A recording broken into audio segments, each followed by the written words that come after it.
Okay, awesome. Here we go. Welcome, everybody.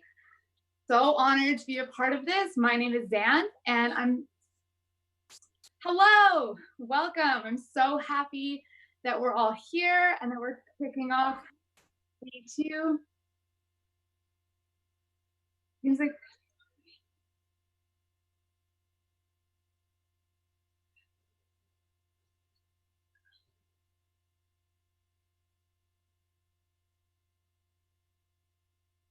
seems like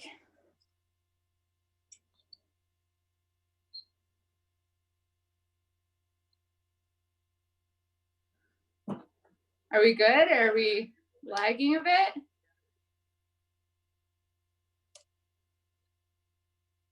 Okay, sweet. Awesome. Just wanted to make sure we're all on the same page.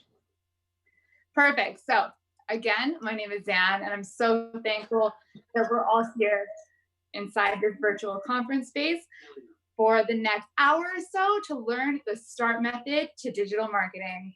So I just want to start by acknowledging the amazing job that this conference has done by making a timely pivot and making the entire conference by donation.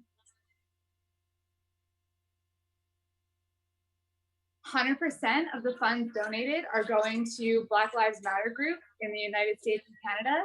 So if you're feeling called, let's all give as much as we can.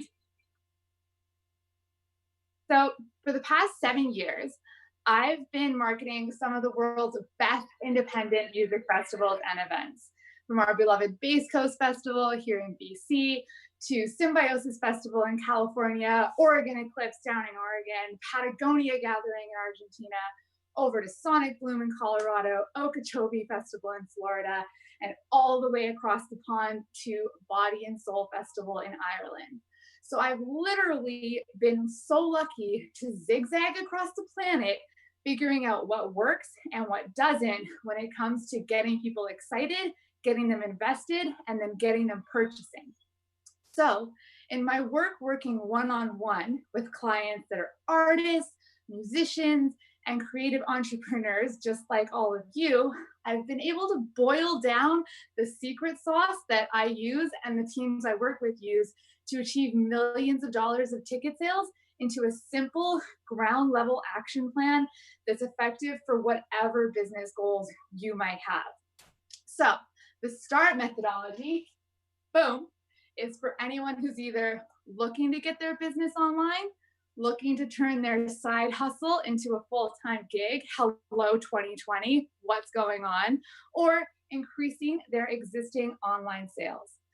So if there's anything that 2020 has shown us so far, is that we all need to be resilient in our income streams, and knowing how to flex your online marketing, even if it's just for supplementary income or getting your creative pursuits out to where you want them to be, is one of the best and brightest ways that we can do this.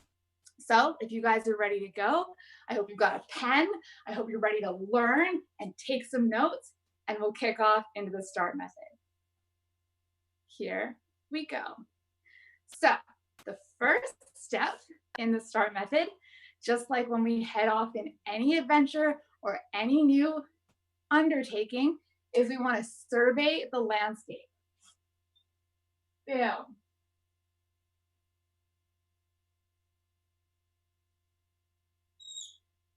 Survey. So this is where we're going to take stock of our digital marketing landscape and make as many tweaks as we can before we start boosting posts, before we start posting like crazy, trying to become Instagram influencers, and then getting confused as to why all of our efforts aren't turning into money in the bank. We're going to stop and take a detailed look at what we've got going on. So the first step, what are we trying to achieve in this process? So it might seem redundant because you're like, Zan, I'm just trying to sell more t-shirts or get more streams or get people to sign up or book sessions with me. But I promise you, there is so much power in getting very clear with exactly what we want to achieve online. So we figured out exactly what our goal is. The next step, and this is most of this process, is figuring out what shape our online funnel's in. So I'm not talking about like bro marketing click funnels here. I'm talking about the process that people are going to go through from finding out about you to thinking about maybe wanting to do business with you to finally doing business with you.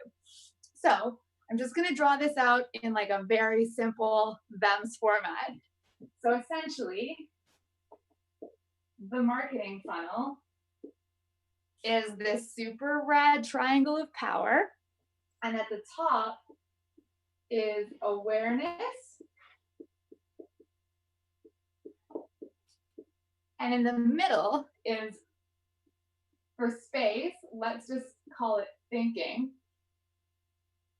And then at the bottom is where they buy. So at the top is where they hear about you, they hear their friend recommend you, they saw you perform at Base Coach, or they heard about you as part of this conference. That's the awareness step. The next step is where they think about it, they consider, and they start really like, having a think about whether or not they're going to purchase from you. And then at the end, of course, they buy or they convert or they take whatever the desired action is. So this is the process that everyone goes through before deciding to make a purchase. And so this first step of surveying the landscape is where we're going to make sure that all of this funnel is set up properly for you, especially the bottom. And so one of the things I see the most often when folks are kind of bootstrapping their creative businesses up or moving a brick and mortar into online is that the bottom, the buy funnel, isn't set up correctly. And I feel like we've maybe gone into a place where with social media being so available and it's so exciting, we spend a lot of time up here in the awareness section getting all of this attention, but that doesn't really mean that much if we don't have anywhere else for them to go once they hear about us. So we're going to start by evaluating all of the opportunities we're giving people to purchase from us. So this looks like taking a little inventory. Is our online store up and running? Do we have product tagging on our website? This is a two-part process, and part of it you're going to do yourself, and part of it you're going to do with a friend. So we're going to start by the part that you're going to do yourself. So the first things that you want to think about is, do you have the basic bottom of the funnel set up? So do you have all of your products on your site? Do you have a booking platform set up if that's how you make your money? Is it hard to find your business online because maybe it's the same name as your personal page? So when people hear about you from a friend, they search for you and they find that they're all of a sudden on your personal profile where they can't find your products. Do you have a weird spelling in your name that makes it hard for people to find you? We want to think about things like, do you have calls to action when you're doing your posting or on your website, like book now, make a reservation, make a registration, or are you just kind of like inferring and being cute and shy, but never actually asking for the business? We want to look at things like, are you set up for tracking? So do you have your Google Analytics set up, your Facebook Pixel, your Google Pixel, so that when you're ready, you can use your ad spend in your best way possible? This step is all about making sure that this funnel is smooth and that somebody can just slide right down it without getting snagged. So you've looked at your site, you've looked at your socials, you've tried to have a pretty discerning eye and not just been in love with your own business and afraid to see, where you might need some improvement. And then this step is about to get juicy, okay? You're gonna phone a friend. And this isn't like Who Wants to Be a Millionaire calling a friend for support. You're not calling a friend to be nice to you. I want you to call your most honest, frank friend, the one that will tell you if your outfit doesn't look good because they care about you. And you're gonna ask them to go through all of your website, your socials, your streaming platforms. And here's the ticket, okay? You're gonna ask them to go through all of this as if they are busy, on the train in fast mobile mode and just wanted to purchase or book or download or buy as if they were doing it from anybody else that they like. So you're asking them to disconnect from being your friend and just be like, hey, I want you in online shopping mode. And here's the questions that you want to ask them to ask themselves and tell you as they're going through your site. All right, you guys got your pens out? Super important. So here's the question that friend needs to ask. When would you leave my online environment? So if you're on my Instagram, my Facebook, my blog, my YouTube, when would you leave and be like, this is boring, she's rambling, it's too much work, I don't really understand where to book. When would you leave before even starting to consider making a purchase? So you've gotten them there into the think section of this funnel. When would you leave? Right? Second question that you're going to want to get them to ask themselves while they're going through is, okay, once you started staying, what would stop you from making the purchase? So is it that there's not enough information? Is it that the photos are bad? Is it that you don't like the way the copy is written? The product descriptions seem weird. Maybe the site seems like it's from 92. Maybe you come across self-involved because you're talking about yourself in every post. Maybe there's no reviews. Maybe the photo loads too slow. Why would this honest friend stop before making a purchase and leave and go see if the same thing is on Amazon? All right, next question. Does my website or my Instagram or my Facebook or my Spotify or my SoundCloud, are all these things behaving in the way that you would expect them to do? So this is where we want to think about sites that we love from maybe artists that we love and see what the patterns are in the way that the site operates and then compare our platforms against that. So for example, if I'm selling products on my website, are there other recommendations underneath the item that I'm looking at so that I can see other things I might like? Or maybe, if I close my cart, do I come back and those items are still in my cart? Or if I close it, do I get an email reminding me to purchase those items? So is the experience of your online ecosystem acting in the way that people would expect it to? Or is it quirky and maybe you think it's a really good idea, but this friend's going to tell you like, you need to sort this out because it's just making me disinterested or confused. So the next thing, this is the big one that you want to get them to ask is, how much energy do you have to spend mentally to figure out how to make a purchase or to sign up or to register? Okay, so good marketing is all about making this process as easy as possible. We want to reduce the amount of mental energy people have to spend before taking the desired action, right? So this is where, for example, in this conference, you go to the website and right on the home page, I can register for the conference. I don't want to have to go through the entire schedule and fill out my email and make an account and then have to go back and then find the workshop I was looking for. No, I want to be click, I'm on the website. Click, I've registered for the conference. I get an email, boom. It's amazing and it's done and it's smooth. So last two questions this honest friend is going to ask themselves. How much do you have to think before you take the desired action? And how many clicks does it take for you from first by figuring out about me, finding out about me, to getting to take the desired action? So remember, when you're doing marketing, clarity always wins. If you're trying to decide between being original and being clear, always be clear. You can have other spaces where you can be quirky and infuse a lot of personality, all right? So the first step that we're going to take in the START method is to survey the landscape.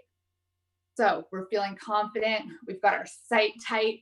We know that all of our socials are talking to each other. We're tracking. We've had that feedback from a friend. Maybe we cried a little bit about it, but now our site is ready. Our platforms are ready, and we're ready to move on to the next step. We're providing clarity and trust now to the people who are interested in becoming our customers. Okay, so the next step, the T in the STAR method. Get this. Any guesses? The T in the STAR method is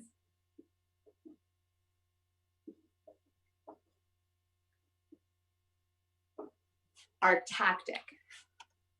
All right, so we know what it looks like around us, and now we're going to figure out what is going to be in our tool belt. So this tactic is not like, hey, Zan, I'm going to post on Instagram. End of story. Okay. This is where we're going to figure out what the rocket fuel is that's going to take your business to the next level. So figuring out what we've got in our tactical tool belt is the process of checking in on our resources that are going to define how we're going to get our customers' attention. And this typically goes two ways, money and time.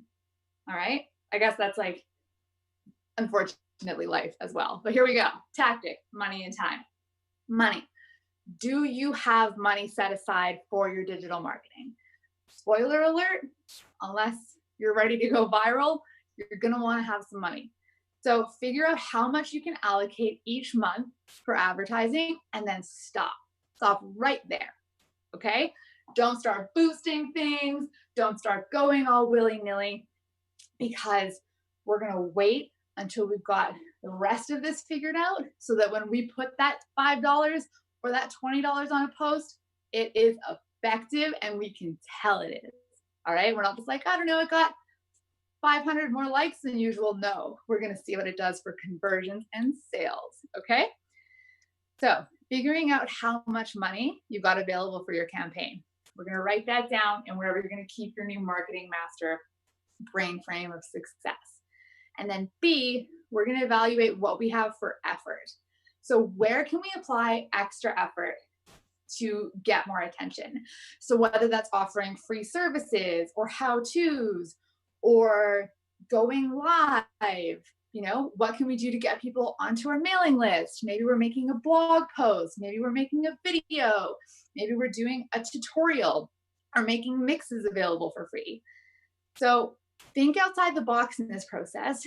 Grab your pen, set the timer for 10 minutes, 20 minutes, and just brainstorm. These are all of the different types of content that are deeper and richer than what I'm doing now that can help catch people's attention. So while you're doing this, think about what's outside your comfort zone. Okay. And as you're thinking about what's outside your comfort zone, pay attention to the things that make you a little bit nervous or maybe make you feel a little bit shy. If you're like a sole proprietor, you know, and you're also connected to the face of your business. This is a good indicator that that piece of content is what's going to make a big splash, because the beauty of digital marketing, especially social media marketing, is that you get to connect with people. People want to connect with you. They want to see your face. They want to hear your story. And if you're getting that like, ooh, this makes me feel a little bit vulnerable feeling, that's probably a really good idea that people are going to be psyched and interested. So do this big brainstorm, thinking about all the ideas you could have without having limits around skills or around money, and then pare back from there. All right. And then we're going to, boom, stash that away so that you can use it. You've got it on a rainy day when you're like, hey, Zan, I literally don't know what to post today. I'm going back to like inspiring quote B on my Instagram feed. Okay. Next, in our tactical tool belt, have we identified the key platforms that we're going to put most of our energy into? So this is huge. Figuring out where our customers are most likely to come from is everything. And it's important to, as we did in our survey step, set up our tracking and know how to understand our analytics, our Google Analytics, Facebook, Instagram, Pinterest Analytics, Spotify, SoundCloud, how to understand that data, because where our ideal consumer might be coming from might not be where we want to spend our time on social media. And so that's another one of the big hurdles that I see.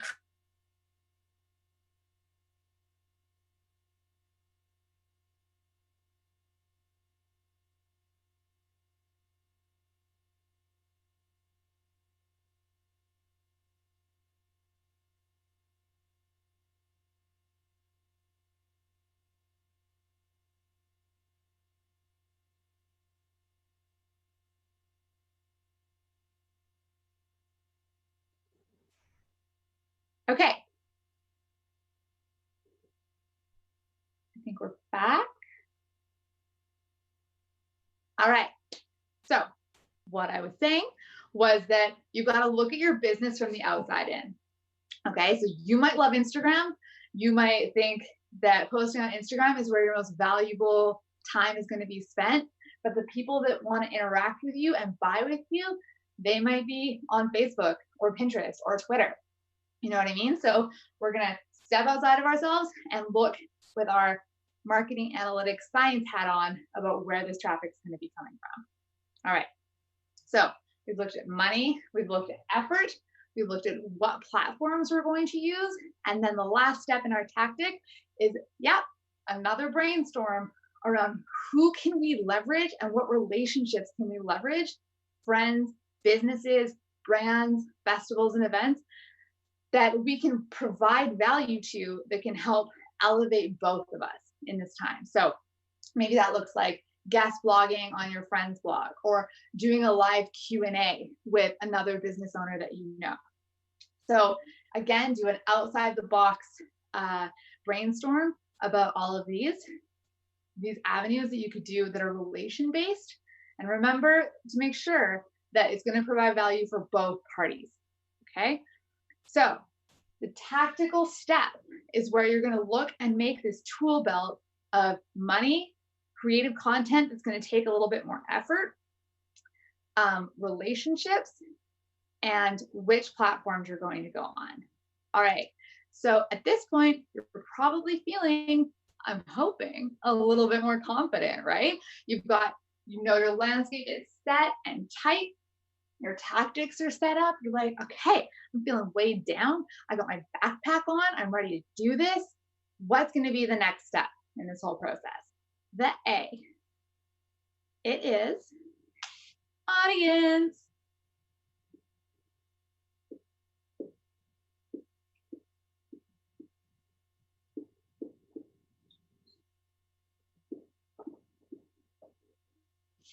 Now, it's so rad.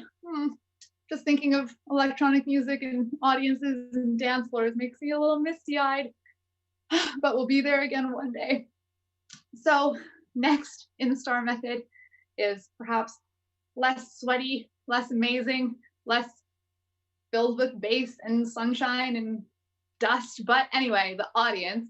And so the audience is who we're talking to. And this is, again, one of the most overlooked methods when I see people and businesses and artists bootstrapping their businesses up, is that they overlook this. And they just start marketing to kind of themselves or just broadly.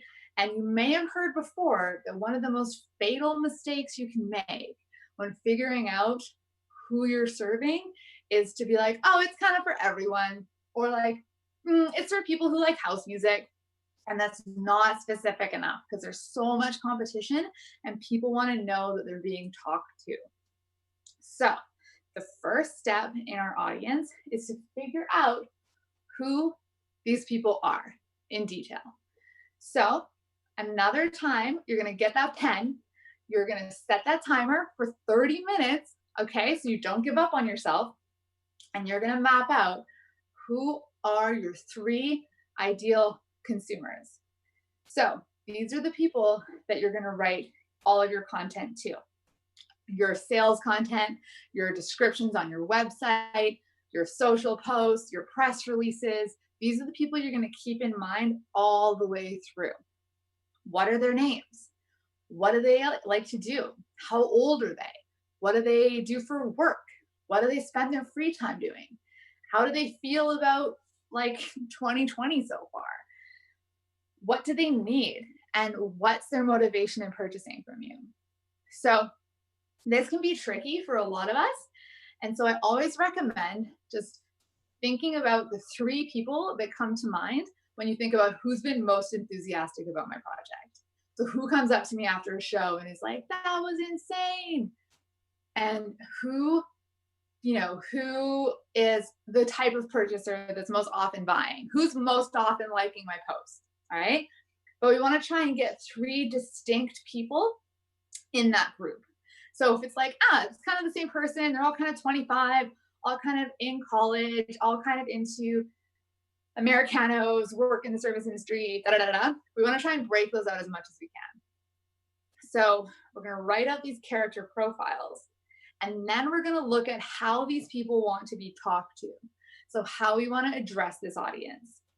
So for example, maybe Ashley, who's 23, loves to see pictures of you in your studio with inspiring quotes about your process and how you overcame adversity and you were totally broke last year, but now you've come through. But then Ryan just wants to see product shots with specs about what it is and how you can purchase it and if it's on sale. He's like a detail-oriented guy. He's into science. He just wants to know ABC, how do I buy this? He's not interested in fluff. But then Parab might want to see industry-related content. Maybe he needs to see a Huffington Post article about how what you're offering is being served in the larger sphere. Maybe he wants to see interviews that are, a thought leader in your field that support and help him experience a sense of trust that if investing in you and spending time with you online is something that supports his overall worldview because he's a really discerning and thoughtful consumer. Okay.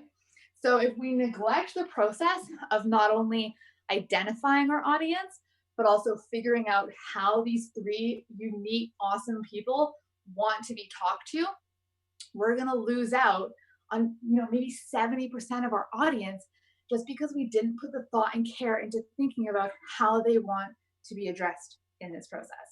So while this might seem like, Sam, this is so much work at the beginning before I even started posting, you know what I mean? But it's going to pay off, not only in you knowing who your target market is for your business, but when we get into your first amazing marketing campaign or this rehaul that we're doing with your marketing, you're going to be so relaxed because you have a formula and you're feeling comfortable because you know that you're talking to all the people that are going to be interested and you're not leaving anybody out. Okay. So you're going to figure out in the audience step, who are the three people that are your ideal consumer and what do they do? What do they like? And how do they want to be talked to? So another point in that I just want to mention is if you're finding that the people that are most enthusiastic about your business maybe aren't your ideal consumer, it's cool to flag that and map out who you do want to be talking to, who you do want to be enthusiastic about your business, because that is how you make that pivot, right? So I've worked with a lot of folks that are like, all of my friends love it, or this particular group of people love it, but their purchasing power isn't enough to be able to afford it, or they're not at a place in their life where they want to invest in 7 coaching classes on how to, up their Ableton game. But this other group that maybe is in a different place in their life would be. So it's cool if it's not your existing enthusiastic audience. This step is how you make that pivot into getting access to different people and building a different community, if that's what you want. Okay. So once you've figured out those 3 people that are in your audience, we're going to, again, think about that marketing funnel, okay? So just a reminder, the top of the marketing funnel is awareness. The second level in the marketing funnel is there's like 6 levels, but for simplicity's sake, we'll just say thinking. It's consideration, it's evaluation. They're humming and hawing about whether or not they want to purchase. And then the bottom is purchase or conversion. So how can we overlay our 3 ideal audience members with that marketing funnel? So how does Ashley like to be talked to in her awareness state? How does Ashley like to be talked to in her consideration state? And how does she like to talk to you when she's ready to buy, right?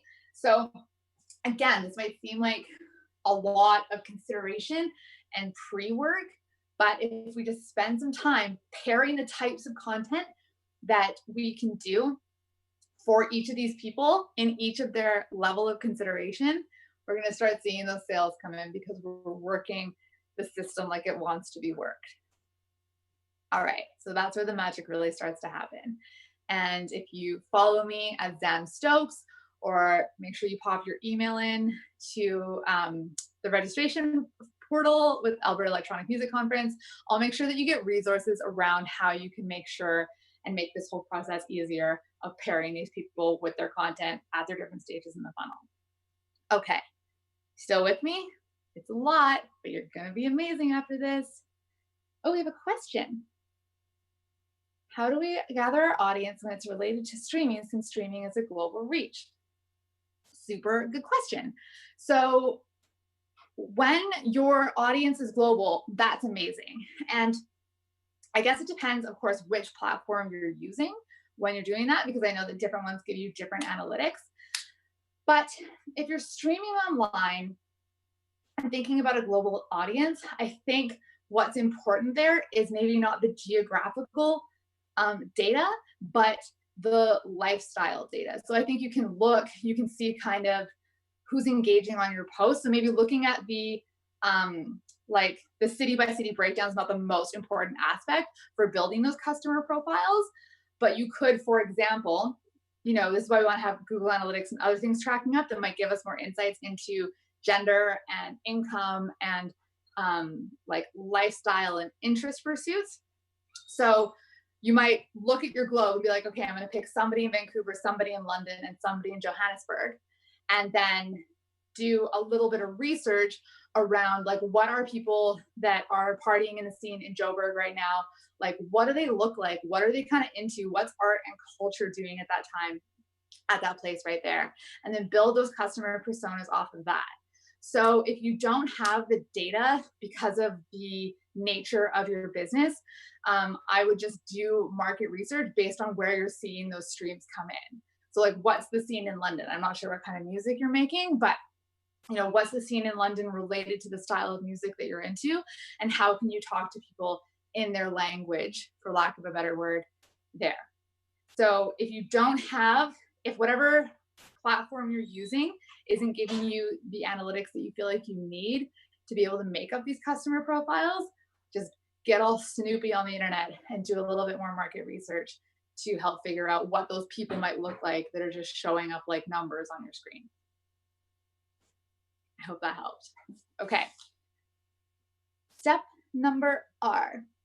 We're going to reframe the campaign.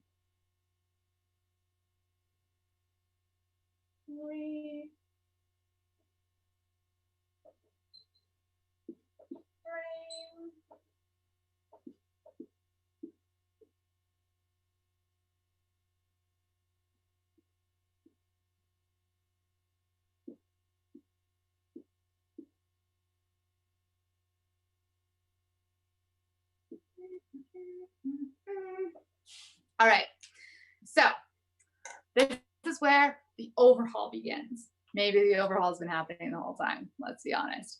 So this is where you're going to either start your first official campaign or take a microscope to the campaign that you've already got running. So the first step in reframing the campaign is that you're going to bust out a calendar. So you're either going to use Google Sheets, you're going to use Google Calendar, you're going to use a wall calendar, you're going to spray paint on your ceiling, whatever you're planning on doing. I just want to make sure that you're starting to plan. Okay, so So you're going to bust out that 30-day content calendar. And somehow in there, in whatever process works for you, you're going to break out all the dates and you're going to break out your 3 consumers. Okay, so maybe on one of the left-hand cells, you've got Ashley, Ryan, and Parab. And we're going to think about how the content that we're going to plan out is going to reach each of those people.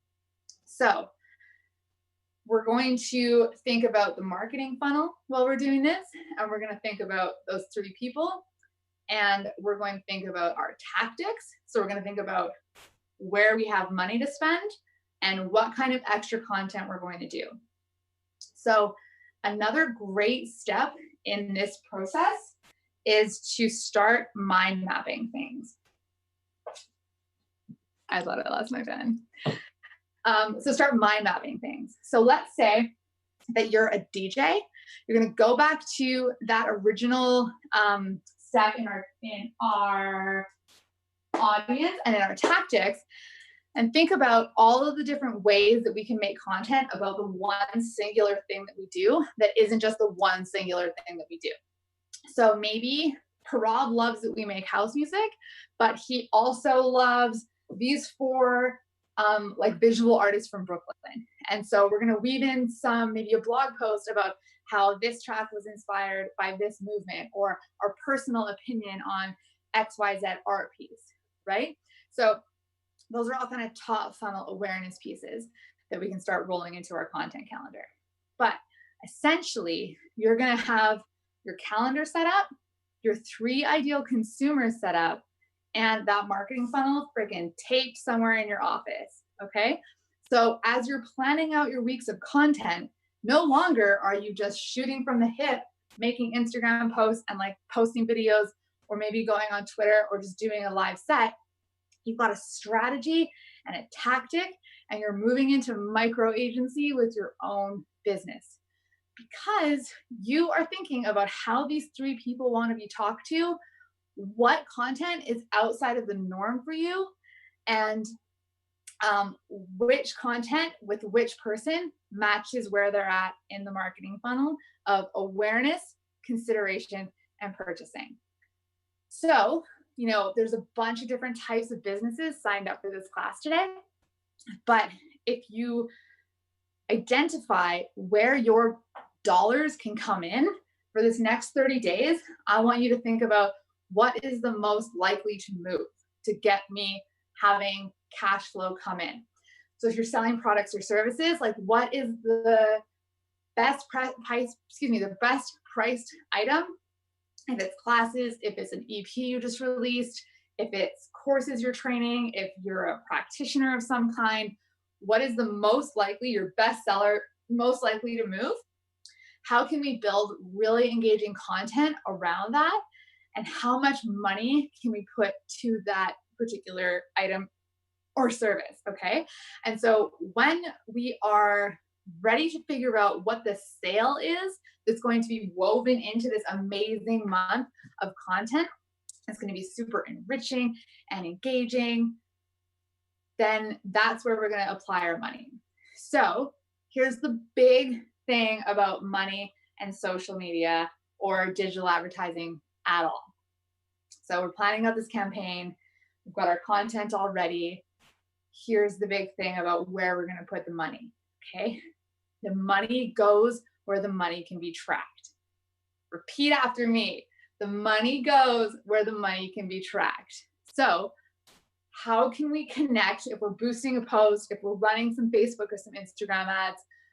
Do we have that pixel set up, that Facebook pixel, so that we can see if my $10 turned into $200 of sales, or if it cost me $180 to make one sale, but my post did really well and it looks really good, but it's not bringing money into the bank, okay? So we're not just posting things that don't have, maybe it's event responses, maybe it's signups, but we're not spending money on things that we can't track the return on. Now that we've got that under our belt, we're seriously cooking with gas, okay? So your Facebook pixel and your Google pixel are set up on wherever your final like purchase point or desired action is. You can Google how to do that. It's going to be really effective for you. Okay, so the tactics, we're going back and revisiting those. We're building out this campaign. Where can we apply extra effort? So maybe Monday and Wednesday, we're going to do a regular post, but Thursday, we're hitting them with a live video. We're answering Q&A. We're pairing up with that cool coffee shop and doing like a live stream session where they're going to make drinks on the side or something like that. So we can also do sneaky things like sneaking your products or services into that supportive content. But the essence here is that we are reframing the campaign. So we're busting out a content calendar. You're planning your content in advance. You're applying extra effort at least once a week to something that's really going to cook up some attention. You're remembering who you're talking to, and you're remembering that sweet triangle of power, the marketing funnel, so that you're hitting people where they're at in the process. You know, nobody likes to see content that's just like tickets on sale now, tickets on sale now, tickets on sale now, or download my song, download my song. Did I mention you could download my song? My song, right? It gets boring and we tune out. So we've got to like juggle the content around so that we're hitting people at their various stages of being ready to purchase with us. So we're setting up this 30-day calendar, and momentum is everything. Okay? So you're going to keep going. If you feel like you're not seeing what you want to see right at the beginning, what are you going to do? Keep going. Evaluate weekly, right? On Sunday, you're going to be like, okay, my Instagram's looking better. I have more website hits. I did have more streams. Things are going well. I noticed on Thursday when I did that blog post, I got way more attention. And when I went back to the way I usually do stuff on Instagram, I didn't really get any more hits on my Spotify that day. So you're going to keep looking at what's working and what's not working. And it's key that we just put on our marketing hat. So again, it's super helpful when you're attacking all of this part of your business or your creative process to make that mental switch. So it's not about, you know, like maybe you're mixing and then you're like, okay, I'm going to do some social stuff real quick. And then I'm going to go back to whatever my craft is. You're going to put on your marketing hat, step outside of your business and look at it from the outside in, from these three people's perspectives, and evaluate your social from there. So all of your digital marketing efforts from there.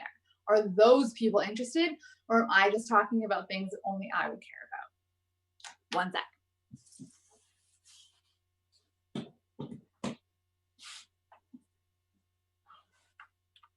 It's so live, I just had to plug my laptop in. All right, so you're doing great. Thank you for staying on for this whole hour. The last step in the START method is your trajectory.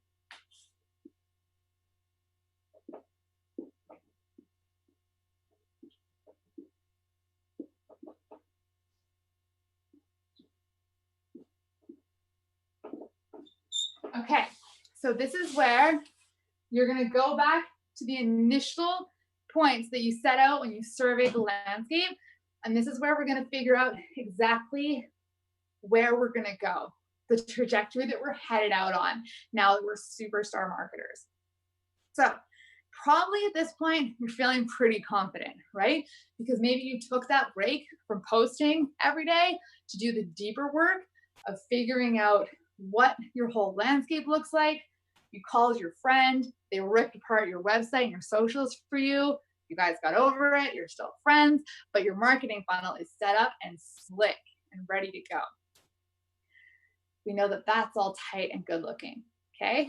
We figured out our tactics. We know we've got $500 a month to spend on advertising if we need it. We know we have a list of 20 different types of new content ideas, so we're not just shooting out into the darkness. We have got our audiences figured out. Their pictures are up in our office. So when we're sitting down to write our content, we're like, what's up, Ashley? I'm looking at you. I know you love mocktails and cocktails and live stream sets on Friday night. So I've got you covered, okay? We've got that marketing funnel in our head. So we're hitting everybody that's interested with where they're at. We're building relationships, feeling super good about this. So, final step, we're looking out into the distance and setting our trajectory. So, even if it feels scary or obscure, we're going to go back to that first step where we set those goals. And we're like, I need to sell more t-shirts, or I need to get more streams. And we're going to flush those out a bit so that we have these guideposts that are telling us if we're on the right track when it comes to our efforts here. So, what's an incremental page reach that we could hope to achieve using the STAR method? What is an incremental website traffic increase that we want to see? Do you want to go 10%? How many more streams do we want to get in a month? How can we measure our success both in sales and outside of sales?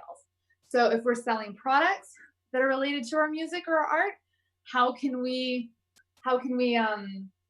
if we have 10 abandoned carts and last month we only had 5, that's an indicator of success.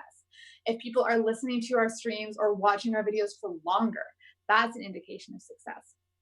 Remember, it's all about momentum. So little by little by little by little by little, that's all going to add up. Now, as we're setting this trajectory step, are you ready to commit? So are you ready to think about your marketing like a second job? An awesome job that you want to have, but a second job nonetheless. So like, yes, you want to spend all of your time doing the thing that you love, that you've built your business or your career or your art around. And this is not that. But this is an essential part of you being able to do that thing you love in a way that is profitable and lucrative so that you don't have to do anything else for a living. So, are you ready to commit to this for 30 days like it's a second job? You put on that marketing hat and you're ready to seriously attack this with strategy, tactics, audience, a reframed campaign, and a clear trajectory in mind. Do you have somebody that can keep you accountable? Maybe it's that same friend that you called at the beginning that was honest and invested in you. So when you call them, or when they call you, they're going to be like, hey, your Instagram looks exactly like it always did. I notice you're not doing anything different, or you're not trying anything new. Like, how's it going?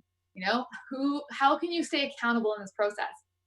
Because it matters and stakes are high, because you doing what you want to do for a living and making money off of your art is a beautiful thing. So like, stoke the fires and get that freaking traffic rolling in. Cool. So to recap one more time, first step, you're going to survey the landscape, take stock of what you've got and what it's going to take you to get where you want to go. Tactic, what do you have for money, time, relationships, and platforms? What kind of fire can we pour on this situation to really gas it up and get it going? Audiences, take the time to figure out who your 3 audience members are that you're going to be talking to and what do they like to be talked to about. This is going to help your overall business, and as you move into the next step, reframing your campaign, it's going to help you make sure that you're always talking to everybody that's interested. You're not just talking to yourself or somebody that's not even interested, right? Reframe the campaign. How are you going to plan this out? How are you going to do it? You're going to do it on a calendar, Google Calendar, iCalendar, whatever you're going to use. You're going to plan out 30 days of content, but you don't have to make it all at once, but know what you're going to do, when you're going to do it, and who it's going to be directed to. Where in that 30 days are you going to sell? Where are you going to have supportive content, have fun content, and where are you going to be like, this is what I've got on special, here's where you can buy it. Planning this out in advance means we don't cheat ourselves of our content. Trajectory. What are your indicators that this is going well? Sales is one of them, but where are the others? So we've just had another question come in.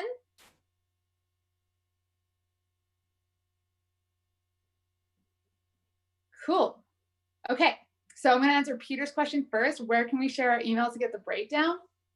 You can DM me at Zan Stokes. I'll write it up here on Instagram. I think if you go back to the VEMS website and sign up for my webinar, if it's still available to do that, you can sign up. Yeah, so go back to the website, sign up for this class, and they'll be sharing those emails with me, which is great. And then you can also find me on Facebook and DM me, Zan Comerford. But I'll put my Instagram handle up here real quick. Ooh.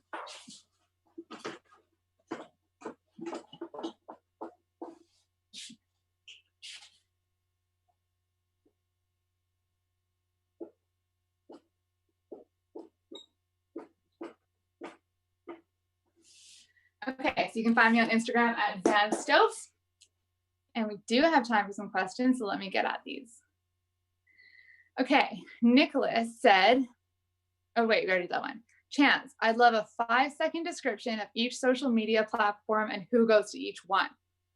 5 seconds, I'll do 30, okay? So generally, this is like very general rule of thumb, Instagram targets younger, slightly in demographic. Facebook trends slightly older in demographic. Twitter has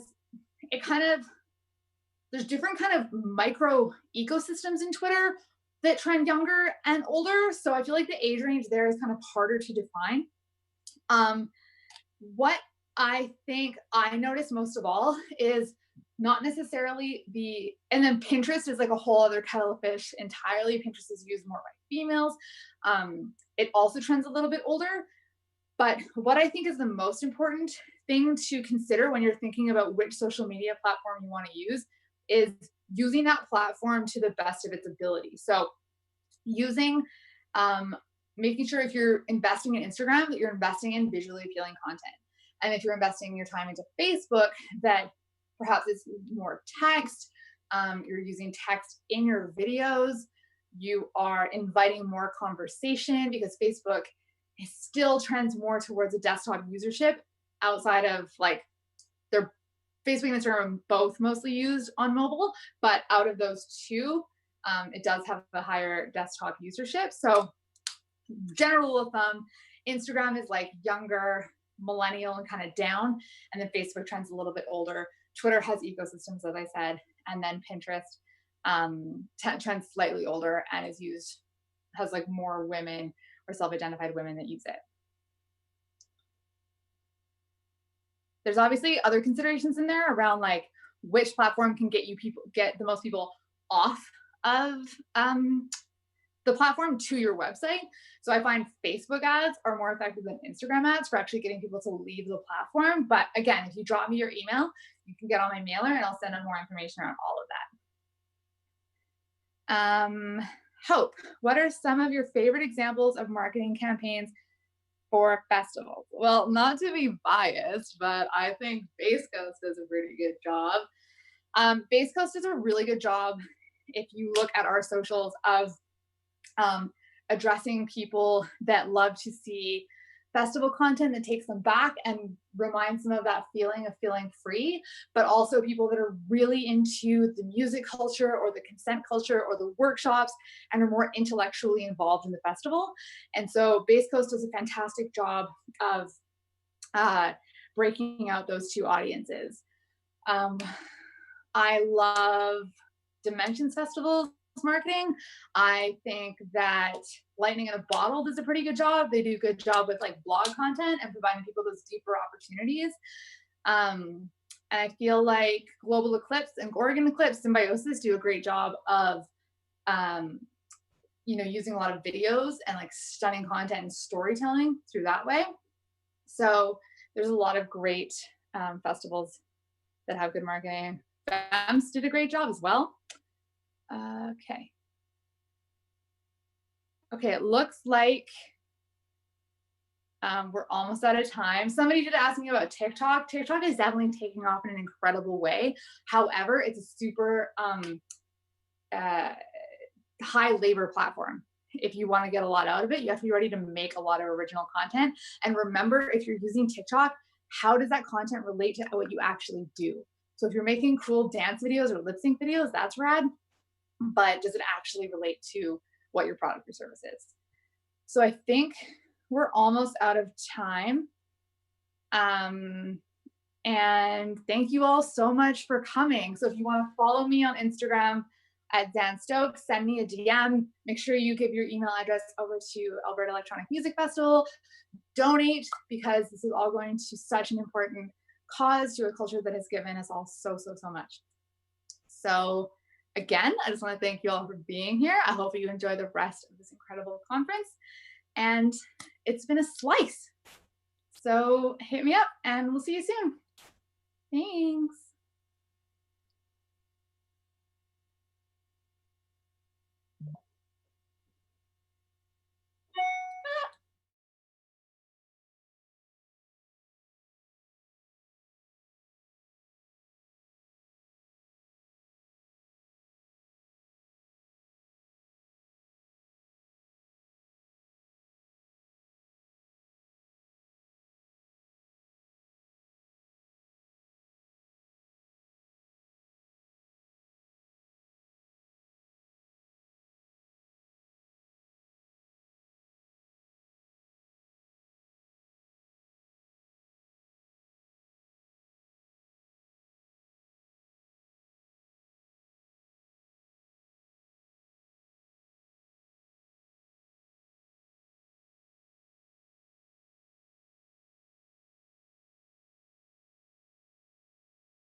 Hi Alberta, hi everyone, my name is Melanie and I'm really pleased to welcome you into my tiny studio here in Montreal.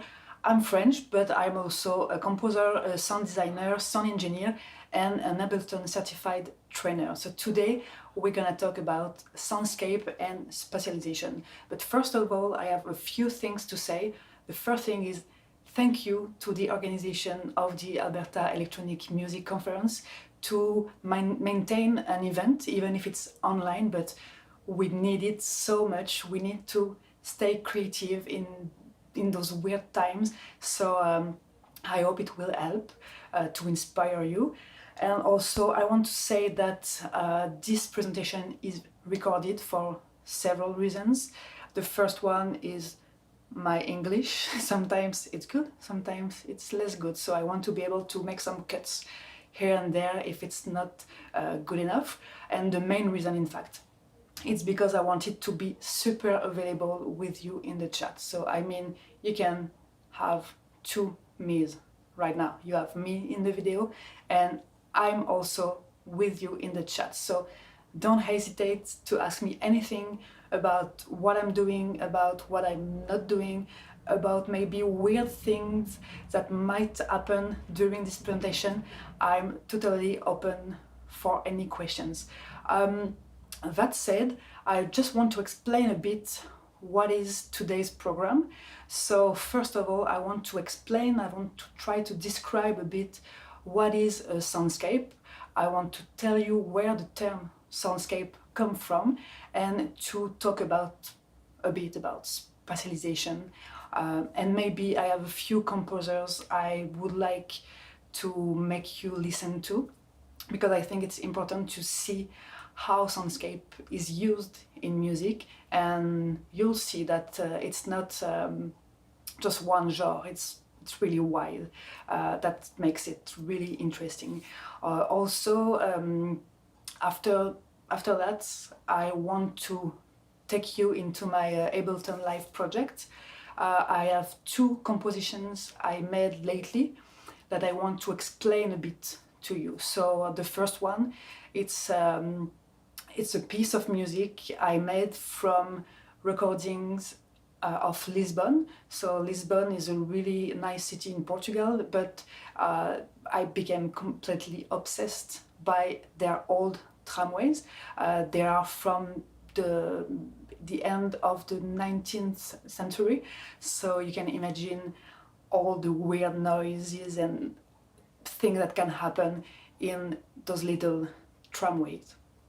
The second one, so for this one I will explain how I've built a soundscape from my recordings, which is kind of an imaginary soundscape. It's not a real soundscape, and we'll see the difference between a natural soundscape, an electronic soundscape, and the second work I want to show you, it's my last work, which was quite a challenge because I've decided to make all the sounds for this composition from a silent sample. So basically I've recorded 5 seconds of digital silence, which means I just pressed record with nothing plugged into the input, and then I walked by the window, I came back, it was done.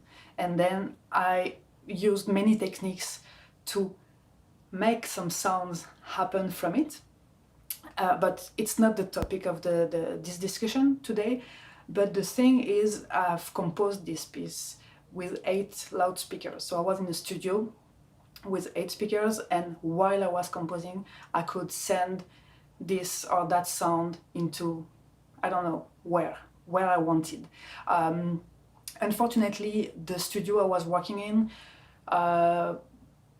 was closed from, I would say, mid-March, so I had to end this work at home. Here I just have a quadraphonic system, so 2 speakers behind me, 2 speakers in front of me. Don't worry, for today you don't need 4 speakers or 8 speakers to listen to the music I'm gonna play. You just need your best pair of headphones. So if it's not the case, please grab the best pair of headphones you have in your house and put it on.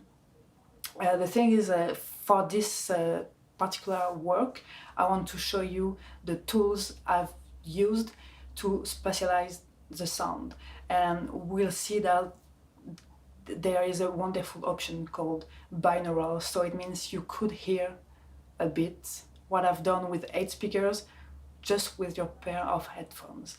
So let's start, and let's start by a good question.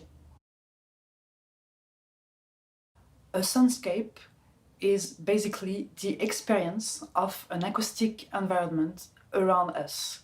It's a set of sonic events that take place in a space and a duration. During a soundscape, we hear different sounds. First, we have what we called the significant sounds, which means they are the sounds that make sense, maybe the sounds that indicate really clearly where we are. And we also have the space. We can hear the space around us. Maybe we can hear some reverb, and it indicates us how big is the room, how deep is the forest, or I don't know. There are two really important notions, the notion of background and the notion of foreground, and I will get back to it during the presentation in live. Also, it's the relationships between those sounds, which are really important, and that makes us understand the soundscape. Well, it was originally coined by Michael Thoughsworth in 1969. He was a student at that time, but the term was especially popularized by Murray Schafer from 1972. At that time, he was making the World Soundscape Project called the WSP, maybe you've heard about it, which was an educational and research. The World Soundscape Project was an educational and research group, and they were trying to draw people's attention to their sonic environment. In fact, Murray Schafer thought the 60s was the noisiest decade he had experienced, so he decided to become interested into what he called the sonic pollution. He wrote a really wonderful book called, it's a French version, but it's in English, The Tuning of the World.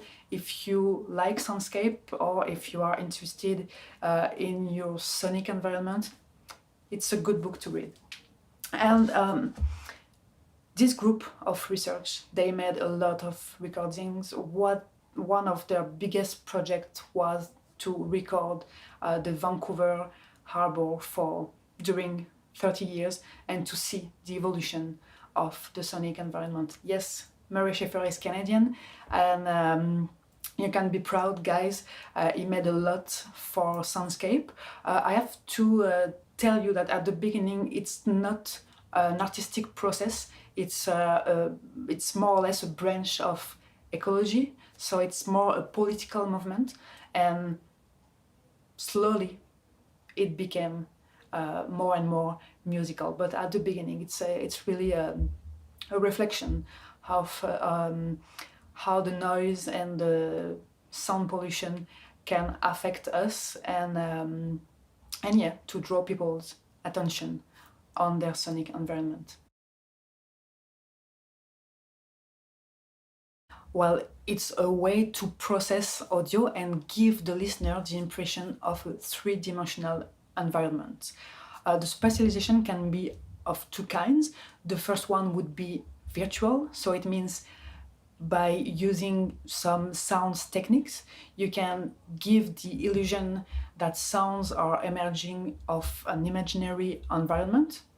And the second one could be physical, so it means you use multiple loudspeakers all around the audience to create an immersive environment.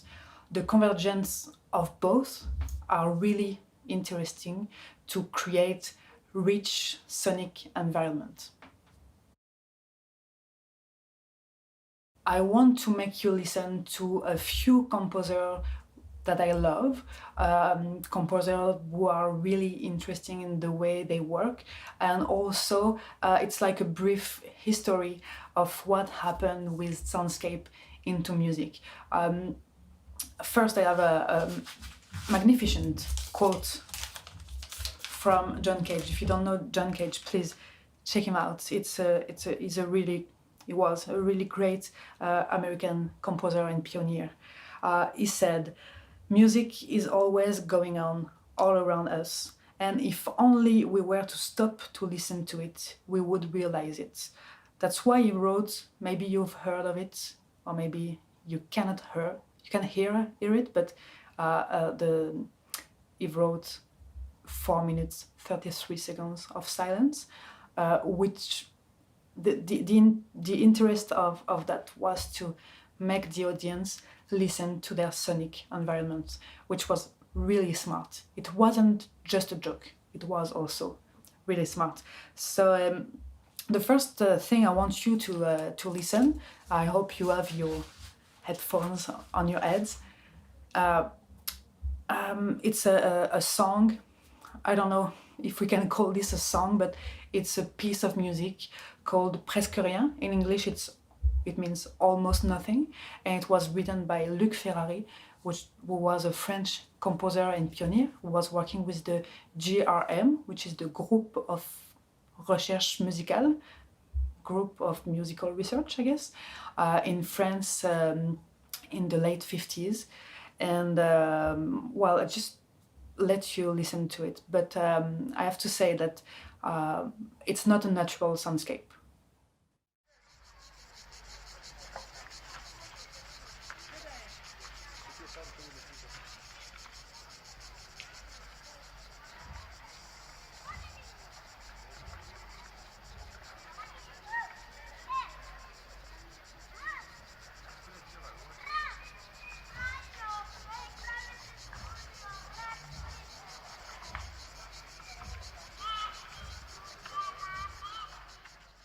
Well, it sounds like a natural environment, but it's not.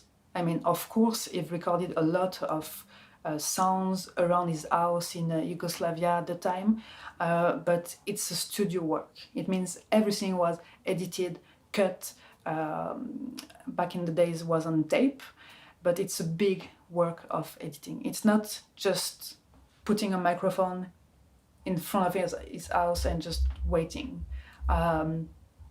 He made some movement, he created some virtual scenes happening. That's why I thought it was really interesting.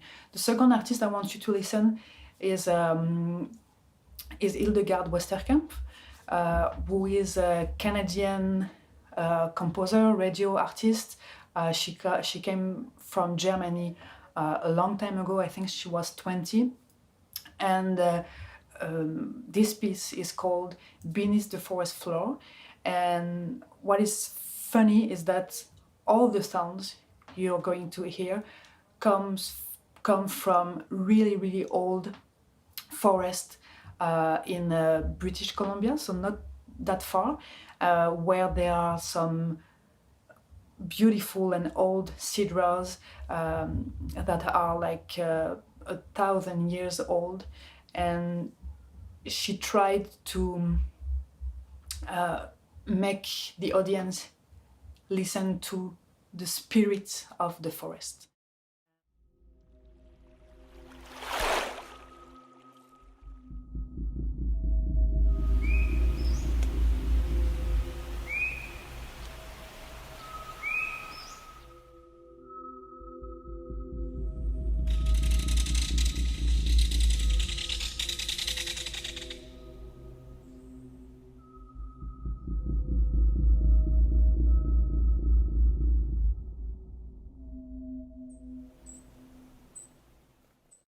Right now, I want you to listen to Natasha Barrett, which is a British contemporary music composer who lives in Norway, I think, right now. And I think the, the most interesting thing in this piece is the ambiguity between recognizable and non-recognizable sounds. And that's why we can feel a bit lost sometimes.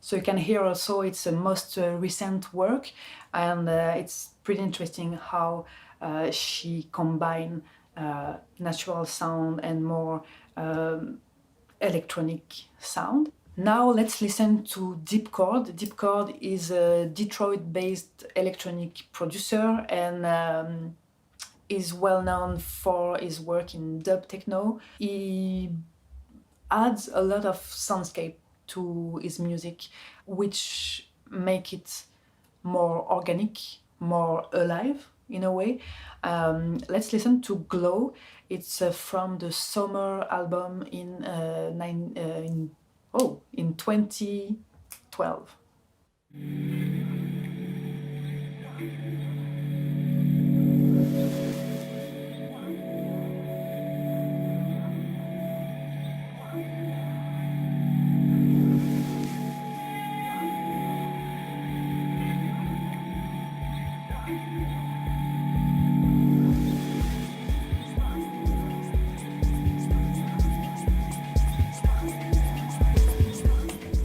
Let's listen now to Joan Atkins and Moritz van Oswald with a track called Electric Garden from the album Borderland, released in 2013.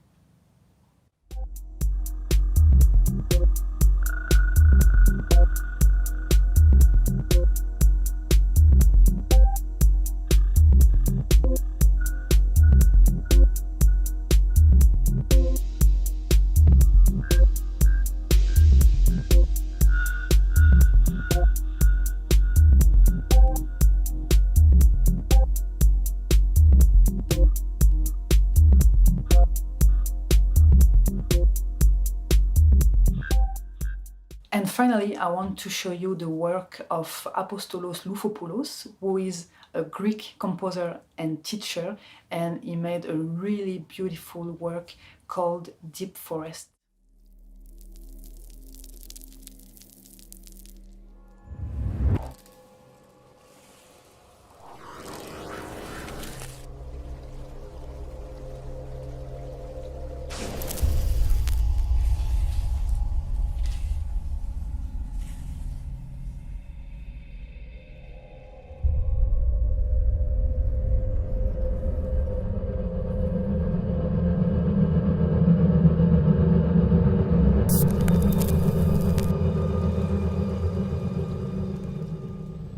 Well, now it's time to go to Ableton Live.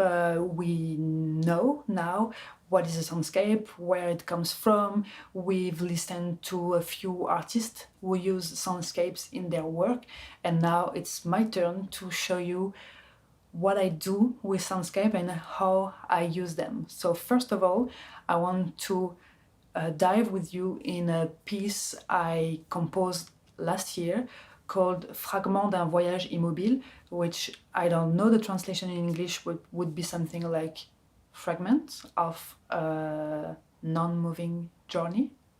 That doesn't make sense, but it's the title of a really good book from Fernando Pessoa, who was a wonderful Portuguese writer and poet.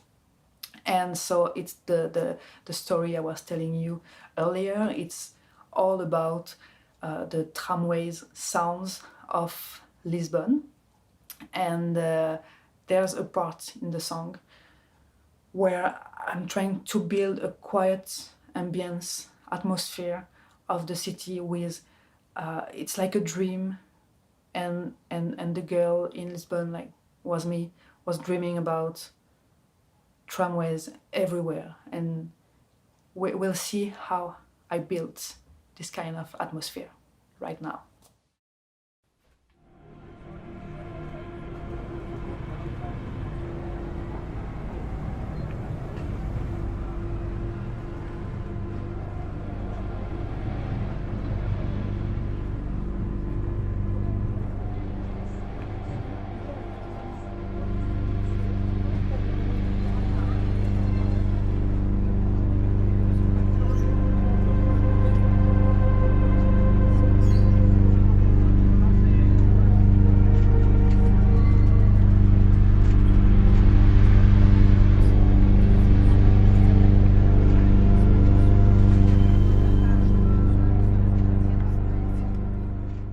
So I'm going to show you how I've built the soundscape you've just heard. So you have to know that just before this ambience part, we come from a very buzzy part, which is really cut and strong like this.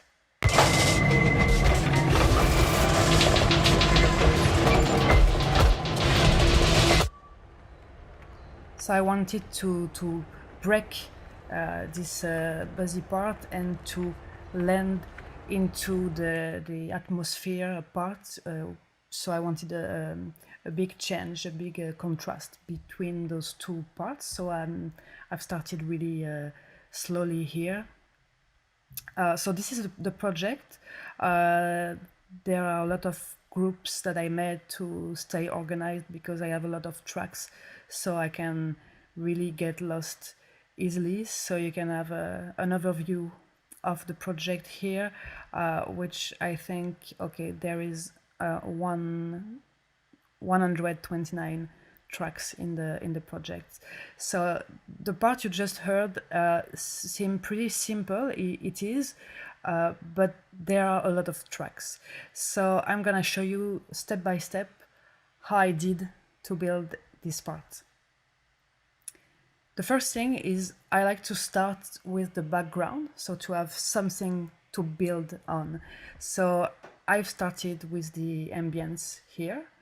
So the little trick is that I had to duplicate my ambience because I didn't record enough in Lisbon. I mean, enough in the streets. I've recorded tons of things from the tramways, but I don't know why I didn't think I would need some street atmosphere. So I just add basically one or two, and this one is really good. So what I had to do is to duplicate 4 times this ambience to make it a bit more full.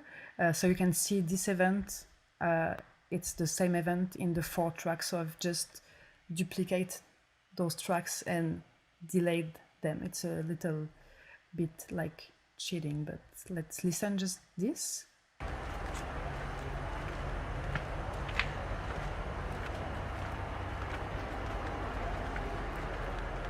So that would be the background of everything. And then I have 3 tracks here of what I've called add-ons. It's just basically a few street sounds that I have isolated, and I've put them at specific spaces. So you have like this. Oh, this actually, it was the bird just under my windows where I was staying. It really bothered me the whole time, so I've recorded it. And I have also some bells from a church. So it's like another part of the city. So it's really unnatural because I have in the same at the same moment I have at least 3 places of Lisbon at the same time. I think I have some street tramway.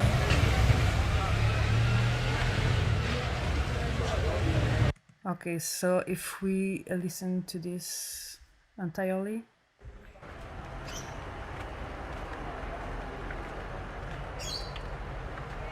so you can hear the add-ons.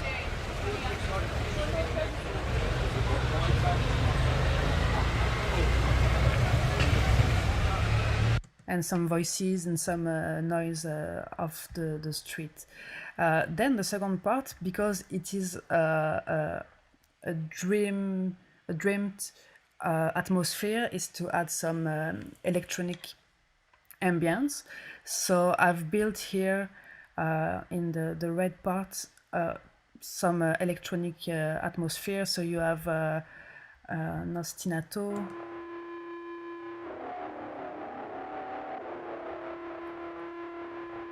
Here it's another LFO fuzzy sound.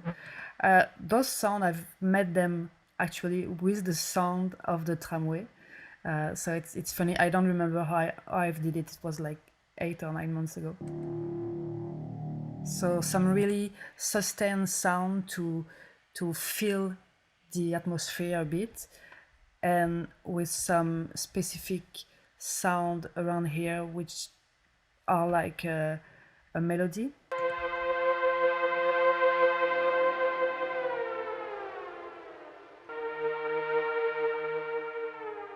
So those 3 tracks are in solo. If I just put the group in solo,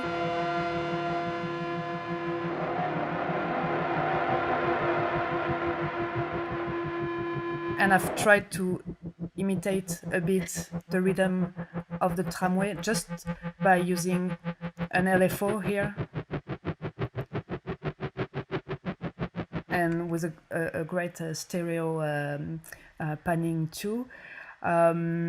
So I think it's funny if we listen the ambience, only the ambience and the electronic.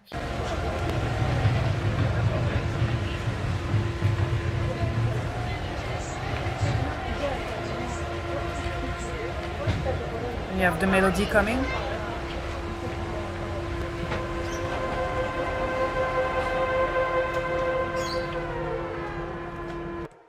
So that now you know it's a dream. It's not only a natural ambience or soundscape. I've added a bass. There are a lot of automation on this bass. You can see.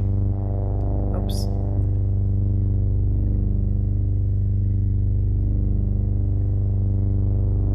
And also automation. Oops, on the EQA, just to make the bass a bit less static,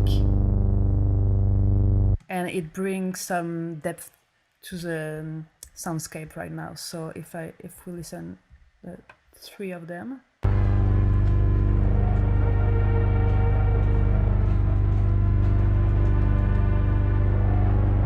so now it's a dream becoming a nightmare a bit, at least a weird atmosphere, and something definitively deeper. And then so I have now the basis of the track, and now I can have fun and build upon this. So I have a group called Tram, which is for the tramway, and you see I've cut a lot of little sounds, and just to make the tramway appear here and there. There are a lot of automation on the pan here, and let's listen to a few of them. I don't remember everything. Nice. That's the break of the tramway. You know, the tramway is really singing. Nice. What do I have here?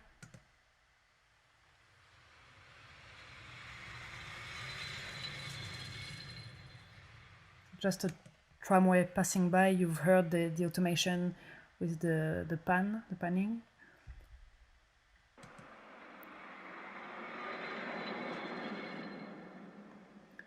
on this tramways sound, there is a lot of reverb, there is a lot of EQ I've made before, so that it's kind of weird. It's not the real sound, it's just like a little appearance here and there. Well, we're not going to listen to everything, but if we listen to the group, the tramway group,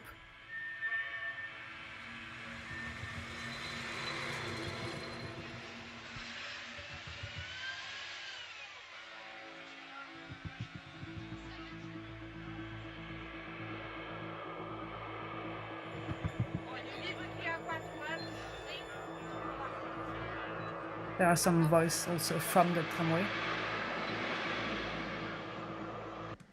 So I think it's funny.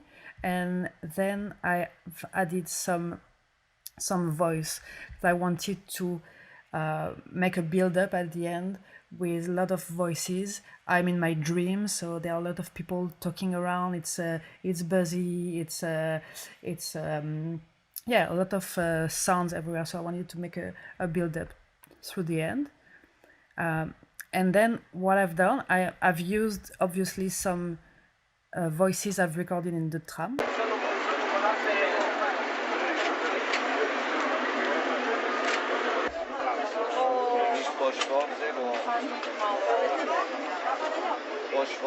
For those who speak Portuguese, and then I wanted to add, because it was hard to have some people really speaking close to me, I wanted something closer to the listener. So I've just recorded myself while I was speaking really slowly.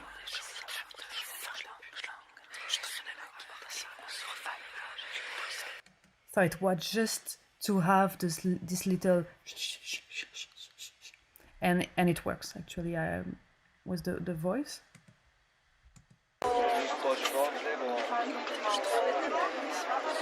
Here's the tram. Place.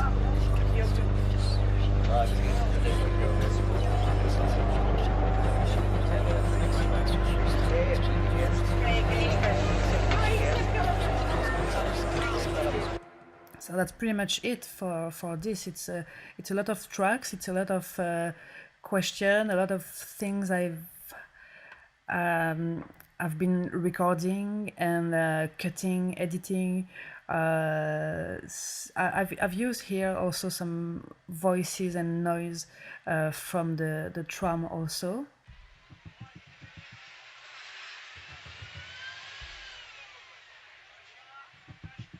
Some noise here and there from the tram. If you see these parts are just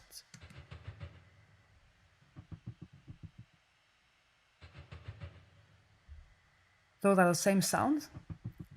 In context, it just adds some reality to the whole soundscape.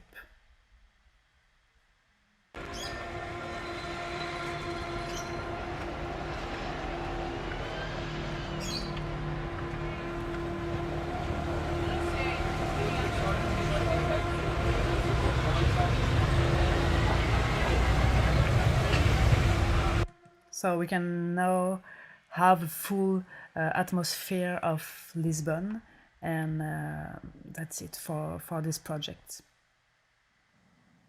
So that's it for our journey into Lisbon. I hope you liked it. It's time now to dive into the second project, which is called The Song of the Machine, which is an exploration of the inside of a computer. So you can picture yourself that tiny, and you can, go into a computer and walk between a CPU, some electronic weird circuit, etc. So the part of the song I want to show you, it's a part when we walk into a computer and you can hear a lot of click here and there, a few short sound events that happening, you don't know exactly where, and that are moving around the space. So for this, I want to show you some specific tools I've used for the composition. They are called Envelope for Live. They are totally free and open source, and it's really, really useful to create beautiful sonic environment. Let's go.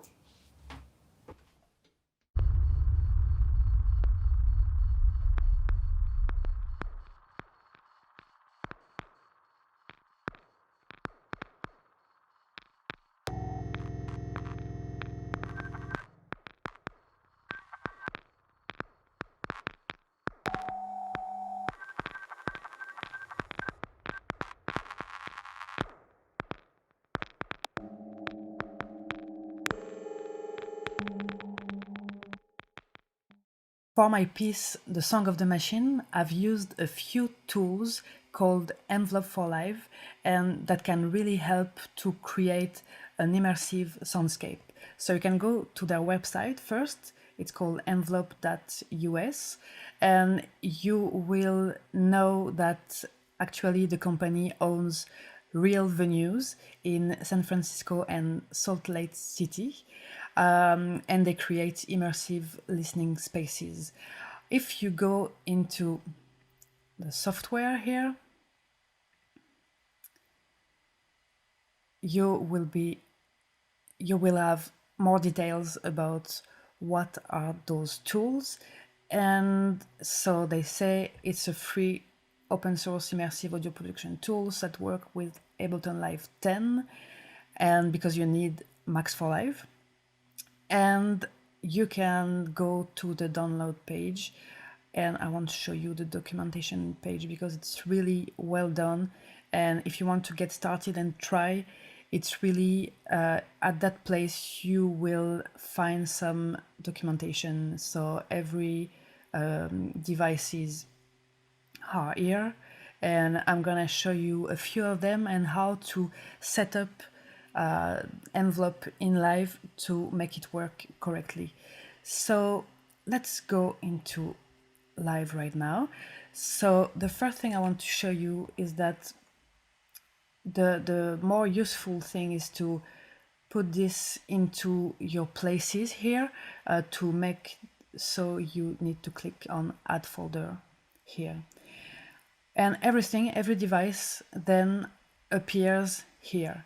The first thing you need to do is to create a track, an audio track, empty, where you're gonna put the master bus right here. This device is made to encode and decode the multi-channel thing. So the decoder here is on binaural, as we are going to listen to this through our headphones. But if I work, usually I've worked into an octophonic studio, I would be in octo, and then I would do my routing right here. Right now I don't have the good audio interface, so I don't have 8 outputs for this. So let's go back to binaural. You see you have 2 binaural choices. It's really a matter of flavor. It's just a matter of taste. So let's go with the binaural one, which is here. And then you can, and then you can add some devices to create some ambisonics sounds. So here I just want to start by showing you the devices with panner in their names. So you can see you have mono panner for mono sources, quad panner, source panner, and stereo panner. So the first one I've used is the source panner, and you can see this round is in fact a view from the ceiling, kind of. And you have to be familiar with what it's called the polar parameters, which is the azimuth first. So it's an horizontal plane. You have the elevation, so that goes up to the ceiling, and the radius, which is the length of your space. So it means you can make objects, sound objects come closer or go further. It's really interesting in this very special sound. So I'm gonna put this in solo, but I don't have to forget to have the E4L master bus in solo also. If I don't have this, I won't hear anything. So I have this. I can choose to move it around. So I could easily, with automation, make things move around me and make them closer.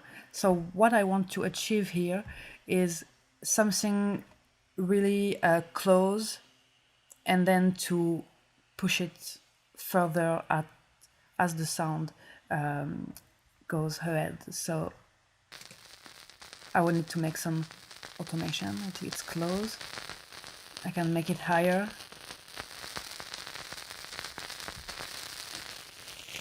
And then make it maybe turn. A parameter I really like is the spread, because it's gonna enlarge our stereo. So let's try something with the automation right here. So I enter the mode of automation with this little button or the shortcut A. And I'm gonna start right here. So I'm gonna put this, oops, like this, and just make an automation.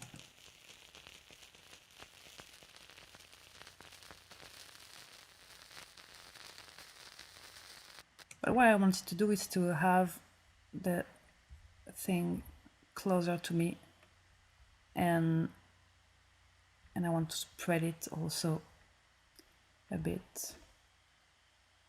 So let's try this.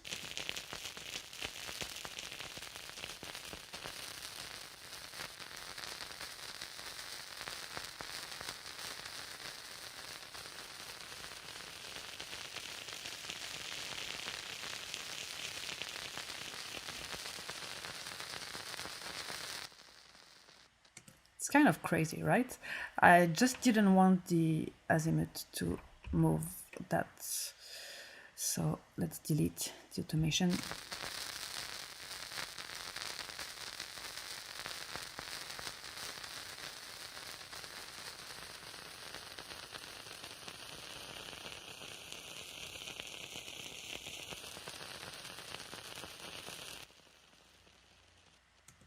I would say it's pretty cool. I mean, even if an headphone, we can really hear the difference. You also have the stereo. I just need this in solo. The stereo panel, which is pretty much the same thing, but you have a bit more options, like 2 LFOs, for example. I'm gonna turn this off for the moment. You still have the view from the ceiling, and this other view is how could I say that, a view from the side, so you can see the elevation, so the sound can go up. Here, what do I want to do? I have a little sound. Yeah, it could be cool to use the LFO right now. So this LFO is for the azimuth, and this one is for the elevation. So what I want to do is just to make the azimuth move. So I'm gonna enable this. You have 2 options for the LFO, which is cycle, so it's turning around, and sinus, which is like swinging from one side to another side. So let's try this one, and I'm gonna automate the spread to enlarge my stereo perception like this. Oops.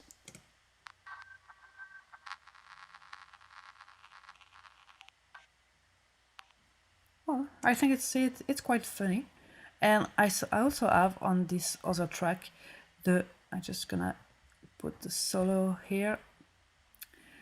I have a quad panel, which is another panel, but this time into a quadraphonic system.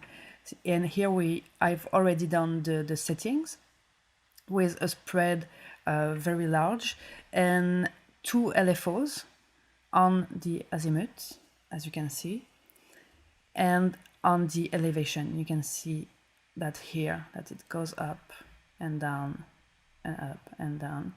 So let's listen to this.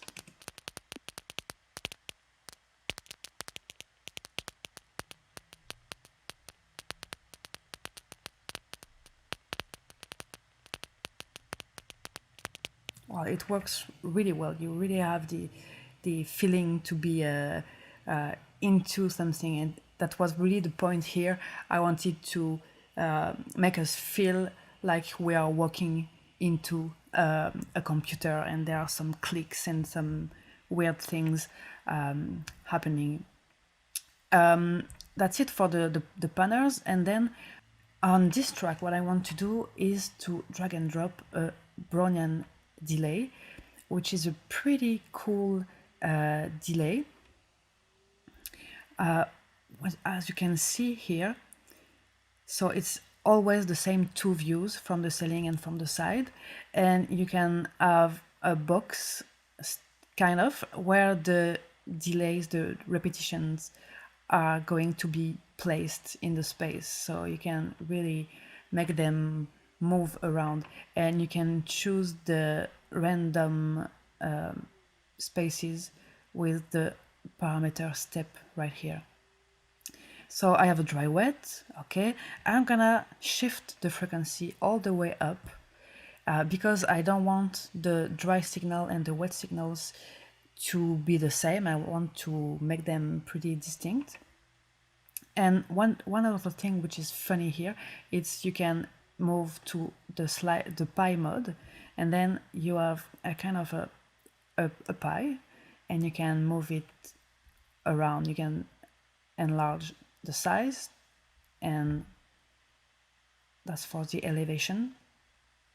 So let's try something with that. I want something to go from behind and then just enlarge and with a bit more random thing. Okay, so let's automate the size here. I'm gonna select this and just move the automation. Maybe I can curve a bit with Alt.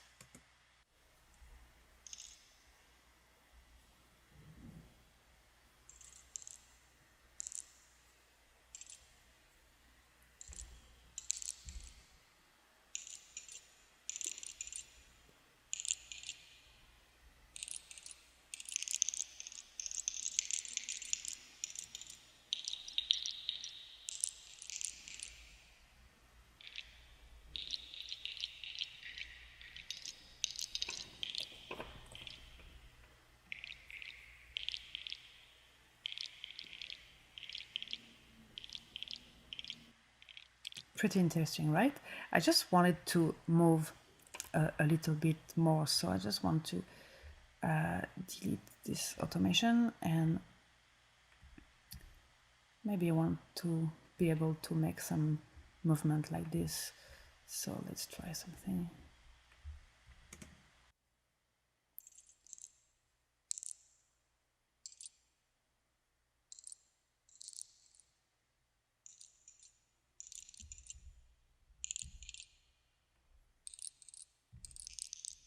And then maybe open the size and automate the elevation a bit right here.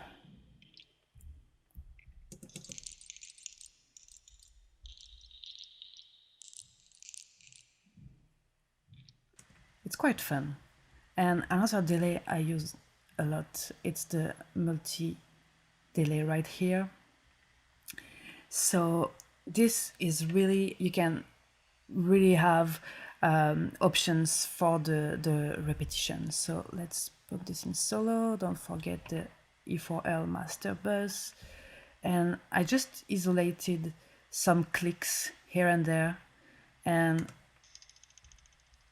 I put some delays. You can hear how they going to follow and make a whole circle around me.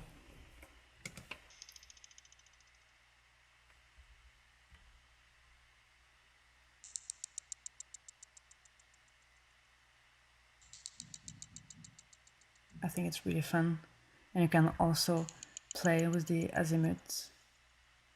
So let's say for this one it's good, for this other one I would change and reverse and then do the contrary here, so you will have several different effects.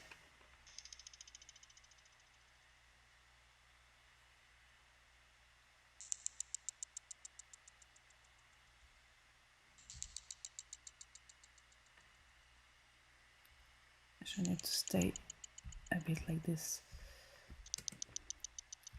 It's really loud.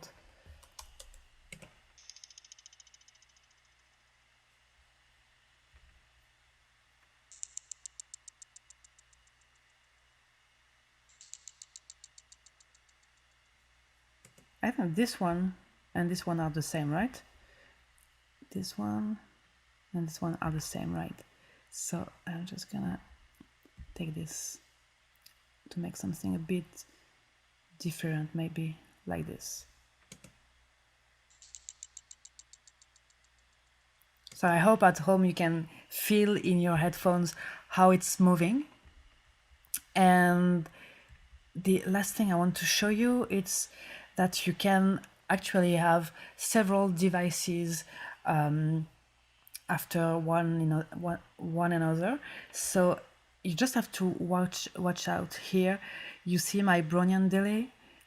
It goes to the master right now, and it doesn't go into my E4L or reverb. So I just click on this,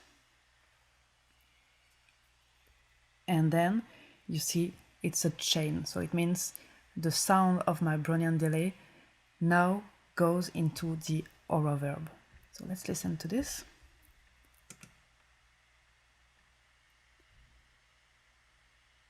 I forgot to put this in solo, obviously.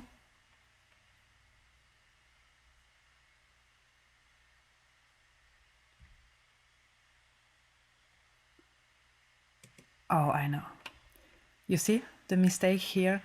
There was maybe another device, but I need to send this to my master bus. Yes, it's done. It should be working now.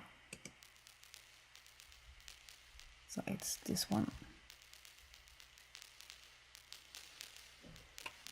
Really beautiful spatial reverb here with the Brownian delay, which I want to add some randomness a bit and maybe make it less wide, just to add some space, some room around. And let's listen to all of this together.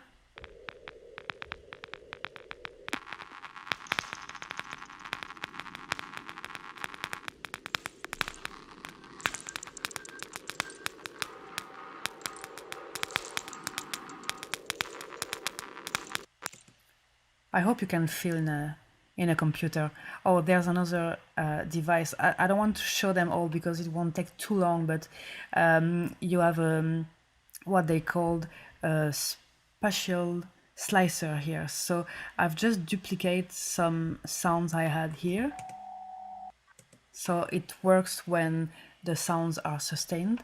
And let's put this in solo. So the slicer, the spatial slicer, it's gonna slice my sound and then spatialize it, so it can be really, really interesting.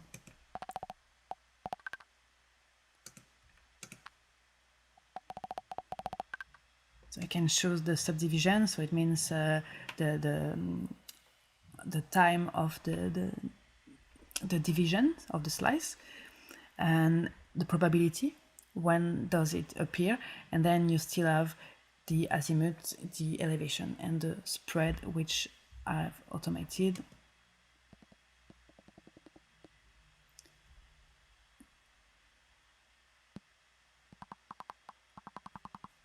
can couple with this.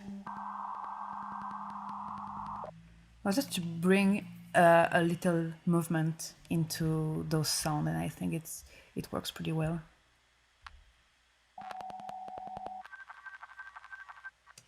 So that's pretty much it. That's a very beautiful collection of tools to make some spatialization work. That's it for my presentation. I hope you liked it, and I hope you have a lot of questions. I'm staying a bit in the chat to answer to you, and I'm really happy to have spent this time with you guys, and I really hope it can inspire you, it can give you some ideas to create more soundscape. Maybe it will I don't know, inspire you to just listen more accurately to your sonic environment, which is sometimes more beautiful than a lot of music. So thank you guys and see you soon. Bye.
Hello to our viewers, and thank you for tuning in to Alberta Electronic Music's first Virtual Electronic Music Summit. I'm Dr. Jonathan Hamill. I'll be facilitating the discussion today. To give you a bit of background on myself, I split my time fairly evenly between musical and medical pursuits, having studied and worked in music for many years, being involved in the local music community, and also working as a medical doctor and specialist in psychiatry.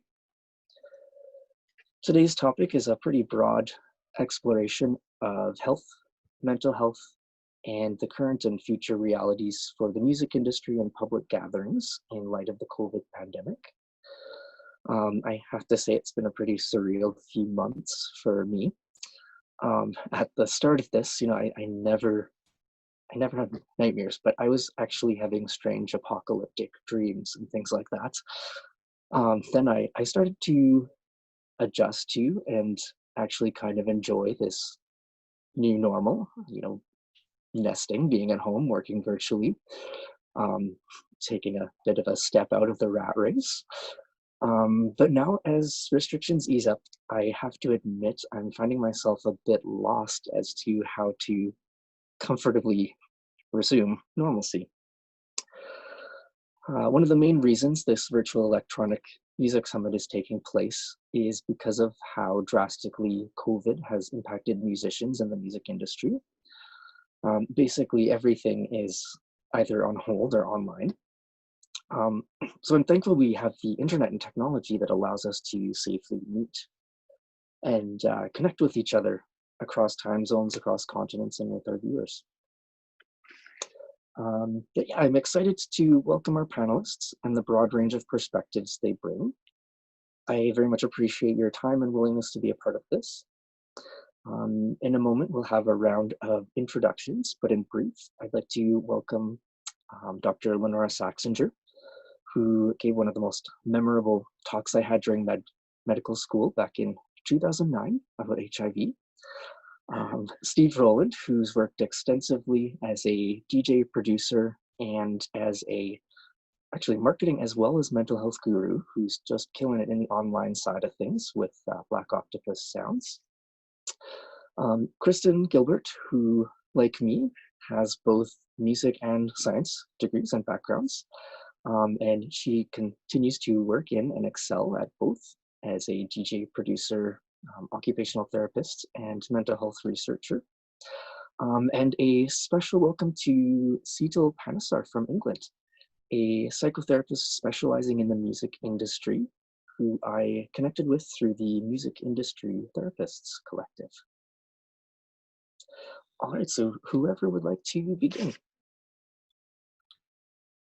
We can just go left to right because that way we won't have awkward pauses. Okay, sounds good. One of my defining characteristics is I always leap into the awkward pause. So as mentioned, I'm an infectious diseases specialist. I did internal medicine and then infectious diseases. Prior to that, my path was uncertain, and I decided that if I did better in microbial genetics, I would do microbiology, which led me to medicine. If I did better in dystopian literature, I was going to go into the humanities. So that was a close one. I ended up in medicine.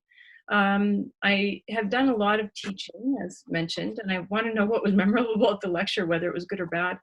And part of the role that I've ended up taking during the pandemic, one big part of it is I'm co-chairing a scientific advisory group for the government. And we are doing a lot of work trying to synthesize this barrage of information coming out and trying to find the pieces that are information to inform policy and planning and healthcare, and to some extent in public health. And so that's been a very, very consuming job.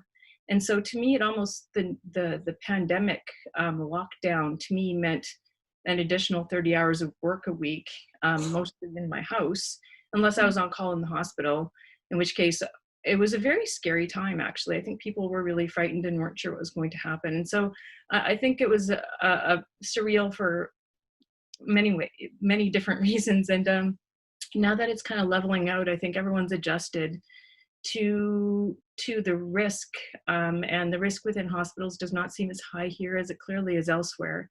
And we're also trying to figure out, how do we manage ourselves and what can we do and not do, and it's a period of a lot of adjustment. I have also started doing a lot more media requests, I think, because I perceive that everyone is so hungry for information that if information is not provided from a source that should be fairly reputable, I've been spending a lot of time on this topic, so hopefully I'm reputable, that people will take information from any source going. And I think that at this time, that's very dangerous. And so I've also stepped out of my comfort zone in terms of, media and public interactions, because I'm actually an introvert, believe it or not. But I think it's important. And I think that this type of venue is very important, because we have to regain our sense of community, and this is part of that. So thank you for inviting me. No, absolutely. Thank you for joining us.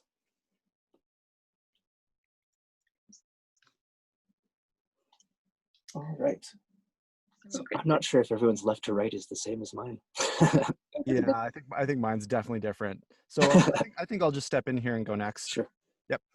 So hey everybody, my name's Steve, and I live in Edmonton, Alberta, and sort of my main area of focus lately has been my business that I co-run with a business partner. It's called Black Octopus Sound. We run an online music production resource web store selling digital products to support music producers in making music better, faster, and more enjoyably. So that's kind of my main shtick, but I also have a background in love and relationship coaching, and I have this lifelong burning passion for just how people connect with each other, whether it's in a romantic context, in a business context, in a friendship level context.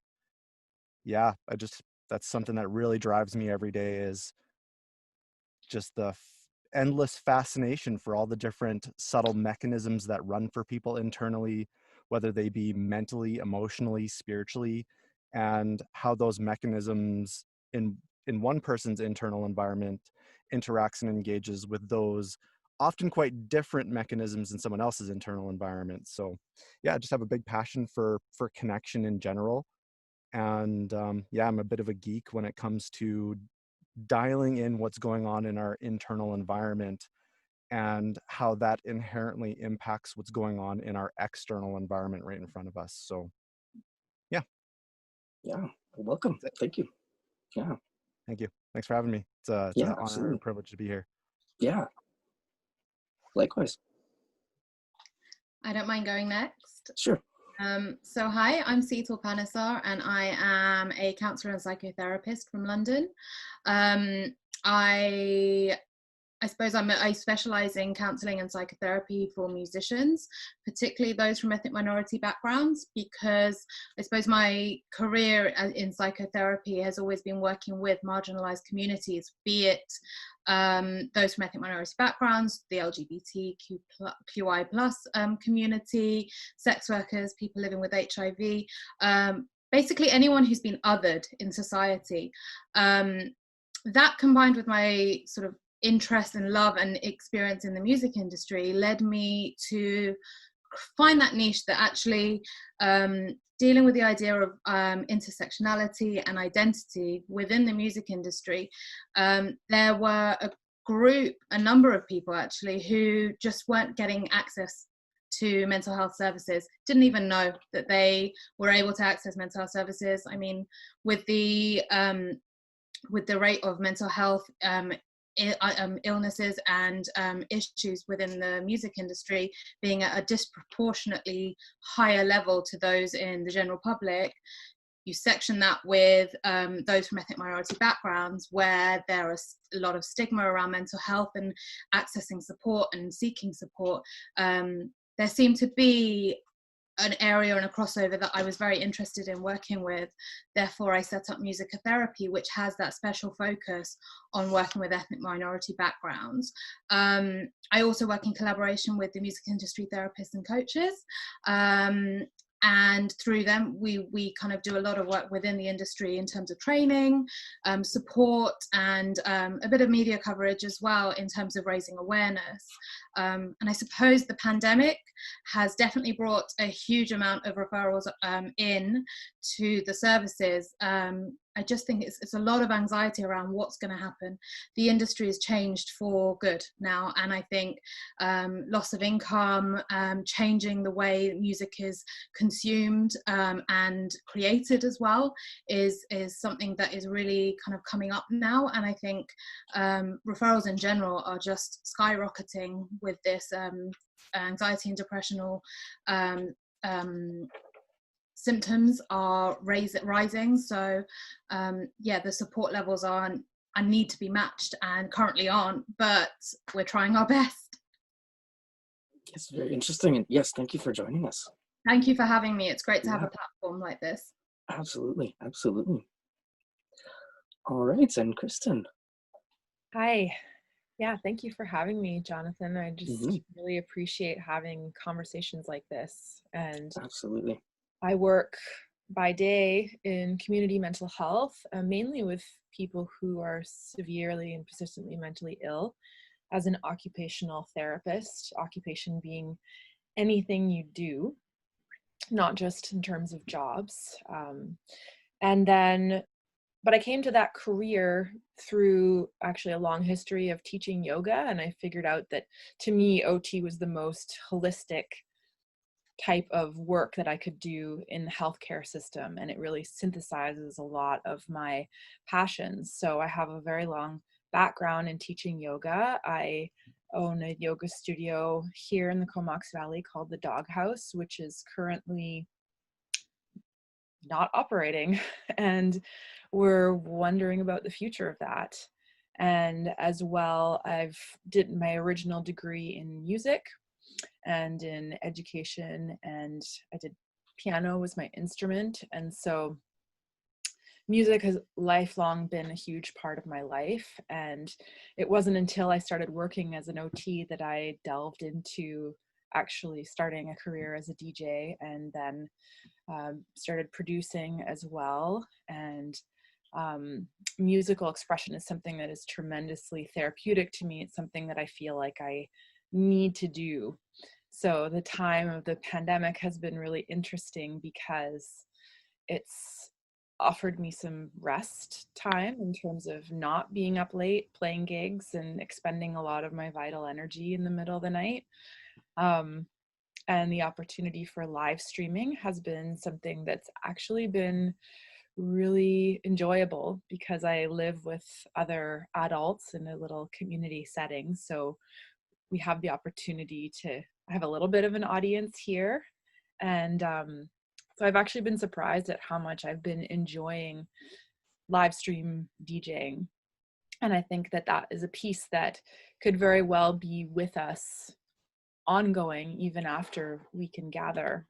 But one of my biggest concerns around the pandemic is how it's impacting people's mental health. And globally, you know, we're doing this for physical health, but we are only beginning to see the grave impacts that isolating has on our mental health. And it's challenging everybody's tools in terms of our practices and what we use to support us in times of trial. It's really fascinating time that we're in, and I'm looking forward to just discussing potential solutions and creative ideas with all of you. So thank you. Yes, thank you, Kristen. So yeah, I thought we'd start with a kind of a more broad general question for all of you.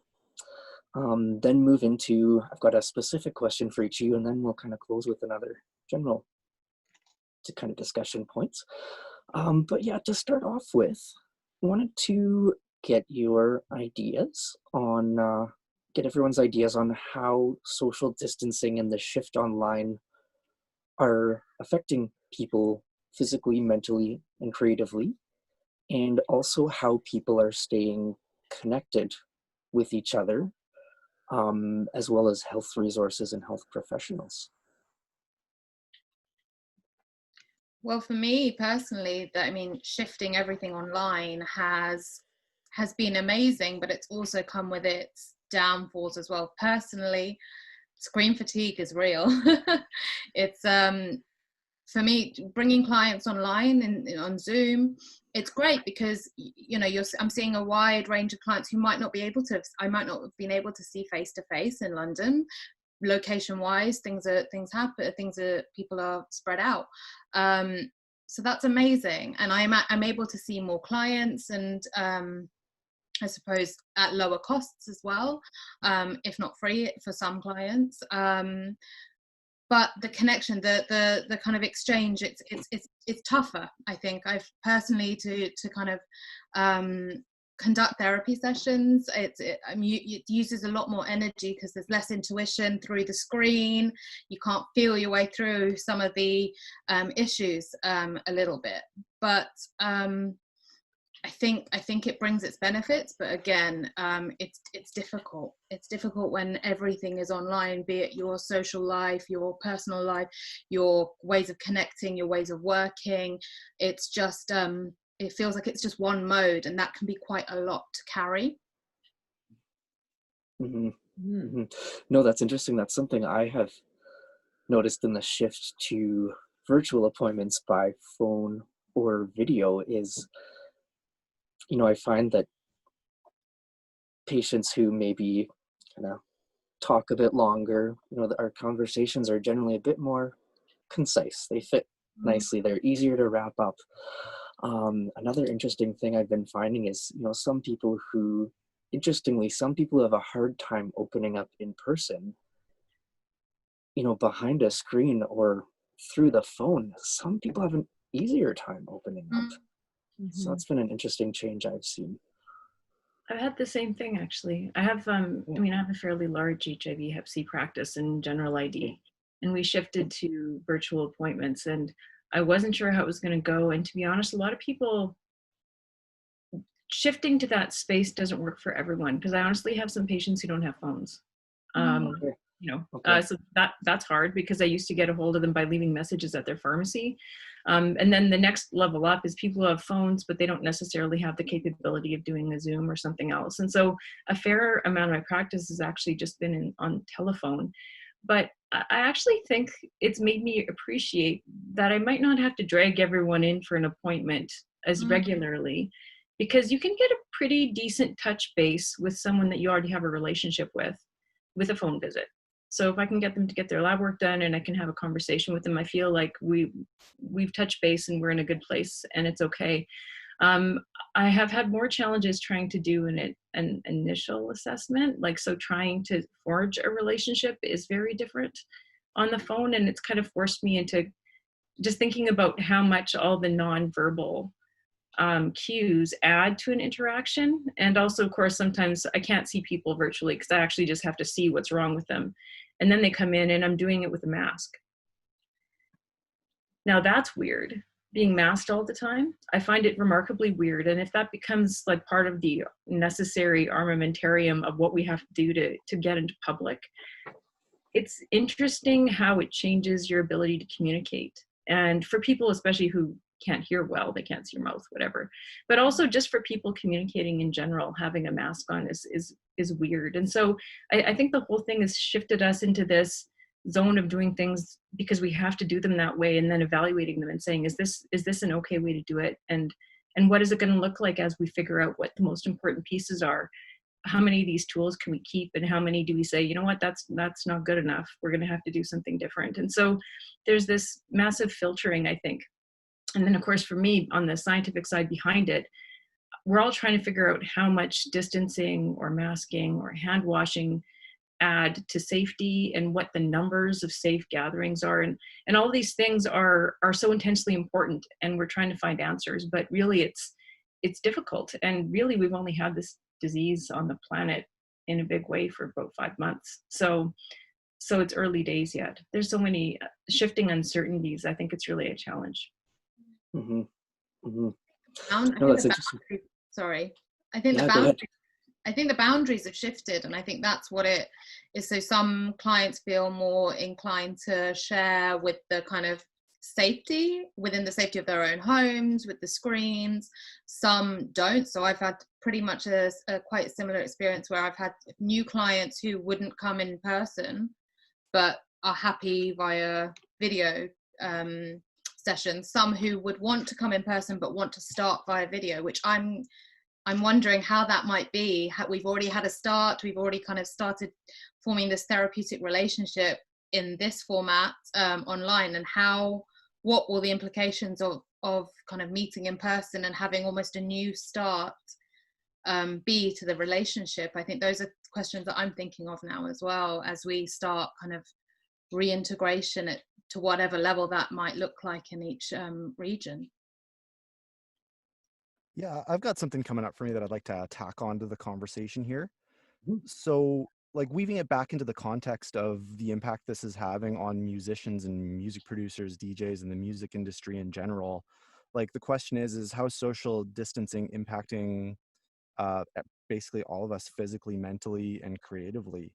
And so I'm just going to roll with an analogy for a moment. It's like let's say we're walking out in the forest and we see a deer, right? And we step on a twig and the deer notices us. The ears perk up, it looks in our direction, and poof, takes off, right? And so what's happening there is the sympathetic nervous system is getting triggered. It's our fight, flight, freeze response. And which happens when there is not necessarily evidence of an immediate threat, but the possibility of a threat. There doesn't necessarily, like, if I'm walking through the forest, I'm not going to hurt a deer. Most of us wouldn't, you know, but the deer takes off anyways because of the possibility of a threat.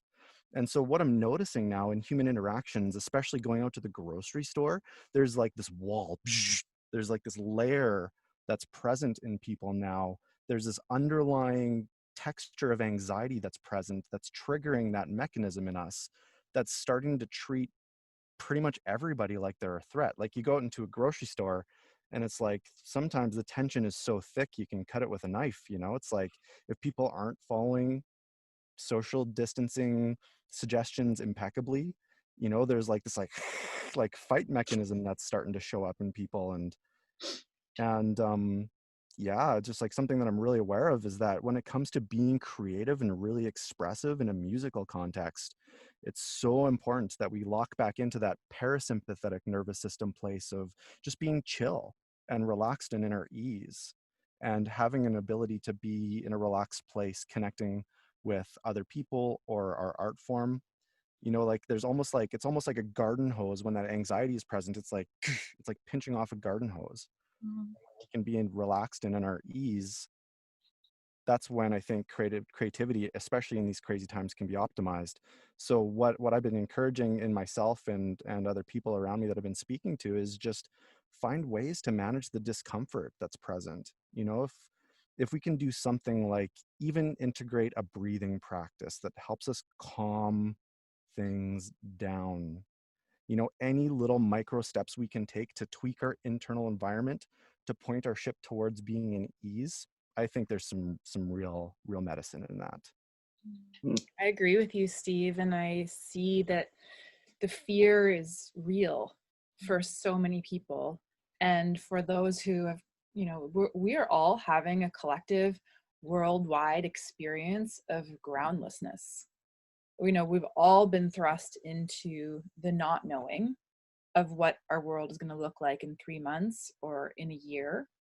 And for those people who have developed tools to navigate uncertainty, you know, now is the time where we're really calling on all those tools. But for people who haven't, this is a really intense time.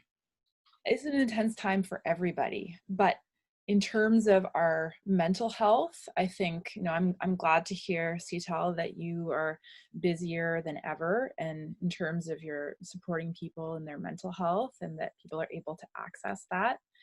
And being a part of the mental health system, I really want to be looking forward to, like, we're going to see suicides rise and overdoses rise. This happens historically whenever unemployment takes a huge increase. We know that this happens through history, and just the importance of cultivating personal tools in whatever way you can right now, it's paramount. It's essential for our survival. And, you know, for artists, I think that this time can actually be a really creatively potent time, especially if you've already invested that time in opening the creative flow. It's already there. For people who, you know, want to be creative and they haven't necessarily found that, this time may just be too stressful to even start finding that. But in terms of, if you've got your creative flow and you can find some sense of ground within yourself, then this is an amazing opportunity where we have more time to alchemize the collective experience into art, because I do think that art will always be made, and what that's going to look like moving forward still remains a mystery. I just have, riffing off that a tiny bit, I'm really interested by the kind of idea that we're putting around the anxiety, and how that affects your state of creativity, and how it actually affects like everything you do in terms of interactivity. And I keep on circling around an idea of how do we get a sense of community back? Because I think when you get right down to it, we have to make proxies for a sense of community, and people have missed many communities. Like sports fans miss watching sports. People who make and create and share in music, where that's a primary focus, have had that kind of taken away, and you're looking for the proxy. And even just in terms of going out in the world, because of the armed state that we were talking about, people are just feeling like the world is out to get them, right? And that is a profoundly unhealthy way to have to live for any duration of time. And when I'm looking at the information people need, I keep on trying to figure out, how do we communicate what's a reasonable amount of anxiety and a reasonable amount of risk in this time, and how much of it can you actually let go? And I think people are really wanting firmer ideas of what is okay, what is not okay, what do I really have to worry about? And it's difficult because the people filtering the information that's coming forward are filtering it through their own risk perception too. So I sit on a group and we can all look at the same number of scientific papers about transmission and actually come to different conclusions, which seems somehow wrong, but it's how you weight all these different pieces. And so I feel like we have to reach a state of kind of more of balanced risk and anxiety, and really, really try to work around that to get connection again by whatever means. And I'm observing right now with this conversation, and I have also having like a glass of wine and playing silly games with neighbors on Zoom or other platforms. You can actually get a sense of community back through other means. It's not the same, but it's still good. And those are very safe. And then we have to like make the goalposts or set up the signs for how we can start engaging in a way that feels more normal.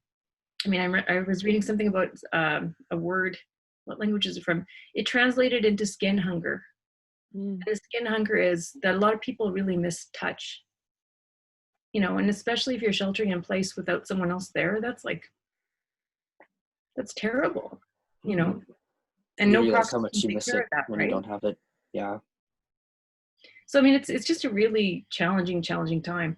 But setting up an expectation of, we can't have zero risk, but here are reasonable things we can do, and figuring out and adjusting that, because that's the other thing people don't like, is when you change the rules, but sometimes we change them because we learn things. So we have to actually also learn flexibility. Yeah. And the flexibility is that, well, now we know this is okay. It didn't used to be okay. That doesn't mean that we're flip-flopping.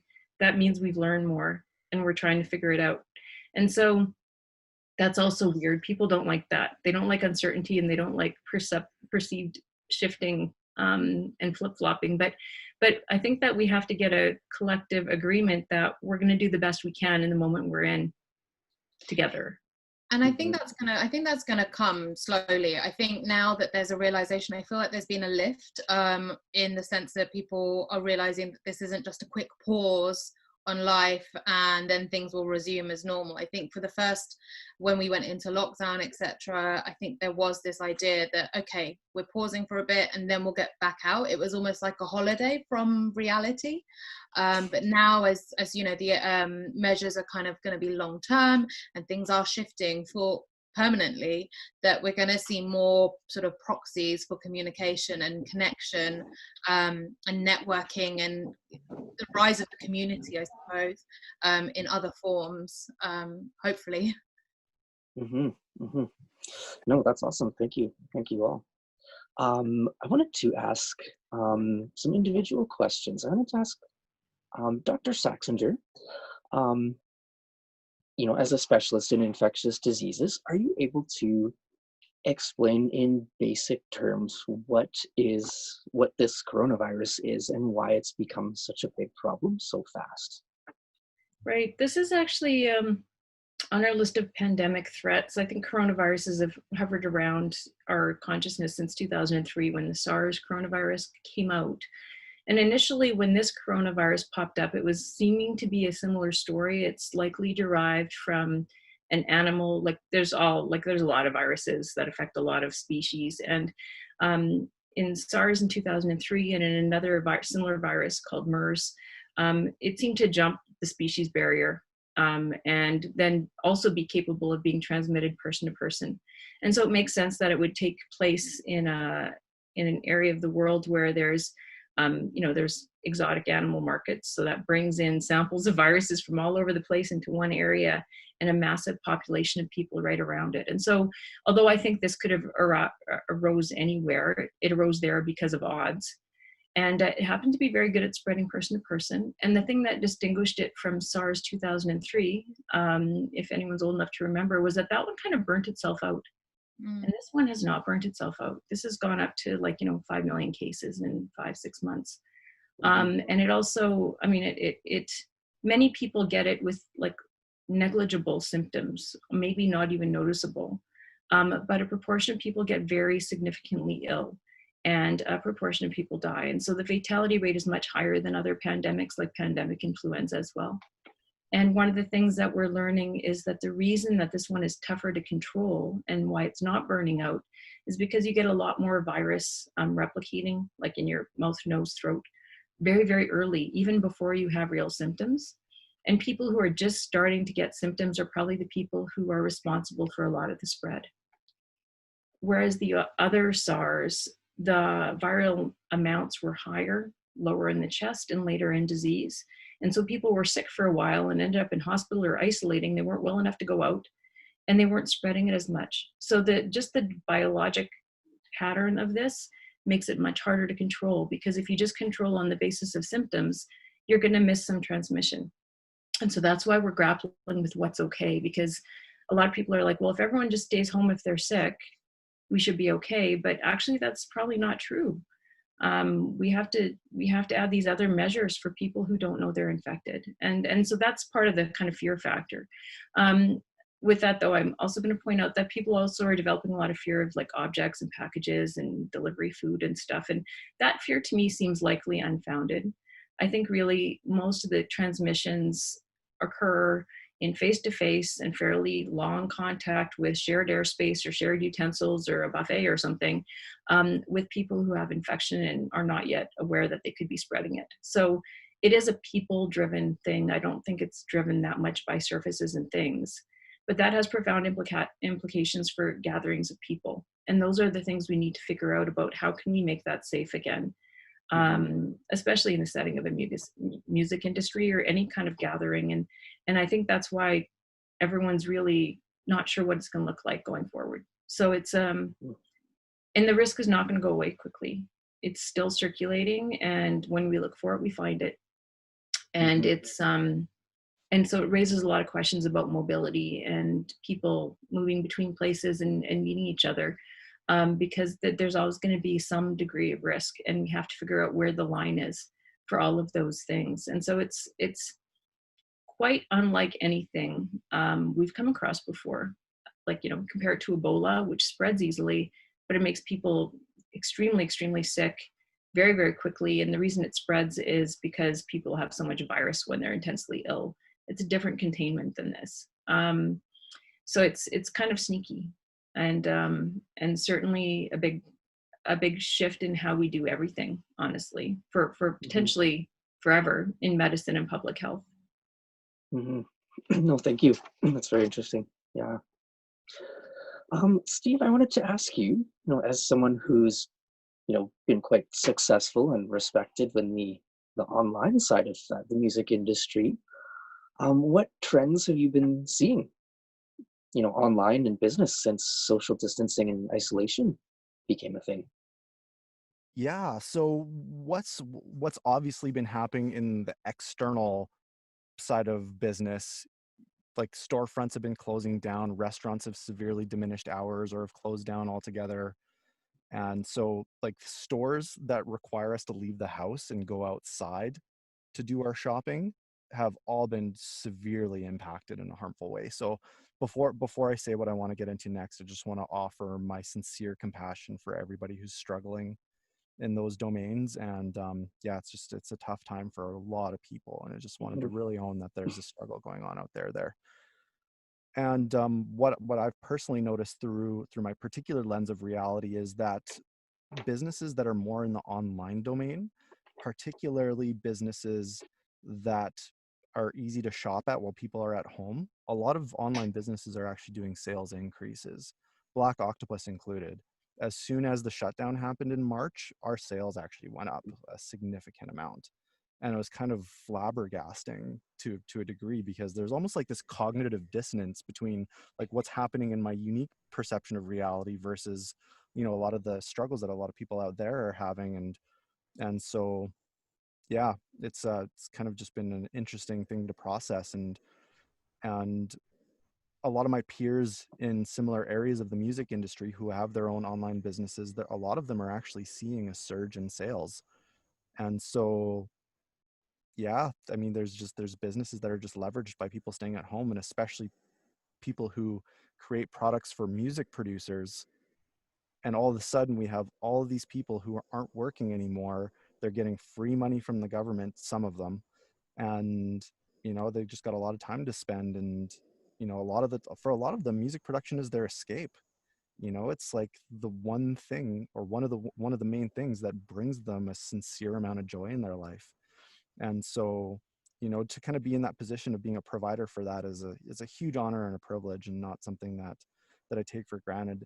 And something that we actually did, that if you're a music producer and watching this, you can actually go to the Black Octopus website, and we're actually offering a free sound library for music producers who might be struggling with money and staying at home. Like one thing that we saw was that a lot of musicians lost their tour revenue. And so, yeah, there was almost like this ethical piece that came up for me. It's like our sales are going up, but a lot of our artists' revenue is going down, and that's just not okay with me. So we got Toby and I, my business partner, we got together and had a team huddle and decided that we wanted to go through our entire artist roster and find out who's lost some touring revenue. And then we offered them a payment up front to produce some material for a product for us, as a way of us showing up for our artists. And now we've taken that product and have created a free offering for the music production community. So it's on the Black Octopus website. It's called Stay at Home Beats, and it's free to download. Actually, we have a couple pretty sweet free offerings on the site. So just thought I'd put that out there. Yep, yeah. There's the invitation if that's something you're interested in. And yeah, and somebody alluded to it earlier, and it's just a highly important piece, is like the way that people are consuming musical content is changing. You know, the demand for streaming. Ooh.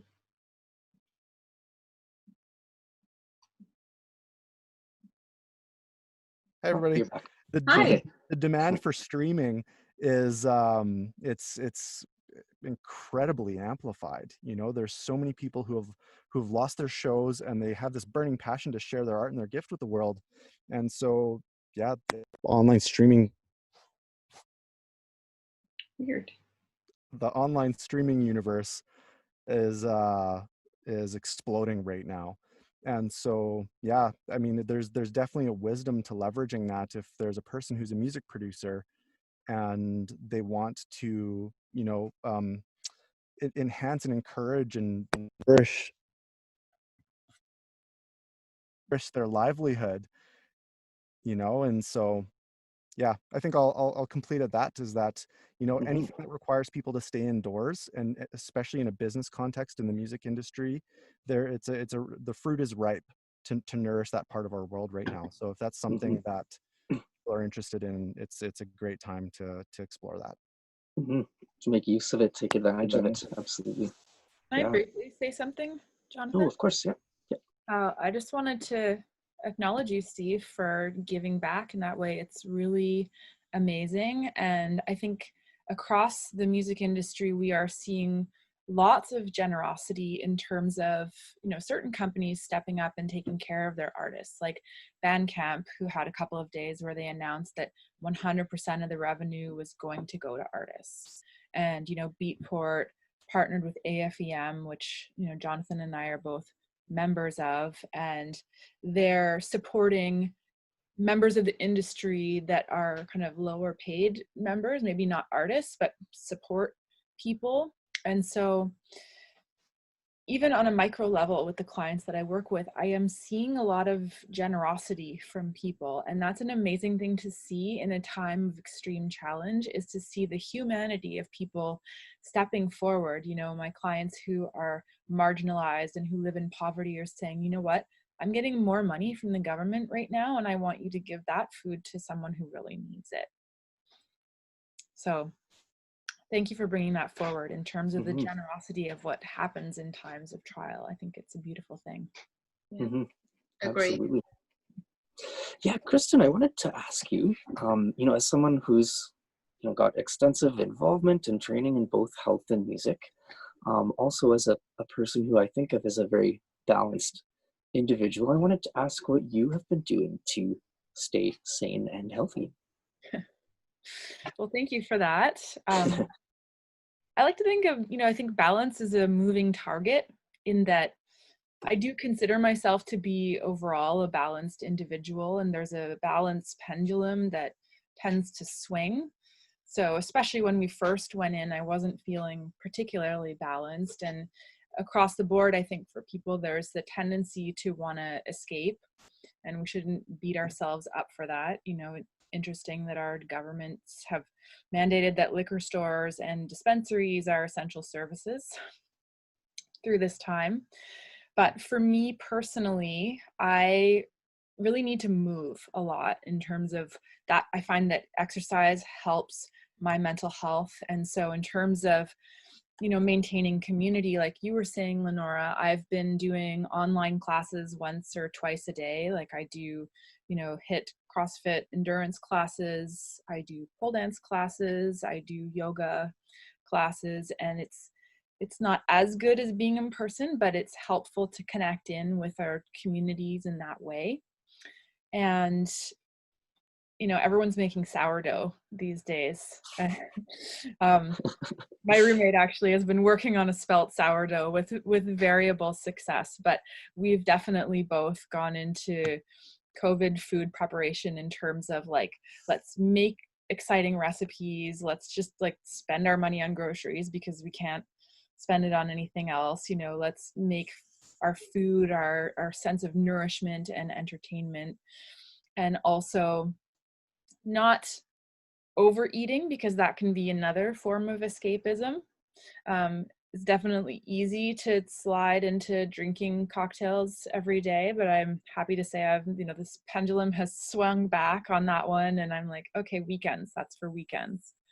So I also have a very strong spiritual practice. I meditate every day for 24 minutes. I do pranayama and breath work as well. And in terms of, my tools, I'm also taking a course, an Enneagram course on personality typing, and it's with my teacher who I've done a lot of silent retreats with. I actually, 2 weekends ago, I went on my own personal silent retreat for 4 days and 3 nights. And I figured it's as good a time as any to really take that time out to sign off of my phone. I've gone off of Facebook scrolling, especially. I still check my messenger messages, but it was affecting my mental health to go on Facebook and to see everyone having their opinions and venting and posting all of this fake news. And I was like, you know what, that's just jacking up my sympathetic nervous system in a way that is not working for me. So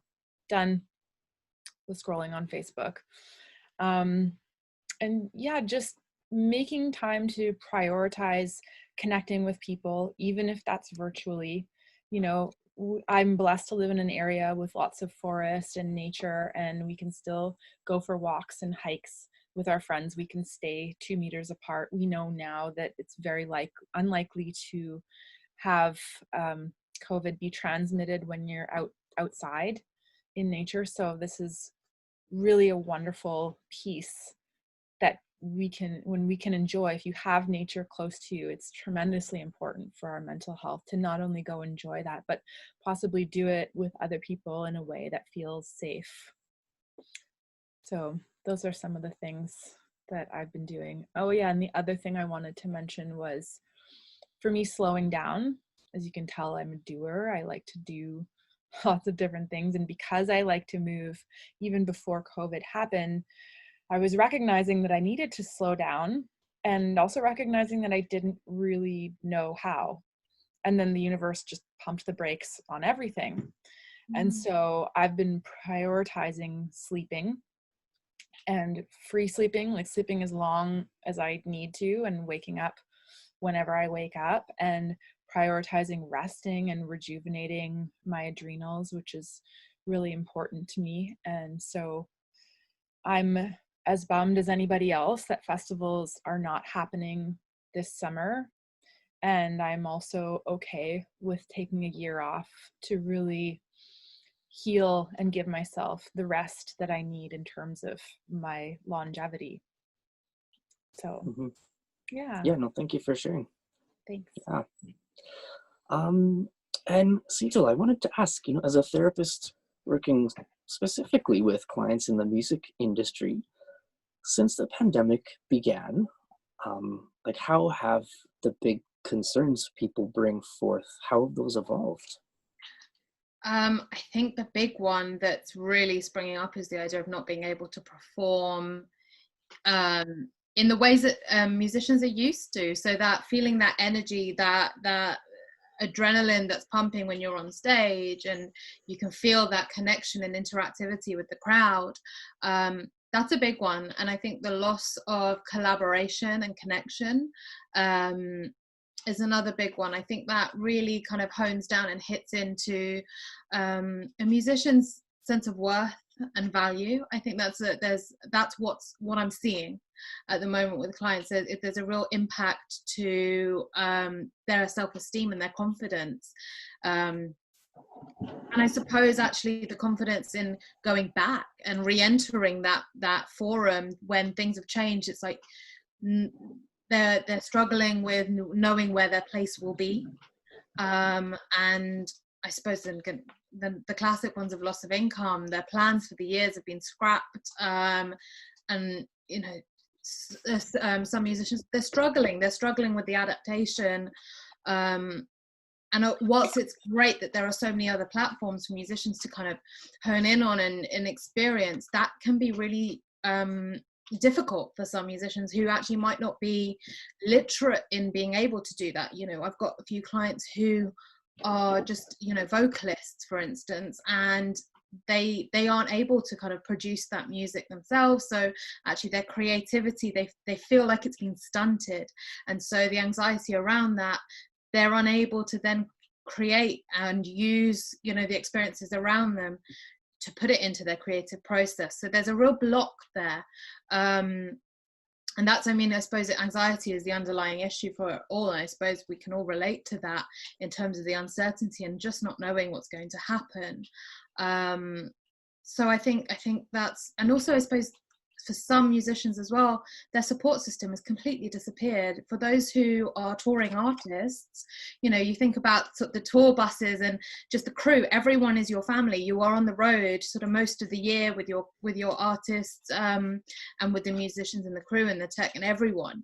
That suddenly just disappeared. So actually the level of isolation that they're facing is exacerbated. Obviously we're all sort of socially isolated in that sense, but that they feel it a lot more, and I think that's really coming to play now in the sessions, and it's hugely impacting their mental health, and I suppose their place in the world. I think there's a lot of questioning going on in terms of who they are, and that goes down to identity, and so much of it is entangled in creating and delivering music. No, that's very interesting. Yeah. All right. Well, yeah, we've got about, I'd say maybe about 10 minutes for kind of closing question. And then if you guys wanted to ask each other questions or have a bit of back and forth conversation, I think that would be awesome. But yeah, for about the last 10 minutes, I thought we could maybe discuss, what might be the realities for public gatherings and music events in the future, and ways we can do that safely, as well as some of the positives that you've gained from the experience of being in a pandemic that you'd like to take forward with you. I'm looking doubtful about the second one. Open air venues, lots of open air venues, and I think especially in England, the idea of festivals, it's all crammed into 2 short months, 3 short months of the summer season. So I think perhaps, you know, exploring the idea of open venues all year round and actually make provisions for the weather in terms of new kind of, I suppose, structures outside. I think that could be one of the more creative solutions to kind of indoor arenas. I think the pandemic is the death of the mosh pit at the moment. So yeah, open air I think is the one that I'm thinking of. That's a cool idea. I like that. I would totally agree. I think, I mean, we're still learning about transmission in large groups. And if we can get a better idea of the dynamics, like what are the riskiest things, I think that'll make it a little bit easier to give guidance. But at the moment, the fundamentals are air exchanges, shared airspace, and distance. And outdoors offers a lot of benefit for all of those things. And also the degree to which, you know, testing or symptom screening might help prevent someone who's unwittingly potentially infectious from entering a group. Like how useful might that be? And so I think we're going to end up having to refine our idea of risk and see what we think collectively is acceptable. Right now, we see groups of people who are basically refuting any concept of risk and, you know, getting together in large groups, large shouty groups, clusters, protesting lockdown. And I can't imagine anything worse as an idea. And then other people who have gone to the extreme of actually carrying a huge amount of stress about even accepting a package. And I think the truth really is going to be in the middle, and that we're going to have to just sort our way through that. And in terms of gatherings like that, I think outdoors makes a big difference. Another idea would be, can people wearing PPE still have, like personal protective equipment, still have a good experience in the world? I mean, even when I was seeing, we haven't had a ton of COVID patients here, but when I was going to see them, I was wearing a yellow isolation gown over my lab coat and clothes, a mask, a face shield, gloves. It's not a spacesuit, and that's someone who I know is infected. I'm still okay. And so, you know, is there a role for trying to figure out what we can do to make ourselves as individuals safer in an environment? And there's some training that's required to do that properly, and can we actually carry that out so public can do it right? Because I was at the grocery store having a similar grocery store experience to Steve, and I think I saw people wearing their mask on their chin, dangling off the ear. I saw a girl talking to her friend, and she pulled her mask off so she could talk and then put it back on. And I'm like, you're defeating the purpose so badly there. So I think there's a lot of questions we have to negotiate.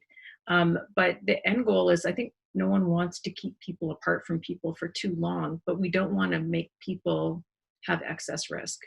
And finding that balance is really, really tough. And I think for the moment, caution is the way to do it. And there's places farther ahead than us. So places that have already had their epidemic peak and they're starting to reopen more, and we're looking at what happens there, that might help inform us. And we're going to have to be very attentive to the global experience as people start opening up and getting together again, because that's the only way we can figure it out. So continued transparency about what's going on is going to be very important. And hopefully no one will have any big problems with opening up more in large gatherings. I mean, there was that nightclub incident not that long ago that kind of told us that type of gathering is still probably not a good idea. I think that was in Korea, and quite a lot of contacts. So it remains very uncertain. And I guess if I was going to say one thing to the latter part of your question, positives I think would be, there has been some increased collaboration and faster, more effective collaborations in medicine and science than I've seen ever before. I mean, there's been a united front, and it's only now that we're starting to see people get grabby in academic boundary, hey, I did that first kind of about it. And until now, actually, it's been an immense outpouring of just pure supportive, we have to figure this out together. And I think that experience is important to realize it can happen. And I really value some of that working together very much. Mm-hmm. I recently did an interview with Tarun Nayar from Delhi to Dublin, and he has a record label as well. And he's a visionary as far as I'm concerned. And he has come up with all kinds of interesting solutions to the pickle that we're in. His record label, they throw a Twitch party every Saturday night, and he lives on the Lower Mainland and is really very much supported by the South Asian population there. And they have dance competitions on Zoom, and they give away prizes. And he said people are just lit, like they are so excited to be doing this and interacting in the way that they can. So he's really done an amazing job of creating a virtual community.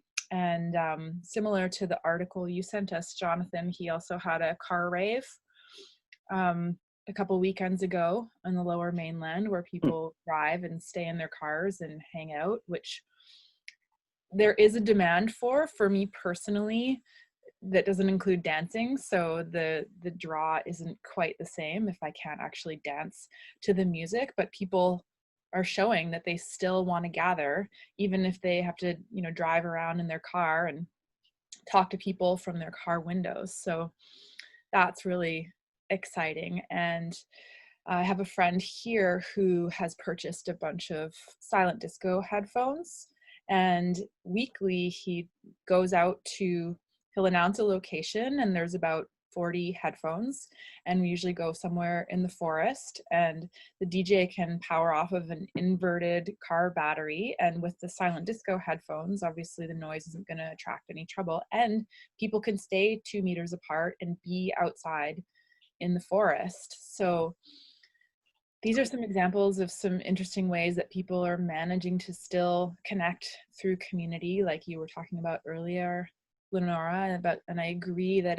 community is tremendously important for our mental health. And I just think moving forward, we can't forget about how important it is for us as a species to gather and to appreciate music, you know, whatever kind of music that we love, because this experience of connection is something that we've literally done for millennia.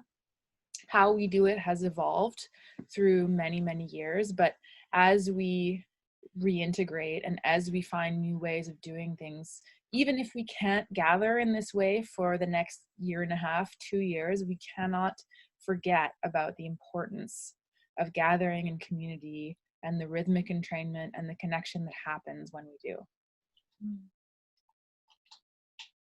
Yeah, I just wanted to add, like, that I suppose this kind of time that we're in at the moment has allowed me to focus on the smaller victories in life, you know, just focus on those small things, pause and reflect. I think it has been an opportunity to do that. I think it's given me a chance to practice what I preach a lot of the time, in terms of taking that time to reflect and focus on those smaller things. So I've been able to do that and kind of get in touch with the things that I used to love in life, that I just, you know, life gets in the way. You are making time for that. And cooking, I suppose what you were saying, Kristen, was in terms of spending all my money on groceries and trying some adventurous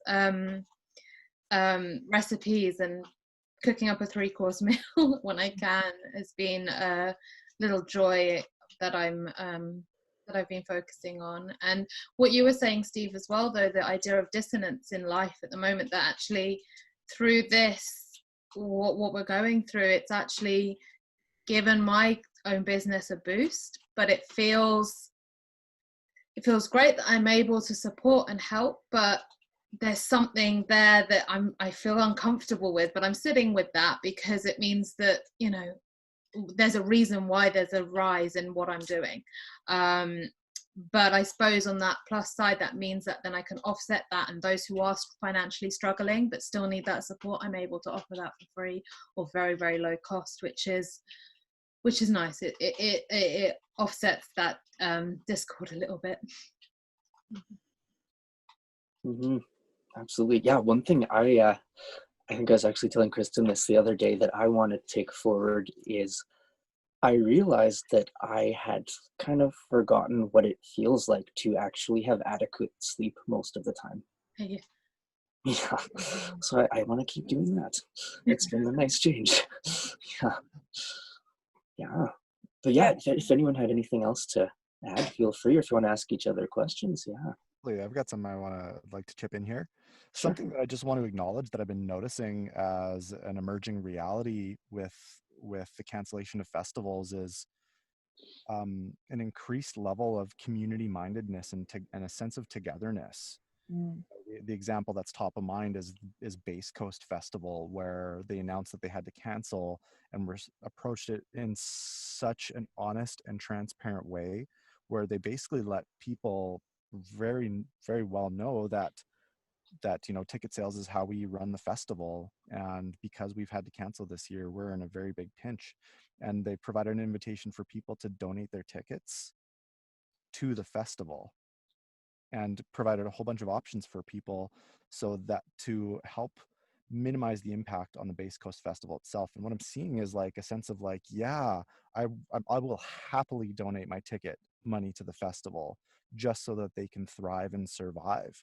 And so I'm seeing this almost amplified community mindedness and value for supporting the people who are throwing the public gatherings. This is less on the risk mitigation conversation, and it's more of like the community togetherness kind of mindset conversation. And I just love how I've been seeing that. And yeah, I just wanted to spotlight that to promote that and encourage that, because I've seen in the past where a person pays $400 for a music festival ticket, and then they get there and then they complain about having to wait in line to get in, and they blame the festival for that. They go inside and they complain about how much food costs at the food vendors, and they blame the festival for that. They complain about the music. There's like the sense of like me versus them. I've paid X amount of money for my ticket, and that entitles me to like be in opposition to what they're actually providing. And so there's like been like an historical like me versus them kind of context. I've not for everybody, of course, but that's certainly has been running for some people. And so I just wanted to spotlight that amplified. Yeah, I really value this offering that these festival producers are providing to the community, and I want to be a part of being a part of the support system. So yeah, and I think echoing that, especially I know in London here, the smaller venues, not taking away festivals, just venues for the music gigs, they have all been shut down at the moment. So I think there's a lot of community rallying and support for some of the lesser known, smaller independent venues that are just struggling. And so the kind of call out and call to support and call to action is being felt, and people are just so more than willing to kind of help out, because it's uncovering that value of importance, that how dear this culture and the music society is to us, and the community is just pulling together in those ways. And I think it is beautiful to see. Yeah, totally. There's like this quality of nourishing the ecosystem, like a value for nourishing the ecosystem. And I think actually the importance of music as a soothing technique for those who aren't even in the industry is being highlighted, that actually those who are in turmoil and are experiencing anxiety and other forms of anything at the moment, they're turning to music. Actually, they're putting on music. It's a form of catharsis, it's a form of escapism, and actually the musicians of the world, it's there's a sense of healing that's coming from musicians to others. And I think it's shining an importance of how important music is in our society on a wider scale, and we need it. It's fundamental for us. Absolutely. I was thinking about how everyone who's going through this experience, it's like you're grieving the loss of what you knew and what you thought was going to happen. And then you're also facing this, but what is going to happen? But when you think about how people grieve things, you have to spend some time being angry or denying it or all those things. And then you get to a point of, well, apparently this is where we're at. And I think a really big switch is when people start thinking about where we are and how to deal in this space of grief for the current and future together. And so some of what you're discussing, I think, is people going through that and saying, what do we value and how can we go forward? And it is kind of almost like working through those latter stages of grief. And I think that the togetherness piece is just so important. And I just think that the descriptions of how music community is pulling together, and we've seen the same thing in healthcare and science, is just so key. And it actually is a bit of a value exercise. Like, what do we value? And I think that that can turn bad and good, but we've certainly seen lots of examples of good. Mm-hmm. And I would also like to add that, you know, this is an unprecedented time. This has been a very difficult time for everyone in a variety of different ways. And there's been silver linings to this time, you know, like what we were talking about, Sita, with cooking, and with Jonathan getting more sleep. And so as we reintegrate, as we come back to what people may call the new normal, I think it's really important to be conscious about the silver linings and the awakenings that we've had during this time, and to consciously restructure our lives. You know, for me, it's like having a sustainable schedule that isn't so crazy busy that I'm ultimately getting depleted and it's usurping my vital energy. You know, how can I recreate my life moving forward to be more sustainable and incorporate the things that I've learned, all the silver linings, if you may. Mm. Yeah, well, I think that takes us to about 65 or 70 minutes. So I'm wondering if we should just leave a bit of time for us to respond to the viewer questions for the broadcast. Yeah, sure. Yeah, but yeah, no, that's awesome. Thank you guys all for being a part of this.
Welcome, viewers, to the Virtual Electronic Music Summit.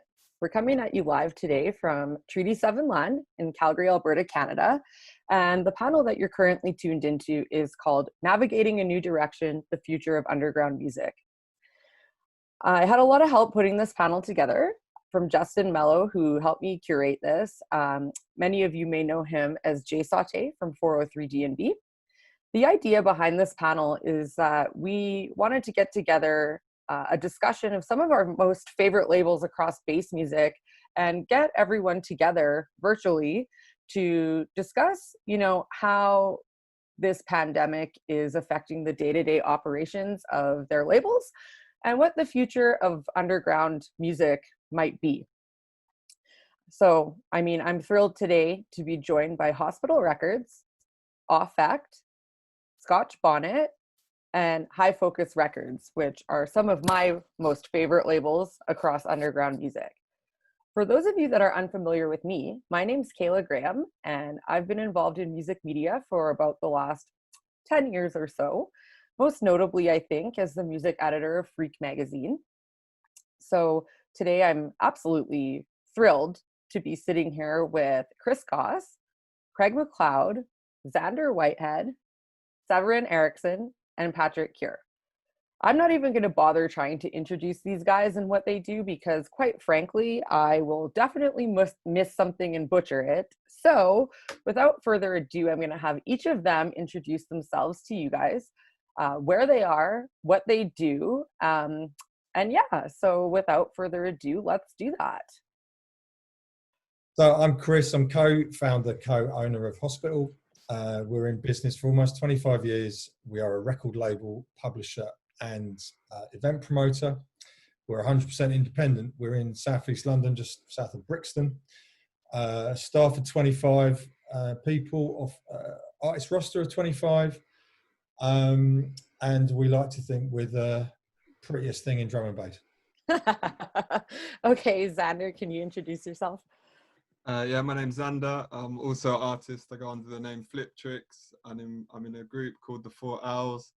My record label is High Focus Records. We've got roughly around 25 artists and have been running for 10 years. I also put on events as well as distributing music and promoting the artists through the record label. Okay, great. Craig? Hi, I'm Craig from Mungo's Hi-Fi up in Glasgow in Scotland, sound system production unit, and I also run our label Scotch Bonnet Records, which has been going for 15 years now. Okay, great. And Severin? Hey, I'm Severin. I am the label manager for Affect and the co-founder and president of a talent agency called AAA. Affect, we just had our 10-year anniversary. And our main focus is on developing mostly Canadian talent, but also working with international acts. Last but not least, Patrick. What's up? I'm Patrick, half of the duo Greasus. I am the founder of Affect, current co-owner now as well. Responsible for basically the brand and A&R. And as Severin mentioned, we just started a talent agency at the absolute worst time. Co-founder of that, and yeah. Okay, great. So I don't really want to spend too much time talking about this because I know that everybody is bored as fuck about talking about the pandemic, but I do think that it's important to kind of set the stage of where all you guys are in the world and where the pandemic is at, because as we know, it's in different stages and different places. So Chris, if you want to just let us know where you're at in London with it. I'm in Southeast London, and as a lot of people might know, currently in the UK, we just have a very vague understanding of what the hell we're meant to do. We've been, as a company, we've been working from home, I think, for about 9 weeks now. I think we've been on sort of lockdown for maybe 8. I'm very sad to say that obviously, as a lot of people know, the death rate and the death toll here in the UK is one of the worst. We obviously all feel pretty devastated about that. Currently in London, I don't really feel like the measures are that strict, but I think people are doing their best. We have food shops and a few cafes open, but at the same time, I feel very lucky. My life is fine, and I'm not struggling. But I would obviously wish for the same as the rest of us, for a much healthier, more stable kind of community in the near future. Right. Okay, Xander. Yeah, I live in Brighton.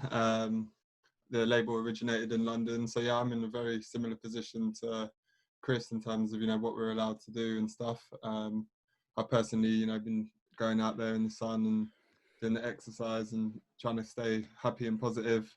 I also had a baby 2 months ago, right when the pandemic kicked off. So that was pretty interesting. Literally, as we went into lockdown, yeah, my wife was giving birth, so wow. yeah, it was pretty intense. But yeah, I plan to spend a lot of time working from home, regardless. So in terms of my daily kind of activities, apart from obviously losing a lot of shows, it's been quite similar in terms of what I've been doing, and I'm really trying to maintain the same amount of content and output, and try and get through it and stay positive. So that's where we're at. Right. Okay. So Craig, I think you can probably relate to the baby a little bit. I can indeed, yeah. I got an 9 month here now, and yeah, it's quite full. I've been in lockdown with a wee one, as I'm sure you know, everyone knows. But now, yeah, Scotland's the same. Maybe a few weeks behind England, so we're in a bit more of a strict lockdown still. We can go out for, I think it's from today, 2 walks a day or 2 pieces of exercise a day. But yeah, happy to be at home and doing our bit for the greater good, and trying to help people stay healthy and positive. Sav? Yeah, it's been interesting here. Our rates of COVID have dropped quite a bit recently. So our municipal and regional governments have been coming up with a timeline for people to gradually reintroduce their businesses and hopefully start to reestablish some of the normalcy.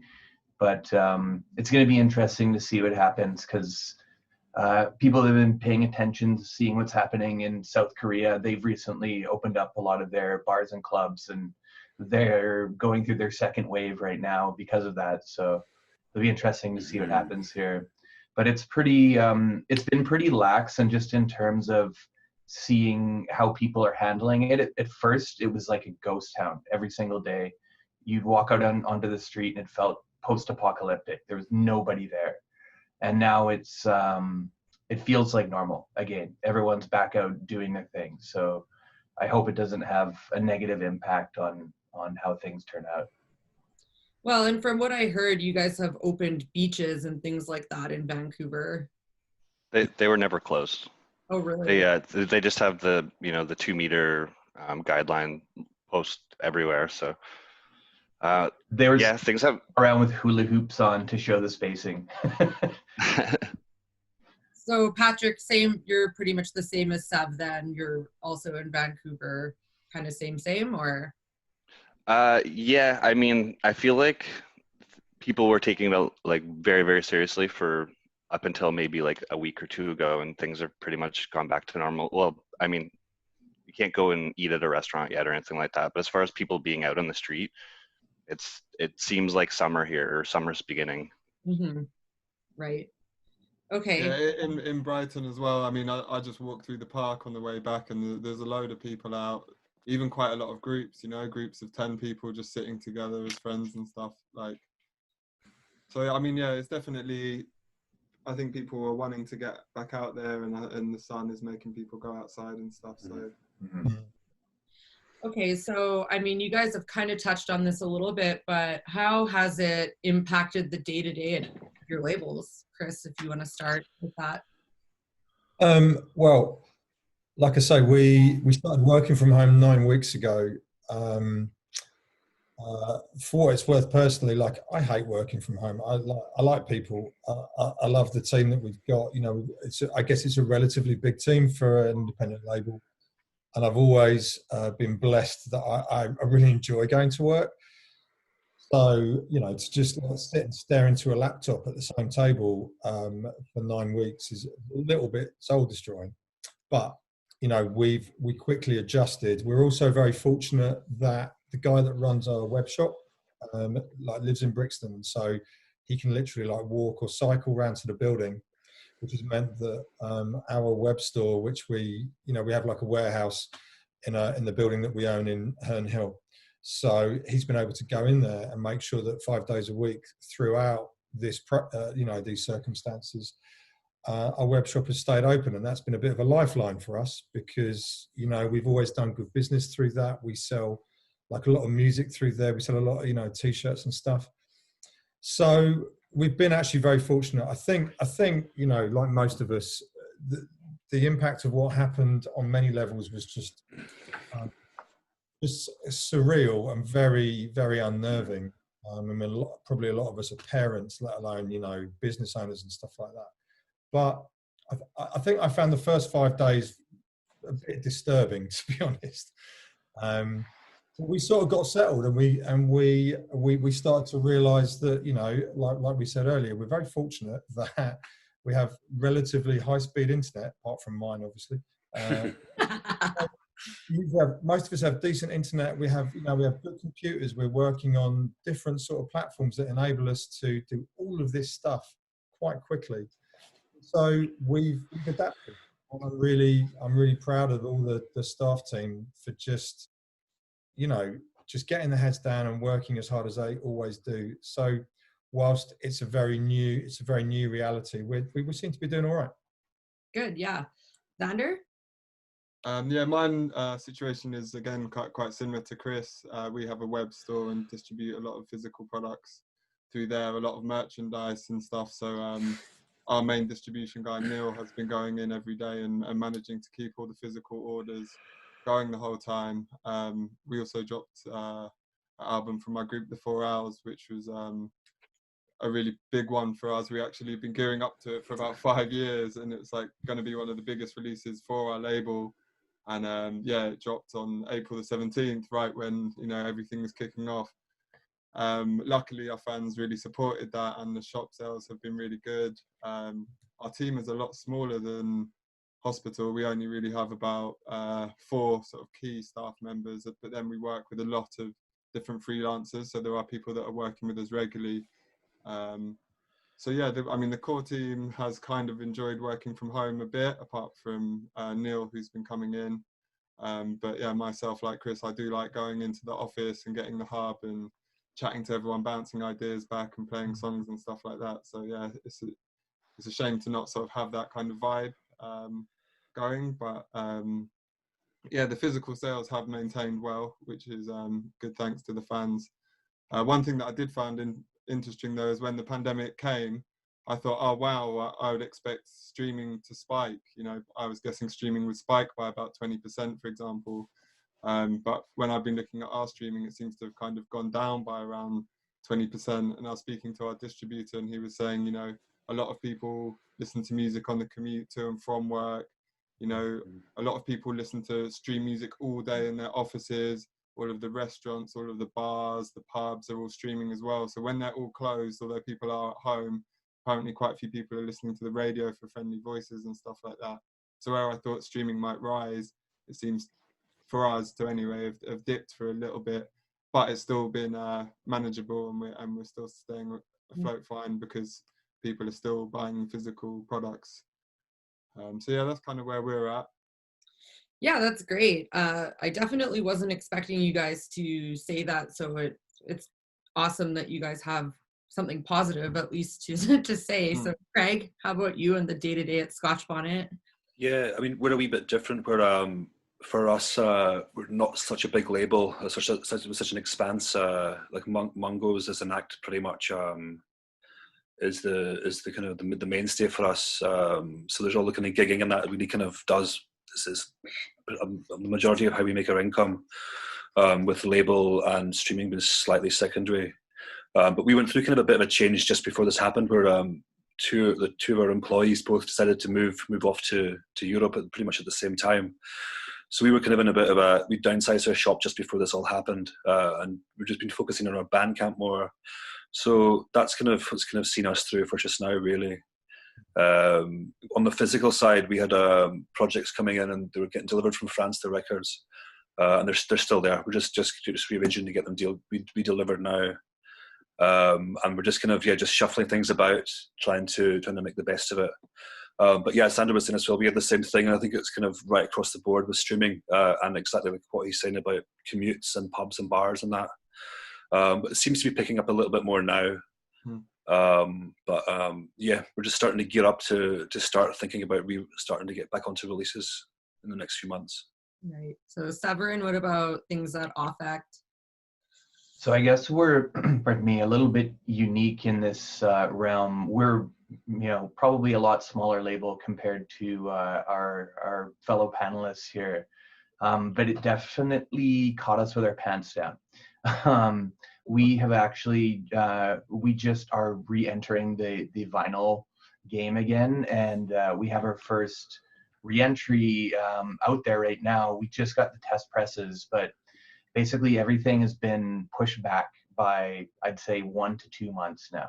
The manufacturing, the shipping, all the physical component of that.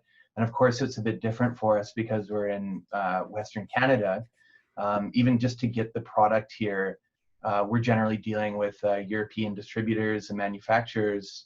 So just the logistics of getting the physical product over here is a challenge as well. And then, because of that, it just kind of created a bit of a domino effect. Now we're a bit more, I guess you could say, freewheeling as a label. I think it's been a big advantage for us early on because it gave us the ability to react to things very well. But now, given this limitation, especially with the physical product, it's kind of thrown us for a loop. So we're just rescheduling all the bits of our upcoming release schedule, moving chunks around, trying to anticipate what the delays are going to be. But it's been a little bit challenging, if I'm being totally honest. Yeah. So Patrick, maybe you can let us in on some of the things that have happened on the day-to-day of AAA, the agency you mentioned starting at the start of the call here. It was basically an immediate shutdown. Like within a week, everyone had lost their gigs. I'm sure everyone's gone through the same thing. And we've really only met a few times since this happened. There's really no business to do aside from respond to emails. And, at first people were worried about refunds and all that kind of stuff, but it's basically on pause until this whole thing is over. Right. Well, and I mean, I think that actually segues nicely into canceled events and what that might kind of mean to you guys. And I kind of wanted to start with Chris on that one because I don't know, I'm assuming most of the people viewing this will be familiar with hospitality events, and they are pretty massive. I mean, I've been to one myself, and it's a huge event. So for you, Chris, what, you guys have canceled 3 hospitality events now, or is it just the 2? I mean, we, same as everyone, like the guys were saying, I think, and we also have an agency as well. So we started our agency 3.5, 4 years ago, but most of us know that suddenly everything just cleared, and suddenly we all just saw everything fall away.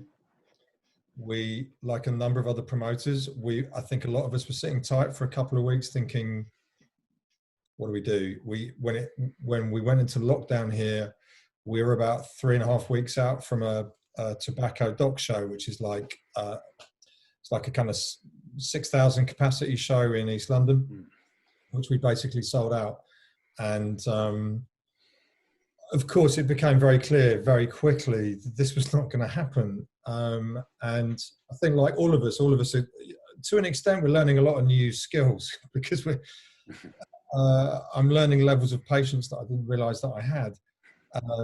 But also, I think what's been fundamental is learning how to ensure that we as a team deliver very, very clear messaging to a fan base. Because there's no sense in rushing to kind of say something on social media until you are categorically sure you know exactly what you're saying to people. So we had to, I think we sat tight for like about a week. And you know, we were, with any show, with any big show, we have either stakeholders, partners, suppliers. There's a lot of people that you have to reach out to. And these are other people who are being paid, losing work, you know, people that are delivering lighting, sound systems, bars, staff, you name it. There's a lot of conversations to be had. So we had to postpone our Tobacco Dock show, which is now allegedly happening at Halloween. And I'm obviously crossing my fingers that that will come through, because we've got 6,000 ticket holders that are patiently waiting with their tickets, which have been moved to that date. But simultaneously, we had to clear, because we just have shows, like a lot of guys, you know, we have shows throughout the year. I think we cleared 8 weeks worth of shows. So in the first week, we cancelled 20 shows, one of which was then Tobacco Dock being postponed.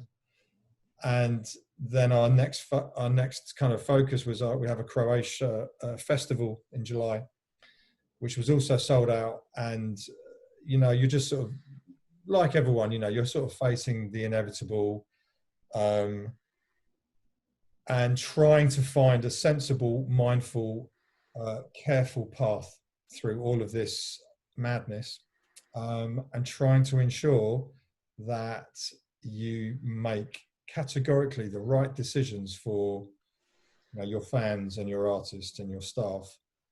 And so it's been a, I've never, you know, I've worked in the music business for a long time. I've never come across anything like this, but I know that so many of all of us here and so many other people that I know globally, we're all in the same situation.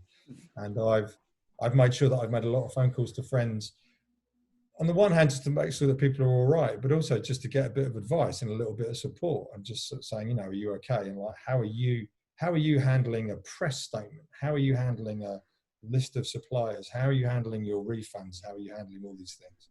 So we've had to, you know, we've had to postpone a huge show. We've had to then push our summer festival by a year.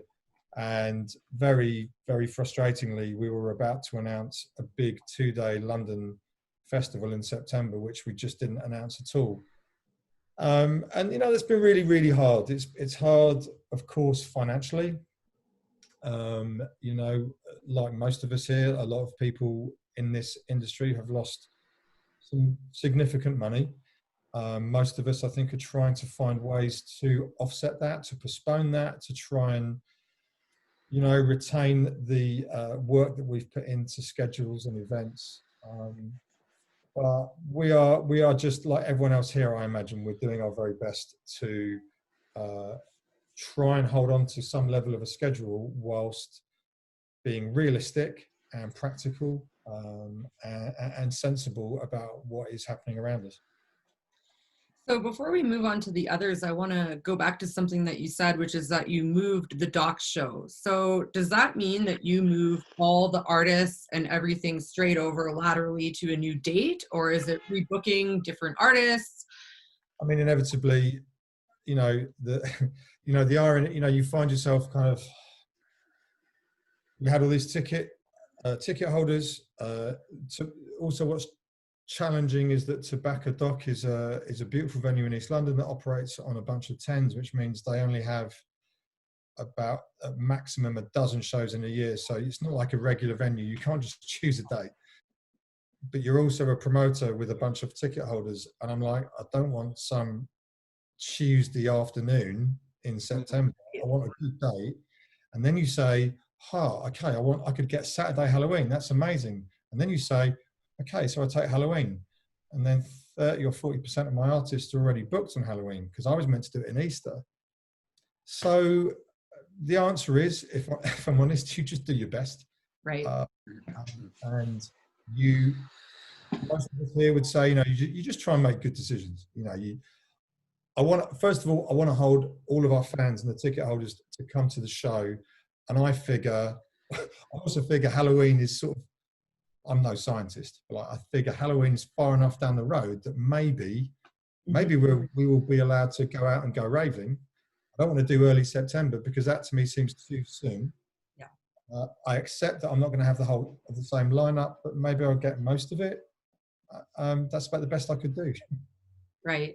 So Xander, what about you? What kind of events have you had to cancel this year? Well, on the label side, we were gearing up for our big 10-year anniversary, and the live shows is a big aspect for us as well. We had Bristol SWX, which is a 1,700 capacity venue, booked, and it was gearing up to be one of our biggest and best shows. And then obviously when everything started kicking off, I knew that it wasn't going to go ahead, but you know, like Chris was saying, we wanted to sit tight and just see what happened. And then when the government sort of put the guidelines in, that's when we put up our post saying, you know, because for the safety of the artists and the fans and stuff, you know, we've had to postpone this. So yeah, that was quite a wounder. At the same time, we rescheduled the whole thing to mid-August, which now I'm well aware of probably won't happen in terms of a 1,700 cap show. So we have another date penciled for 2021, in which we'll move that to as well. We had a London show booked as well, which would have been in a similar size, but we hadn't announced that yet. Luckily, all of our artists didn't really have any plans for that far, so I did manage just to say, everyone, can you do the next date? And they said yes, so that got moved over. We've also cancelled a Brighton show at Concord 2. So yeah, I've cancelled 3 in-house shows, but where it's more affected me personally is as an artist. Like I say, with my group, the 4 Hours, we put out our new album, Nocturnal Instinct. We worked with some, you know, we had DJ Premier on there, Master Killer from Wu-Tang, Rock Marciano, R.A. the Rugged Man, quite a lot of big American acts. We had just got signed to United Talent Agency, UTA, which is one of the sort of largest labels in the world, and they were gearing up to sort us out pretty much the biggest tour of our lifetime. So I've probably lost close to 50 shows personally, I reckon, this year, which financially is a massive wounder. But on the other side, I've just had my first child, and I'm super happy to be able to just spend that time with him and not be away every weekend and not be away for 5 days at a time. Although it would have been nice to bring that money back to my family, I'm going to get to spend priceless time with my son. And I have quite a few different revenue streams with the label, the merchandise. You know, like Chris, I've got a big back catalogue. So luckily that's going to keep us going. So, you know, the shows will happen. I've been performing for over a decade, so I don't mind a bit of time off, although I was looking forward to, you know, a lot of fun, exciting experiences. I love traveling the world, meeting people, doing the shows. At the same time, I'm trying to look on the positive side, you know, that I get to spend more time with my son, and we have the back catalogue to keep us afloat through this, really. Right. So Craig, I mean, for you, there's the artist shows, but you also have the sound system. And whether or not people know, you provide sound for a lot of festivals in Scotland and Europe. And that's how I really first came across you. So what does that mean for you, canceling shows? Well, yeah, we saw, what did we lose first? Well, we lost an American tour straight away, which we just managed to get our visa for the first time. There's like three of us who all play out as Mungos. So in a way, like what we do is 3 of us can be playing under the name Mungos in 3 different continents in a night. So we kind of really do rely on the kind of the gigging side of things. And yeah, we just basically just watch tour after tour for Australia, go shows in Canada, all through UK, Europe, all just kind of drop off one after the other. And yeah, feeling pretty braced to not really pick that up again until, I don't know, next kind of festival season maybe, if we're lucky. Just kind of watching and just getting ready to adapt to see how it all kind of goes. And yeah, with the sound system as well, we kind of we have like people who are subcontractors who kind of come with us on the road, drive vans, set up speakers, run the rig over the night. So yeah, I kind of feel bad that people who would rely on income from that are missing out as well. Kind of feel a bit responsible for that. And yeah, just getting used to working at home and not gigging. I've never been sat on my bum for so long in one period for the last 10, 15 years. But again, yeah, as Anders on the positives, just having had a baby, it is lovely being able to work from home and like nip through every hour or so for a go say hello, and yeah, we play or go out for walks and that. So that's the positives definitely as well for me. right? Personal one. Sev, care to weigh in on all your lost shows this summer? Yeah, Greasus lost out on a pretty nice handful of shows. I'd say our best time of year, I think probably like most of us, is summertime. Here in the West Coast, we have a lot of amazing music festivals. So it's kind of like our bread and butter. We really look forward to that every year. And of course, all of those festivals have been canceled or postponed. But of course, on the agency side, the impact is far greater. As artists, it's easy for us to adapt. Patrick and I both have careers outside of music as well. So the impact to us personally hasn't been as drastic as a lot of other artists because of our ability to, get money from other streams. But on the agency side, it's definitely been pretty drastic. Most of our artists are, they're in the same boat. We had loads and loads of festival bookings for everyone, and everything is just on pause right now. Yeah, it's been pretty bad. Yeah, Patrick, anything else to add? Yeah, well, we were actually just supposed to be on our first Asia tour, which we would have been stuck in India, like for sure. If we would have left, we probably made the decision not to go maybe like one day before our flight was supposed to leave. And I think they announced the lockdown like just a couple days later. So we would have literally been stuck somewhere, probably India, and it wouldn't have been a good time. Yeah. On that topic, one of our artists is stuck in Mexico at the moment. Oh wow. Yeah. Really? Chris, do you have any artists stuck anywhere, or? Well, no, happily, they're all safely at home. I guess. I think some of that is just the luck of the draw, isn't it? I mean, we have artists that actually are, that live in like Brazil, Russia, Central Europe, New Zealand. But same as everyone else here, there's at any point there's people on tour. There's people, we had Serum and Inja were down in Australia. In fact, as it started and as lockdown kicked in, they just had to cut their tour really short, and then they were lucky to get back. So yes, I'm happy to say that everyone is at home. They're where they need to be. But I think for all of us here, the impact on our diaries, our events, all of that live revenue has been devastating. Right. Well, I think one of the cool things, at least I think it's cool, that's come out of this is the live streams. And for example, Chris, you guys turned the Docs event into a massive live stream, which I thought that was really cool. So how are we feeling about live streams, Chris? Yeah, it's a good question. How am I feeling about them? I'm feeling mixed about them, if I'm honest. I mean, I think all of us naturally feel a need to stay connected with the fan base.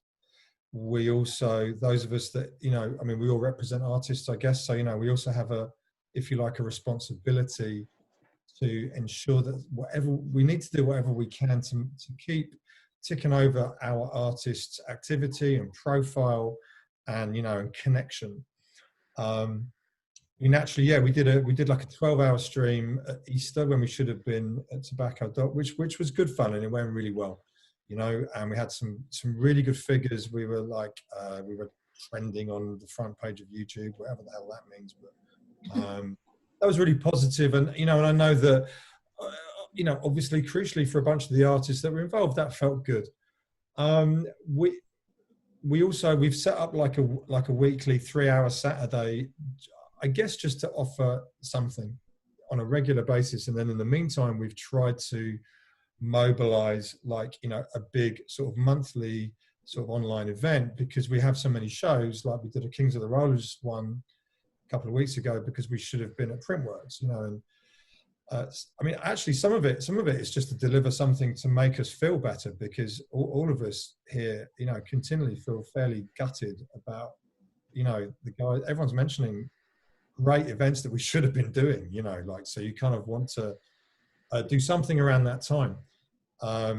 but also give it like 4 weeks. And of course, probably everyone with a laptop and a USB stick is streaming a set at some point now.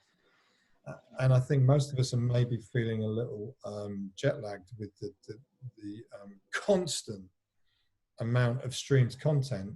I mean, I woke up a couple of mornings ago to see that Cascade in America was, playing his USB sticks from the Grand Canyon.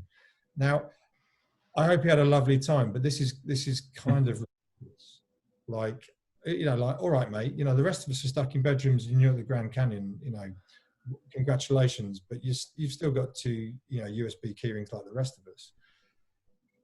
Quickly, I think a lot of us are needing to continually have conversations about how do we collectively carve out some kind of meaningful online event future as musicians and as performers, as labels, as sound systems. We are all, I imagine, trying to figure out how we can deliver content that is meaningful to us and meaningful to our fans. And let's face it, the dirty word is ultimately, how do we monetize that? Right.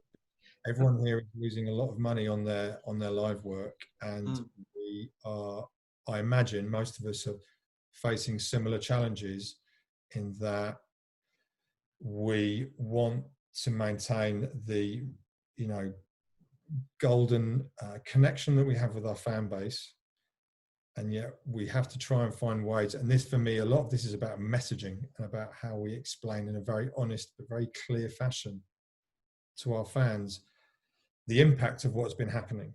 And we want to perform, and we know that a lot of us may not be able to perform in the way that we used to for maybe quite a long time. And that's a huge drop in revenue for everyone involved. So that's one conversation that, we are having on a regular basis right now, which at the moment, if I'm honest, and please don't ask me the question what the answer is, because I really don't know. Mm-hmm. But I know that at the moment, I think the answer right now is to have constructive conversations with everyone here is a good example of people that we should have constructive conversations with, just to sort of say, what do you think? What would be your strategy? How do you think how could we deliver something meaningful in the next 3 to 6 to 12 months that can maybe go a little way towards plugging some of that gap? I mean, all the guy like Xander was mentioning, you lose out on that amount of work. That's pretty heavy, Yeah. Yeah. So Xander, how are you feeling about the live streams? Yeah, I mean, live streaming is something that I hadn't really been involved with too much before this. But there's a magazine called Wordplay Magazine, and they did something called the Lockdown Sessions, and they reached out to lots of artists and gave them the login details for their Instagram. And, various artists from the scene took it over to do a performance, and they were giving £3 of their online magazine to the NHS. And stuff like that. So I took part in that and did my first ever sort of live performance to a computer screen, which was interesting. It was fun. I enjoyed it. You've got to keep your skills sharp. So yeah, it kept me on my toes, which was good. But I'm all about energy, and I love it. The energy you can exchange with the fans. So yeah, I'm missing the live performance side. And, like Chris was saying, for artists, it's kind of like 50% of their revenue. It really can change. You've got the physical side, and then you've kind of got the live performance side. And a lot of guys need both to be able to maintain, as a valid career, So yeah, like Chris was saying, how could we do this and make it a bit more exciting, so that you could say, I mean, maybe it needs to be by donation or something, like minimum £1 login, but donate however much you want. Hopefully, the fans would support, but it's also on the artists, to try and bring something a bit more interesting as well. I mean, if it's down to like backdrops or lighting or some way that we could try and make it a bit more special, than just say DJing or rapping to the camera, really. Right. So Craig, I know that you've actually taken part in a couple live streams as well. How do you feel about that? Well, yeah, that was my first time there. I did what was it Couch Fest, an American festival, and then Black Box, a club night in Denver. That was all kind of directly through. Supposed to be on tour. We were supposed to be on tour right at that time in the States, and I enjoyed it for the first ever time to do it. It was quite interesting. It's quite a new thing, just playing at home without that kind of interaction with crowds and people. And riders, but apart from that, it was good. It was quite fun to watch, like the chat rooms and stuff, kind of what people were saying, and it was kind of a very different way to get kind of feedback on your set and what people thought of tunes. But going forward, probably going to do a few more things like that. And as the guys are saying about trying to keep it interesting and unique, and do like probably say it now because this is going to come out after, I think, like a sound clash on national French radio in a few weeks and the weekend, just as a way of kind of keeping it competitive, keeping it a bit fun, lighthearted. But again, there's just like that sea of live streams. Everyone and their dog seems to be live streaming at the moment, which is just great and like absolutely fair play. How long that can last to be interesting, and there's so much going on all the time. I don't know, but yeah, I think it's good to kind of keep interacting with fans and giving content for them and helping people through that as well. I feel like a sound clash would be a brilliant thing. Yeah. Quite excited for it. It's just to see how it goes. It's kind of, I think it's going to go out on radio, and then it's going to be somehow there's going to be a stream for that. So I don't quite know how it's working, but yeah, interested in these kind of ideas. I was going to say, how formats. A virtual sound clash, like what's the logistics of that look like?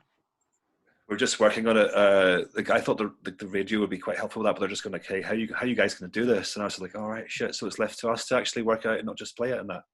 So I think there can be some way where we have like a private room and like an OBS kind of software.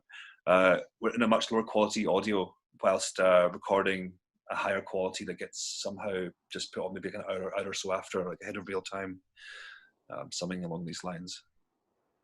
Okay. Yeah, on that topic, actually, that is something that I think has been a positive. I mean, I saw DJ Premier and RZA from Wu-Tang. They had a battle, and it was really enjoyable to see, two heroes from hip hop. I think, some of the founding fathers and some of the most inspirational people in the game, seeing them being so excited, going tune for tune. What was a cool thing to see, and that wouldn't have happened without this. So that was cool to see. Yeah, I think like that. Like there was the Jill Scott Erica thing on Instagram Live, and like from my world, like I tuned into it was like 60 minutes, and it was literally like DJ Zinc and DJ Marky on a split screen. And it was like, there was a whole bunch of people viewing it, and all they were doing was like going, bruv, do you remember this one? And they just put like jungle tune, and they'd be like, rah, and then they'd just be chatting nonsense and sort of giving anecdotes about, and I loved it. I just sat there and watched it. It was just giggling and like occasionally sort of sending a comment, but it was like sort of being invited into someone's lounge where, let's be honest, this is something that we've all grown up on, that we sort of take for granted. Like, what's the best thing you do when you get home from the pub or after a party is you do that. You sit in a room, right, around a deck, and you just play people tunes. Like, no, but have you heard that? And it was sort of happening on Instagram Live. And that, like Xander said, there have been some little magical things that have been happening. So Seb, would you agree that, there's a lot of live streams and it's a challenge to keep it interesting? Yeah, I found myself personally, there's just too much saturation right now, which is great. We're spoiled with choice, but at the same time, it's really hard for people's product to stand out. Unless you have, like, pardon me, what Chris was saying, something special, some kind of unique thing that makes it different from all the others. But I'll definitely defer to Patrick on this. He did a lot of live streaming over the last little bit, and I feel like his kind of stood out a bit more than a lot of others. Yeah, like I hopped on it right away. My thing was I was kind of getting sick of seeing all these really bad audio quality streams.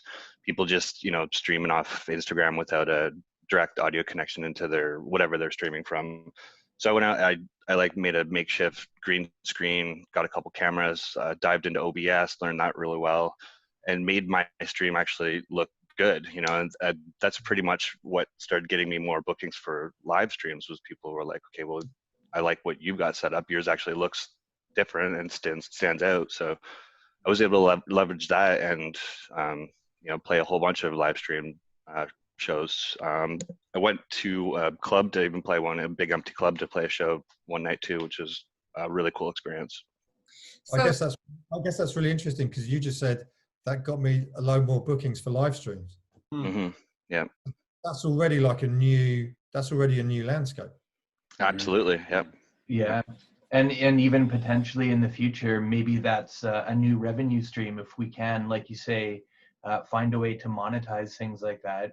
And like, I mean, like Xander was saying, if there's a way, you know, £1 donation for entry to the live stream, perhaps it's another revenue stream. Mm-hmm. Yeah, I'm actually glad you brought that up, because I wanted to ask all of you who have participated in live streams. Some of them have a donate function, and is that actually even a tangible way to make up some of the money, or does it not work? I'm just curious if any of you have any experience with that. Definitely works. One of the streams I did, they told me how much they made total through donations, and I was like, wow, like it was thousands of dollars. But did you get that? Yeah. So everyone that did the night got a cut of it. I think I got like $300 or $400, like whatever. But it's from doing it from your you know, home studio. I'll take it, sure. Wow, I mean that right there is phenomenal. I mean, like for what it's worth, from my point of view here, I mean, I guess I don't know if this is a UK thing, but like, you know, when we did our first sort of 12-hour stream, we weren't asking for money, but one thing that we did was that we made a t-shirt. So we made a t-shirt. It's actually a design that we'd already had out, because you know, we're called Hospital, and at a time like this, you know, like, I mean, the prefix of our records is NHS, so we're all about the NHS. I've got, you know, we've done merchandise for years that just says NHS because it's kind of part of our DNA. We had this t-shirt design that just said NHS with the H as an H in a circle, and you know, one of the guys in the merch department was like, look, let's just you know, reprint that. We put a couple of the sort of stay-at-home logos on the back of the neck. We got in touch with our, you know, one thing that I wanted to do is, like, sometimes when you're donating money to charities, I feel like there's a danger that, you know, money can go to a centralized trust, and whether the money literally gets to the people you want it to go to, I think, is another complicated matter. So we got in touch with our local hospital in Herne Hill, which is a massive hospital called King's. And we'd already seen a campaign they were running called just to buy a coffee for the hospital workers. We got in touch with the nurses that were running that, and we said, look, we're going to do a t-shirt. We want to give all the money to your buy a key worker a drink campaign, you know. And so we started selling this t-shirt, and we managed to raise a load of money just through selling the t-shirt. So when we did the stream, every hour we were just like advertising this t-shirt, and we just sold loads and loads of t-shirts through that, and we were able to channel all that money to the nurses' GoFundMe page. So, you know, just to get them, you know, food and drink, which was cool. But that was back in Easter. So that's like, over a month ago. And personally, I was just sort of finding early on, all the streams that I was seeing in the UK, probably understandably, were all fundraising for the NHS. So in that climate, who feels comfortable saying, like, let's have some money for the DJs? Now that we're 2 months in, I think that most of us are recognizing that, you know what, actually some money for the DJs, some money for the artists is the next logical step. Our feeling is that, you know, I mean, Patrick sounds like you're way ahead of us, but, like, you know, we're already saying, okay, the first way to do that, I think, is to present a substantial stream and invite people to donate, make sure the messaging is clear, make sure that we're clear about how that money will get paid through to artists, that we're explicit about that. but it's not obligational. You know, it's just like, look, you can donate if you want to donate. Because, you know, if we're going to be doing 6 to 12 months worth of you know, events online, as I've said earlier, you know, we want to find ways of artists being able to get paid. Right. Well, I can't believe it, but we've already almost been talking an hour, so we only have about 10 minutes left, and I want to just shift the conversation a little bit to the idea that, as we know, everyone's at home making music right now. At least a lot of people are. So in theory, there's going to be an influx of new tunes coming. So I'm wondering if you guys have already started to see that influx in your inboxes, number one. And number two, are underground labels going to be in a place to sign these tunes and put them out? Chris, I'm going to start. I certainly hope so. I mean, you know, obviously I'm all about the labels. I'm all about independent labels. Maybe this is a time for independent labels to really come through and stick it to the majors. I've found across the artist roster, I've found some artists who've responded, you know, in a kind of inspired way. I think, you know, we all know these circumstances have been highly unsettling for all of us in so many ways. But I've had some artists who've just suddenly just become prolific, you know, other artists who've needed a bit more time to sort of just, you know, find their feet and readjust. I mean, like, you know, Xander was saying, like, you know, let's be honest, this is a tough time to release music, but we've just stuck to our schedule. And the first thing we did was reach out to all the artists and say, look, you know, we have a release a week. We have an album a month. We have a release or an EP every week, sometimes two, you know. So I just made a point of reaching out to the artists and saying, I know this is hard, but I genuinely believe we stick to our guns and we keep releasing music because there are people at home who need us more than ever. I'm absolutely convinced of it. That's not an ego thing. It's like, I need music right now more than ever. The one thing I go on Facebook for, I do not go on there for news. I go on there for old men like me that share Northern Soul records and reggae records, because I need that music in my life. And I'm convinced that the people that we all work with and that follow us need our music. So we've stuck to our schedules and we've kept releasing records and CDs and digital music. And yes, in response to what you said, we are probably getting more music sent to us than ever. I'm finding that I think that artists are being more inventive and they're being more collaborative and they're being more open because now is a time. So I'd like to say, because it's important to be positive, I think there are some really good things to pull out of this. It is not easy, but I think all of us are creative people. And if we dig deep and we look around us, the people that we work with, there's some amazing goodness to pull out of this. Right. Xander, do you have more coming in? Yeah, I mean, we've been trying to stick to our schedule as well. We release an album a month. We put up an official music video at least one a week with a single and stuff. So yeah, we're on a relatively similar sort of schedule to Hospital, and have been sticking to that. And again, that is because I genuinely feel like the fans need it. With my group, the 4 Hours as well, we put out our previous album in 2015. And so it was, the fans were waiting for 5 years for it. So we debated, should we push it back? And we're like, no, this is important to them. They really need it. The music, you know, it's got a lot of kind of, you know, conscious lyricism and stuff, which a lot of people relate to and really benefit from. A lot of our music is quite positive, and it's really definitely helped people get through it.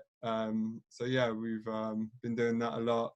It's quite funny as well, the producer of that album, whose name's Leaf Dog, it took us 5 years to make our last album, and when we put out this one, he got so excited. Within like 5 days I had like 14 vocal tracks from him and like 26 beats, and he's like, let's make the new one now, we've got to make the new one now. And it took us 5 years before. So yeah, man, that's cool. Yeah, I'm just really determined and focused to get through it. I think, you know, music is so powerful and fans get so much from it, you know, and we need people out there that's going to spread these positive vibrations and help everyone get through it, you know. Yeah. Craig, what do you think about this? Well, I definitely believe that good music comes from hard times. I think that's something that's been through all throughout history. And yeah, I think like for us, we were like jumping about with our schedule. We put some things off that had been put off for ages. Release coming in that was supposed to come out in autumn, and we're actually going to pull that forward now because speaking to like pluggers and digital like label managers, there seems to be quite a position now for a lot of the majors have pulled out their releases and pushed them all back. And there's a small gap there just now, I think, as well for like radio and Spotify playlists. So we're going to try and kind of push some stuff through to try and kind of make the most out of that. And then ourselves, like, yeah, I've been finding it really creative. I think in that sometimes when you kind of go away on tour and you kind of switch off from your daily life, it's easy to be creative. And I kind of feel like similar just now. I'm not going into the studio itself every day. Can just sit and sketch on laptops with things to take into finish off properly. And yeah, we've been like voicing people, artists in Jamaica and UK remotely the whole way through this as well. So see what kind of comes. Really, I think that's a really important thing that Craig just mentioned. You know, like the fact is that like very quickly a lot of the majors started panicking. They pushed all their releases back. And like those of us as independents were just like, nice. Yeah. All those campaigns and all those managers and all those entourages that are just like no. Yep. And they're going to have all these bottlenecks of all of their Billboard campaign albums. This is, in a way, this is a perfect opportunity for brilliant independent labels to just take a moment and go, yeah, we're just cracking on. You know, definitely. There's going to be some mental sort of. There's usually a massive bottleneck in September anyway, but it's going to be intense. Yeah. This, like, I feel like the independents should, like, you know, really enjoy the summer and get as much stuff out there as possible. Definitely. So Sev, Patrick, do you guys have anything coming out on Offect? Sorry, we have our next vinyl release coming out. Well, it's supposed to be next month. We've discussed probably pushing that back at least a month. At first, I was thinking maybe even September, but after this conversation now, I'm inclined to think a little bit differently. Maybe July is a good month to do it then. Yeah, I can talk a bit about that too. We have a small handful of artists that have really flourished during this time. Patrick actually works really closely with a vocalist that we've been developing, Sammy Rich, and he has just turned Super Saiyan when it comes to his creative output. He's learned to play instruments, and yeah, he's just really exploring his creative potential right now. And another artist that we work with, Spectrasonics, he's just same thing. He's gone Super Saiyan. He's working with so many incredible lyricists and just doing his own thing, forging his own path. So you can see both sides of it. Some artists, and myself personally, I've been too busy with my my standard career to actually be able to sit down and focus on music. So it's a bit bittersweet for me. But seeing our friends flourish during this time is really rewarding as well. And just, yeah, it makes me excited for what we're going to be able to do in the future, and just giving these people new skills and, you know, a new direction that they may not have had otherwise. Right. Well, guys, we're pretty much at the end of our time here. And before we sign off, I wanted to ask all of you what we can do to support you guys. Are any of you participating in any of those commission-free band camps or anything like that? Yep. Yep. I mean, I think that the whole Bandcamp initiative is fantastic. You know, it's I guess maybe for a label like us, you know, we channel so much through our own web shop. You know, like Bandcamp sales aren't huge for us, but I think it's fantastic for artists. You know, I know so many people. I mean, I know Ali. You know, he's the UK rep at Bandcamp. They're doing great things there. The thing, I mean, honestly, in answer to this question, the things that you can do is to simply support independent music on any level. You know, I think, I mean, of course, that's always been the case because I'm selfish about it. But I think at a time like this, to be able to, you know, let's be honest, you know, buy a T-shirt, buy a record, you know, follow an artist, share a stream. There's lots that we can all do, you know, to support each other. That's always been the case. I think it's more important now than it's ever been.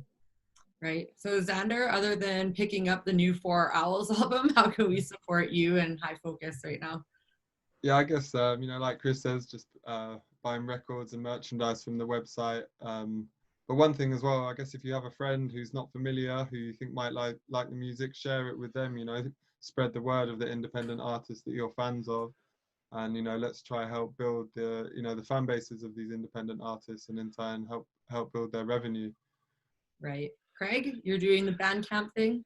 Yeah, we're doing the Bandcamp thing as well. I can't really add much to what's already been said there, other than if you can buy as directly as possible, that's definitely the best way. And as it be a T-shirt, a vinyl, a digital download, if you can't do that, just stream the music and shoot it with your pals and enjoy it. And then when the time comes, come out to the gigs. That's Sev, are you guys putting anything out on the Bandcamp days? We're doing something for our agency actually to help the artists kind of offset a lot of the losses.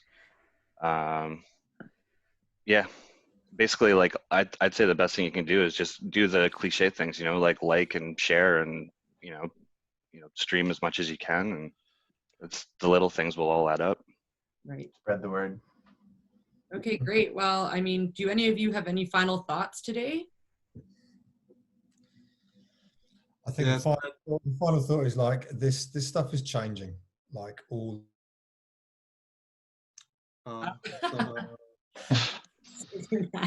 cliffhanger. That's a good final thought.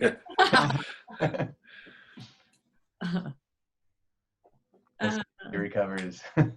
Oh, there, yeah. It's that special.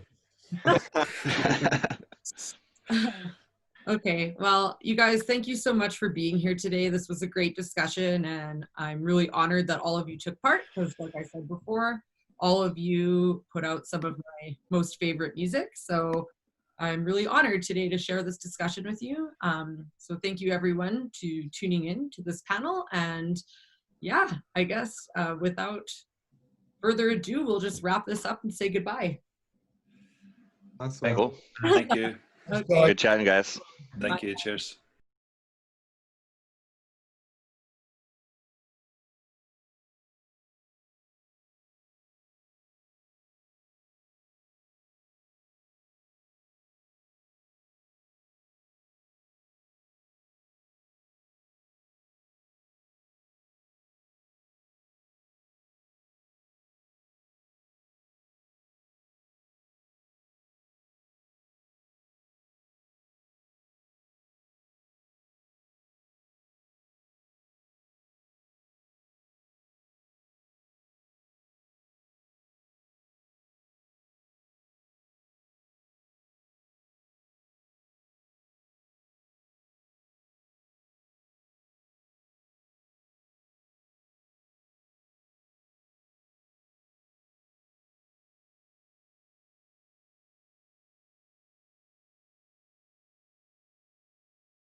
All right. Hello, everybody. My name is Jake Roberts, and thank you for tuning into my workshop today. I'm really excited to be a part of this virtual electronic music summit that the good folks at Alberta Electronic Music have put together. Big thanks to Andrew and Isis for asking me to be a part of this. And big thanks to ILIO and Spectrasonics. So today I'm going to be doing a workshop on cinematic sound design, and specifically how I use Omnisphere in my music production for various things: atmosphere, texture, sound design, all sorts of fun stuff. So there is so much to this plugin that I'm not going to be able to cover all of it within an hour. So what I want to do is go through, detail how I use this, and touch on a few key features and some of my favorite points about the plugin. So I've got a brand new fresh instance of Omnisphere loaded up onto a MIDI track into Ableton. And I'm going to go through here and we're going to see what we can come up with in an hour. So this is the basic layout here. If you're not familiar with this, there's a lot going on. If you are familiar, then we're going to hopefully try and show you some new things that you might not be too familiar with. So I'm going to try and start by doing something, making a few instruments using just Omnisphere and trying to create something that's textural and atmospheric, and not so much on the dance music side of things, but more cinematic and spooky. I've used Omnisphere for dance music stuff. I've also used it in a bit of film scoring I've done and some commercial production work. It is definitely a very versatile tool. I find a lot of other plugins, have a specific niche that they're really good at, but Omnisphere seems to cover so much ground for me. So yeah, let's see what we can come up with. So I'm going to start by going through the patch browser and looking at some of the presets that are in here. Now, I'm sure everybody has used presets in whatever synthesizers they're using. It's a great spot to start. And in Omnisphere, it is, when I started with it, I really just got into it with the presets because there is so much, and they have done a fantastic job at sorting it out here. We've got all sorts of different categories, types, genres. You can change how they're sorted, and there's a few other different things here. Yeah, so I'm going to go through and maybe start by finding kind of musical melodic sounds. I'm going to go into keyboards here and maybe have a look at some of the hybrid keyboards. And now I can scroll through and single click in here a bit of a preview of what the patch is going to sound like.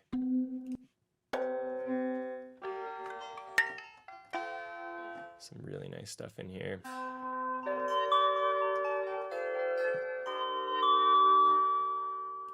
I'm gonna load up this burning piano. So this is a favorite of mine for getting some nice textures in combination with some musical elements. So I'm gonna go back to the main synth here and I'll just play a little bit.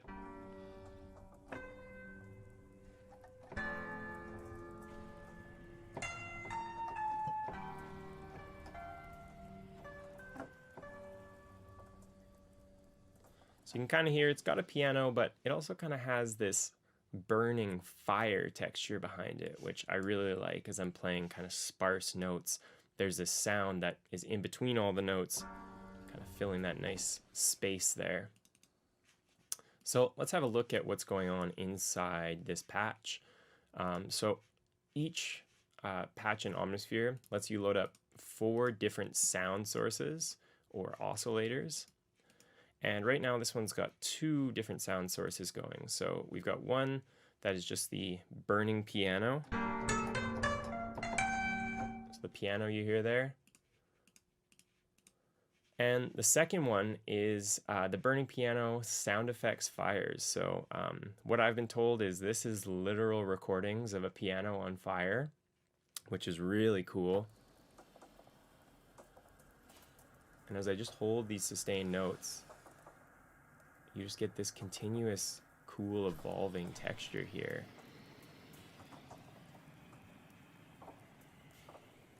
So I'm a big fan of that. And each one of these layers, right now both of these are using samples. So I'm going to stick to these samples here. I might even go over to this burning section and just turn it up a little bit because I really like that. That crackling.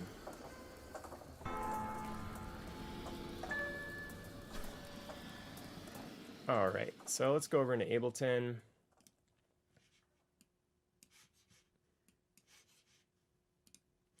And I'm going to record in a few little notes here in session view.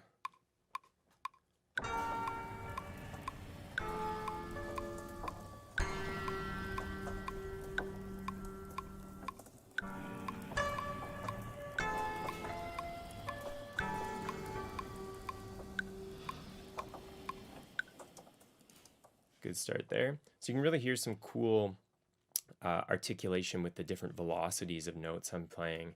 Another really cool thing about this is there'll often be different samples or other factors going into the different velocities of the notes. And so you really get a dynamic, interesting, constantly evolving sound here. So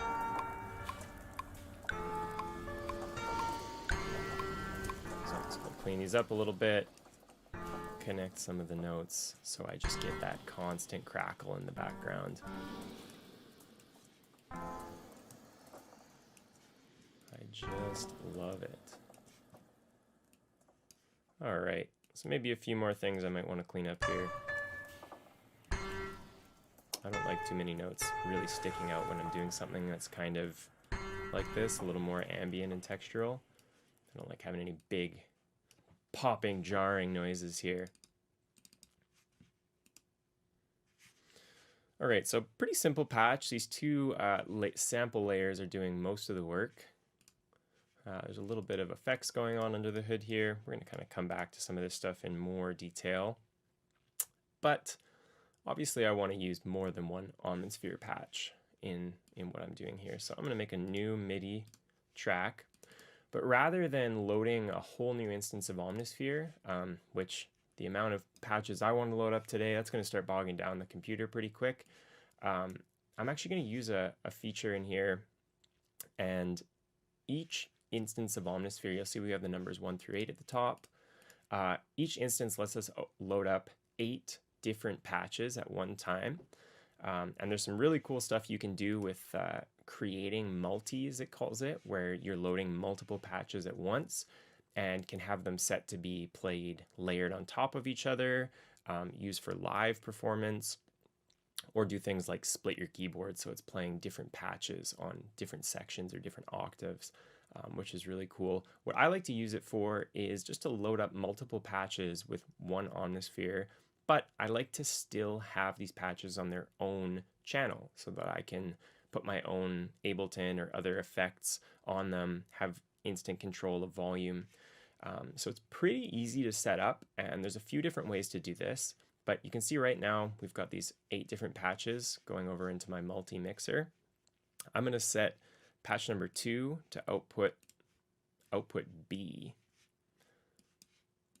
And now on my MIDI track, Ableton has this really cool instrument it calls external instrument, which is made to work with external hardware synths and send MIDI to a synth, like my Nord lead, and then receive audio from an input from my sound card. So it's a really easy way to just have one MIDI track that's controlling outboard gear. I also use it to load up extra patches into Omnisphere. So I'm going to send this, rather than sending it out to a piece of hardware, I'm going to send it into MIDI track 1, which is Omnisphere. And then in the second drop-down menu, I'm going to choose 2. So this is communicating with the second patch inside this Omnisphere. And audio from, you'll see I have selections B through H for Omnisphere. So these are the 8 different outputs that you can use. So I'm going to set this to B. Now I've got track number 2 armed. I'm going to go in here and I can click track 2 and go in and start browsing for patches. So I'm going to look for something else here. Patch browser, or while I'm looking at this big blown up patch browser, right, this drop down menu lets you choose which preset you're playing with. So you have to be careful. Sometimes I've made a sound or chosen a preset I really like and then end up loading another preset over top. So you got to be a little bit careful, but very, very handy to be able to manipulate things at once. And it has even a built-in mixer in Omnisphere you can use. So I've been saying I want something kind of textural. So I'm going to go into the textures soundscapes category here. And maybe let's go mood dreamlike and see what we can come up with.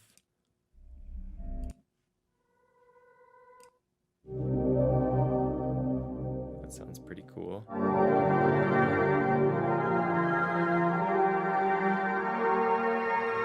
So this is a really cool sound, but it's kind of playing a chord, and I don't really want that. So I could go in and manipulate the patch, but this has a really cool feature in it, sound match. So I've got this preset selected. I'm going to click sound match, and it's going to use the attributes or the tags that each patch has to give me a list of similar sounding patches.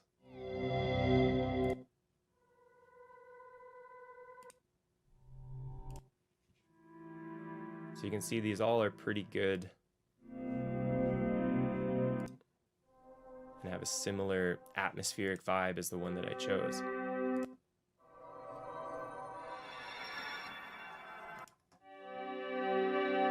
Now, the tough part sometimes is picking one that you like because there's so many.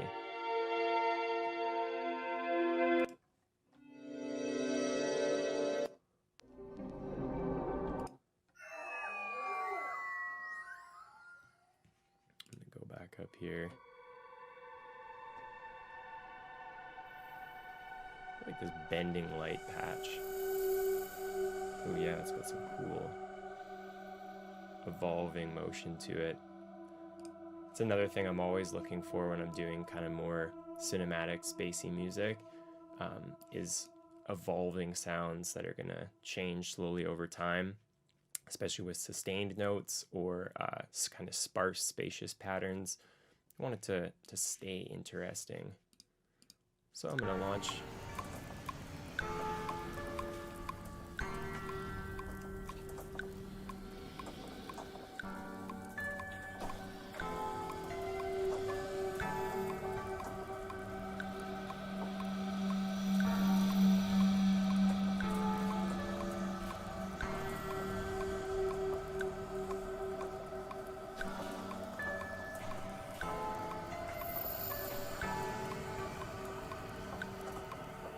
It's got some cool texture to it. I think I'm maybe just gonna grab one big long note here.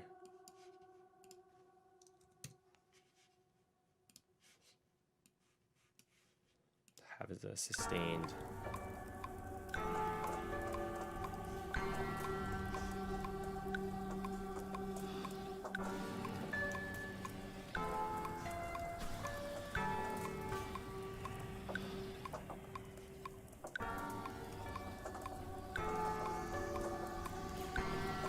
So even just 2 patches and pretty simple, and it already feels like there's a good amount of stuff going on here. But we're not done yet. So let's grab another instrument.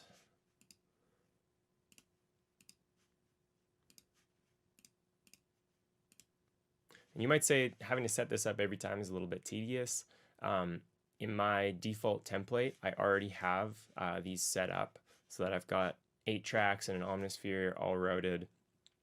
I even have 8 of kind of my favorite go-to patches loaded up, so that I can just get right into having some fun, making some sounds.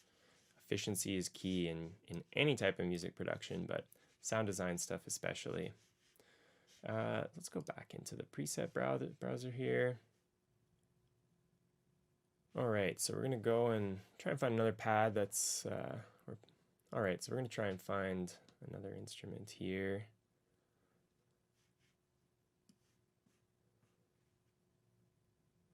And maybe I'll just go into the mysterious category. I love that even if I don't know maybe what I'm looking for, just being able to choose like an emotion or a vibe and see what I can find.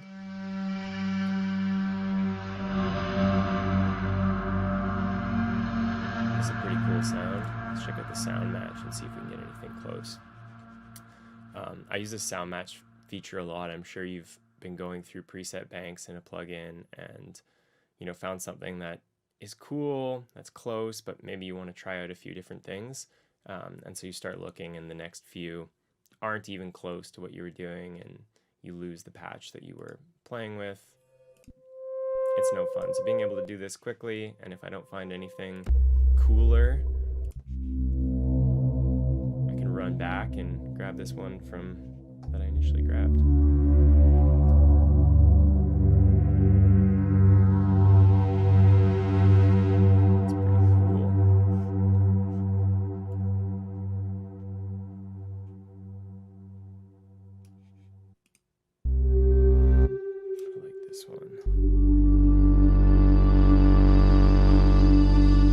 Patches I like too, there's this rating system. So I love this patch. I'm just gonna rate it 5 stars. Make it easy to remember that I liked it. I can even sort my patches by rating here. All right, so I really like this for kind of a little subby atmosphere.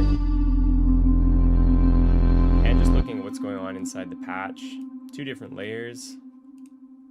This cool Eru China violin. It's giving that kind of overtone. And underneath it, just a big, fat saw square wave. Simple and effective. So I'm gonna go and record something in here.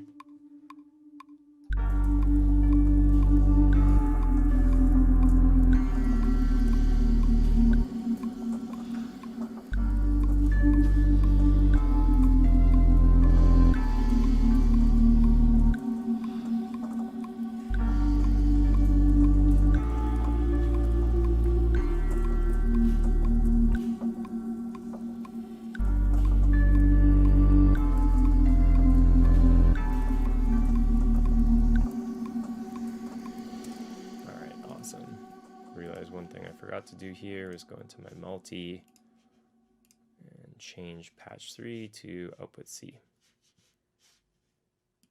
All right, cool. So I got 3 different elements.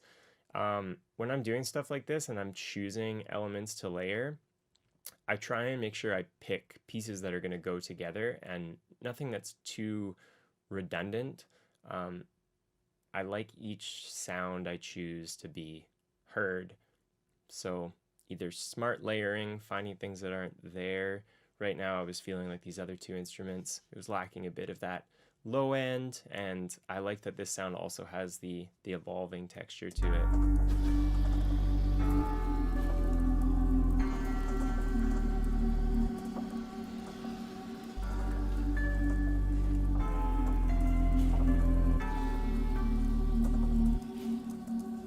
Awesome. Let's grab one more here. See how many Omnispheres we can stack up. All right, so I've got some cool presets. I've shown the preset browser. Now I'm going to go into maybe showing a bit more detail of the synthesizer here. So let's try making a patch from scratch. So as I mentioned, I've got 4 different sound sources or oscillators, and each one lets me choose between a sample, so which I can go through, and there's a very similar patch, similar to the patch browser, but this is just a sample browser. So these are different things that I can choose basically to use as an oscillator in my synth. And some of them are kind of more like traditional oscillators. If I go into the synthesizer section, maybe look at analog tones. Hear kind of what you would expect from a typical oscillator. But there's so much more than that. I'll maybe go into, well, even let's see right here, African children playing.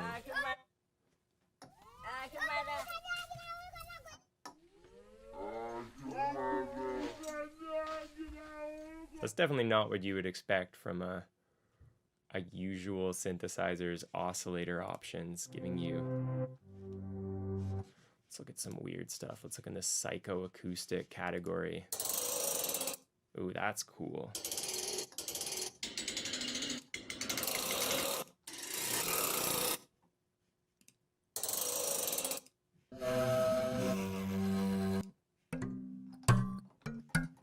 Yeah, let's see if we can try and work one of these in. That's just got some really cool texture to it. Yeah, there's some cool stuff in the psychoacoustic sounds. So I've grabbed a sample as my oscillator. Now let's see what I can do to tweak this and make this my own. With the sample specifically, I can open up this little magnifying glass and really get in deep. I can even have release noises as different samples. Get in and customize this. I'm pretty happy with this sound, but there's still some oscillator effects I can apply. And there's a lot of oscillator effects. So going through here, just in my main section, you can kind of shift timbre, start position, if I wanted to start a little bit later in the sample, I can reverse it.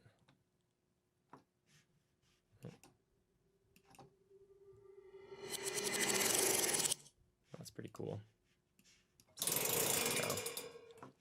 All right, so we've got some frequency modulation, some ring modulation. These might be a little too extreme here, but it's so quick to try them out. That's kind of wonky. Try ring modulation.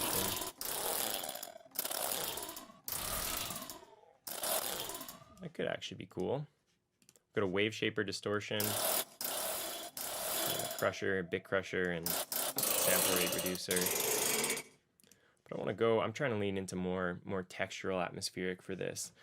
So these last three, unison, harmonia, and granular, these are a few of my favorite in here for oscillator effects. So granular is really neat.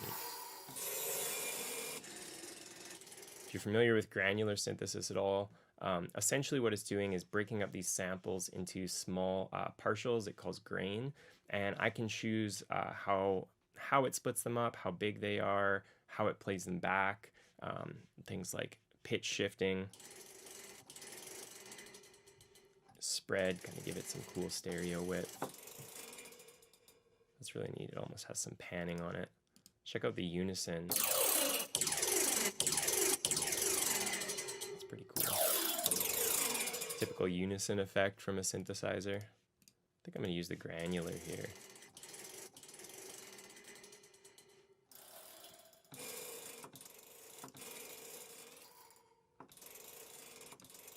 Yeah, I like that glitchiness. See how it sounds with everything else. All right, let's load up a second sound source here. I'm going to load oscillator B. This time I'm going to go into the synth section. So these are just more traditional oscillators, but we get so many of them. If you're a fan of classic analog synths, they have done an amazing job of giving you models of almost every classic analog synth that, I know of anyways. Prophets, OB6, Mini Moogs. So I'm going to get let's go for a Juno 106 saw. Cool, I like that as a starting point. Now let's see what we can dive into with these oscillator effects. We've got some cool effects right here before we even dive into the submenu. I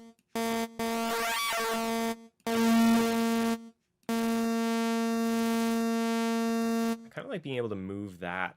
Some modulation there would be cool. Like I've been saying, movement is key. This sound right now is pretty stagnant and flat, just not very pleasant on the ears. So I want to start moving some things around. That's going to give it that movement.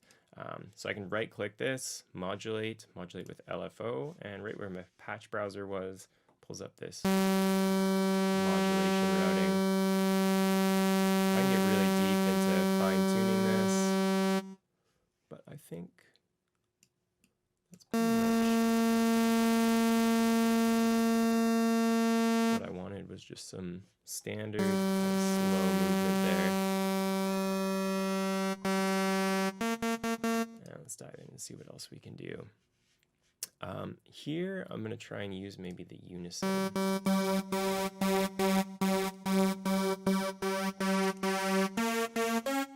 And you'll see in a few different places there's these analog controls. There's one here as well. These are neat. In a nutshell, they kind of make it so that the sound is slightly different every time I play the notes.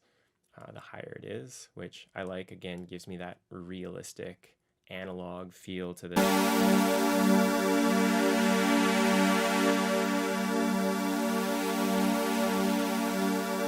It's got some cool stuff going on right now.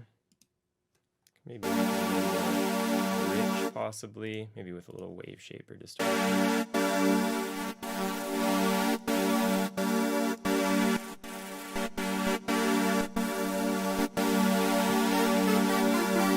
Sounded pretty nice there, just a little thicker. And now I'm going to go and get a filter on this. So each of these 4 different sound sources lets you have independent filters on them, which I think is really cool, because this aluminum sweep, scrape, I don't know if I want that to be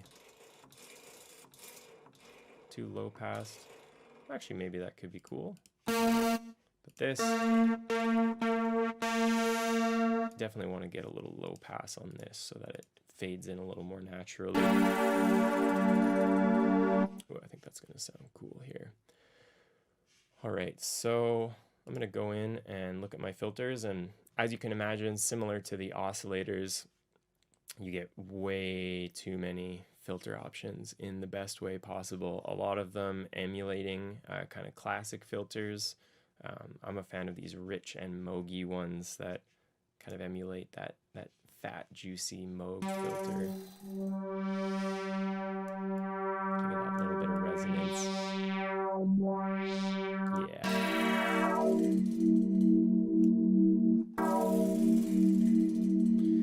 And it does really easily. It maps a filter envelope automatically to cutoff, which is nice because a lot of the time that's what I want to modulate. And I've got my envelope right here.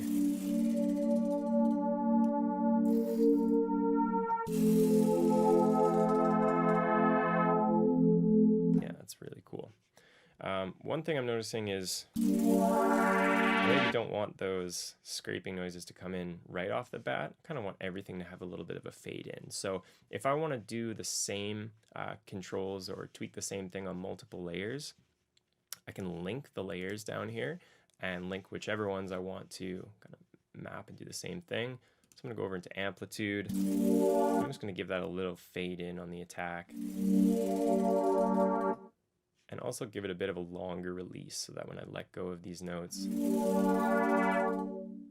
of same on the filter, I don't want that filter closing quite as fast.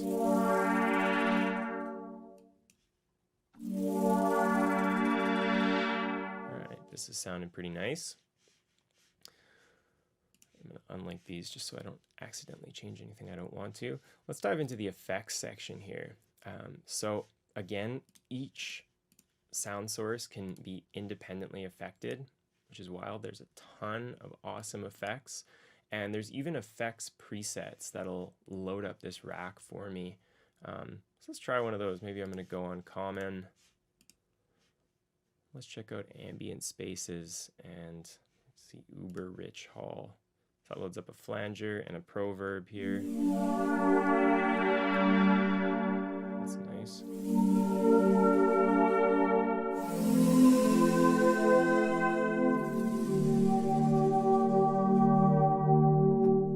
That's really cool. Let's see if we can work this in with everything else.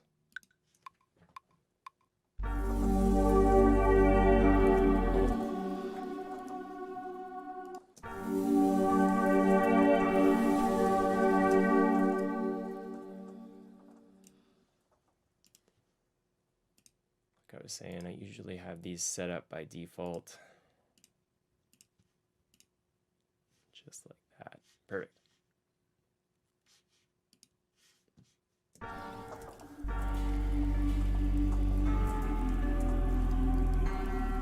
Let's try that again.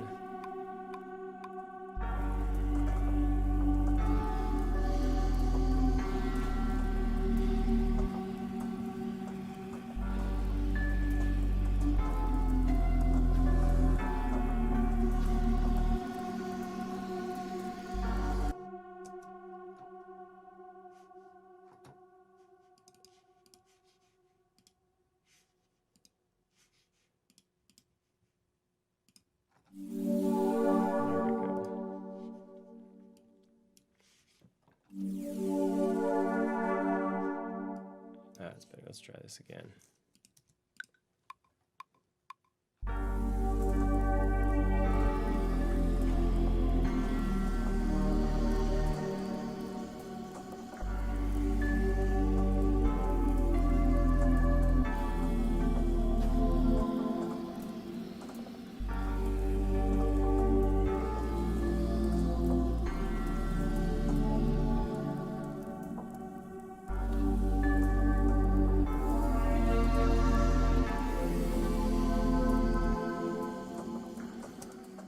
some nice, all this combined right now, the burning piano, this scraping metallic noise. This is really coming together.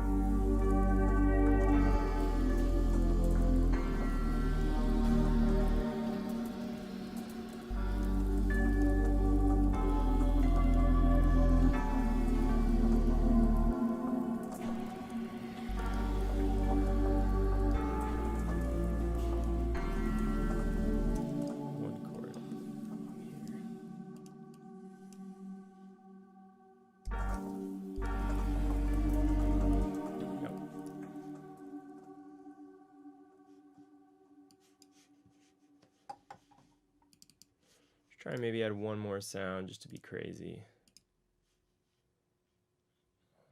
5 E. All right. I mean, the fact that all of this is coming from one plugin right now blows my mind. All right. Maybe try and make one more patch here.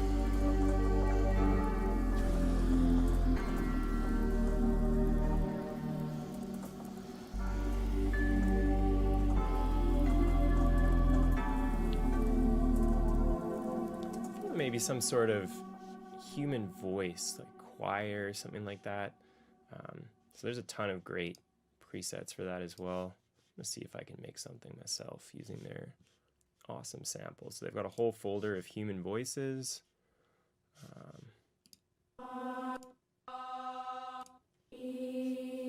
Some of my favorite that I have used a lot, these Gregorian are really nice, and these Tuvan throat singers. Not quite appropriate for what I'm doing right now, but I've definitely used these on some bass music tunes.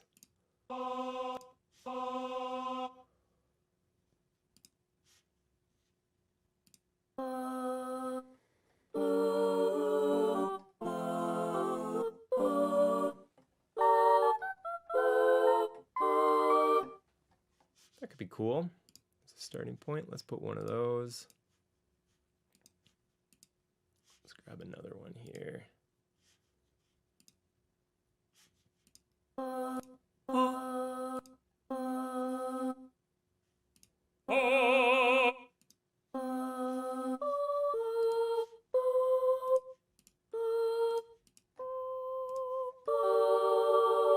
got two, they're kind of similar. I'm going to maybe pan them a little bit left and right to give it some width.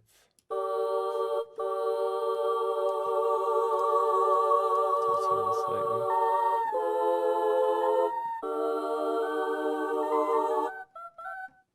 Nice. Let's use this link, give these a little bit of attack and longer release. Nice. Let's go into effects. Let's try and make my own effects preset this time.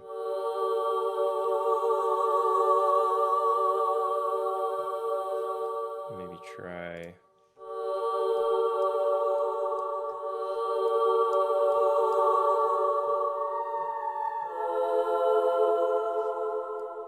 the spring reverb is great. Sometimes it just gets a little harsh. Oh, that seems pretty good. Another cool one I like is this inner space. So this is kind of like a convolution reverb.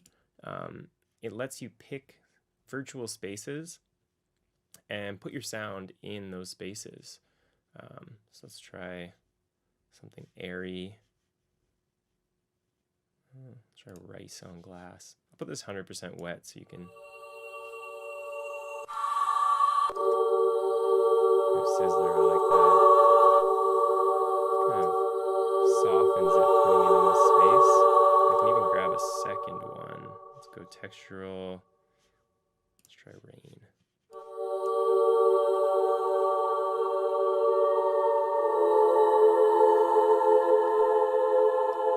That sounded nice. Getting a little bit loud.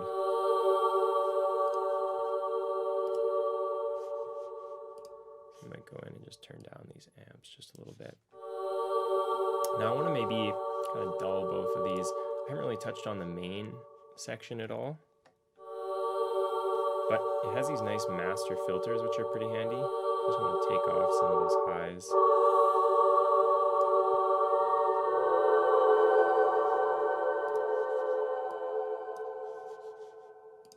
All right, let's see how this fits in.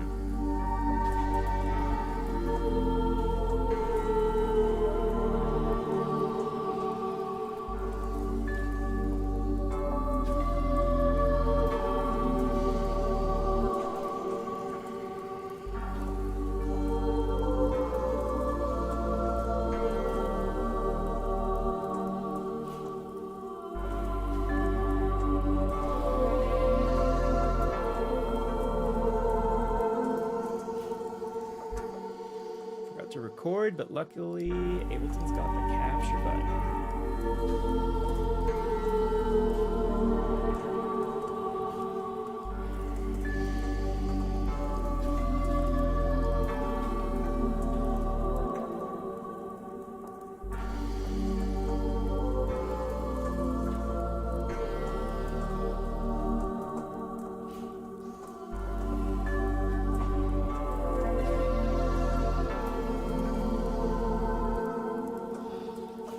So I'm loving this. I got a lot of cool textural atmosphere. It feels full.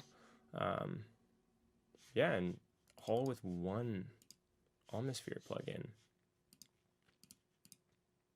Amazing. Still got a few empty slots here too if I wanted to dive in.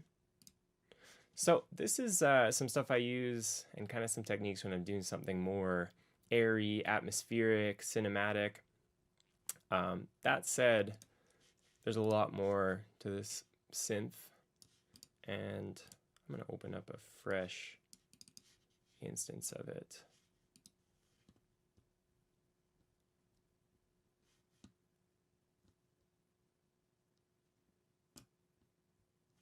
If I can find it. There we go. Open up a fresh.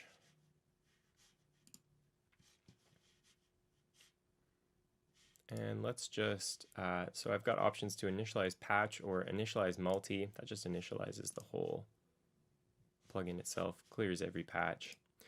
So I want to show some stuff that this can do kind of more in the heavy bass music side of things. So let's see if we can make some patches. I've shown how cool the patch browser is. There's tons of awesome bass patches in here, but I really want to dig into some stuff under the hood. So let's go and look at making kind of a growly bass patch. So I'm going to look in the classic waveforms and choose, let's try an OB6 triangle wave.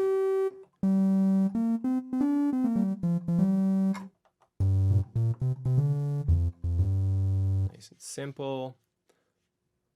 Oops. Actually, you know what? I like that one better. Nice. I'm going to go right away and make this monophonic. And maybe give it a little bit of glide.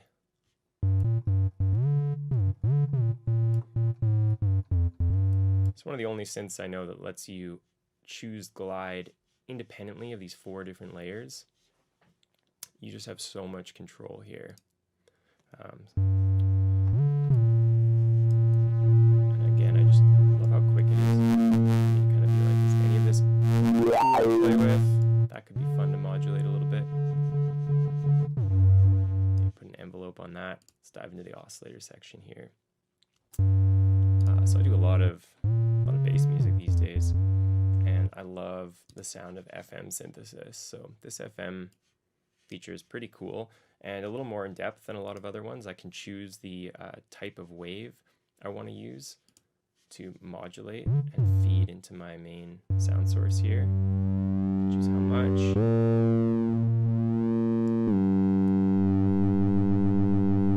This is what I love doing, just detuning it slightly.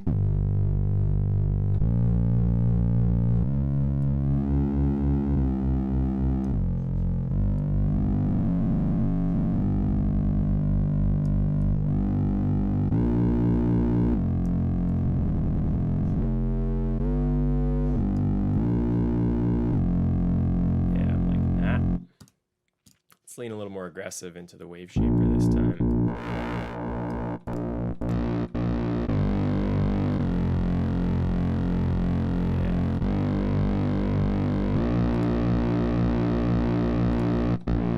Adding ring modulation as well might be a little too much.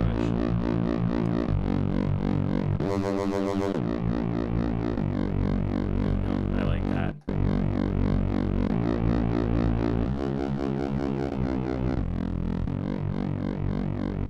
Excellent. So I've gotten pretty close to what I want just using these oscillator effects without even touching much of the rest of the synthesizer.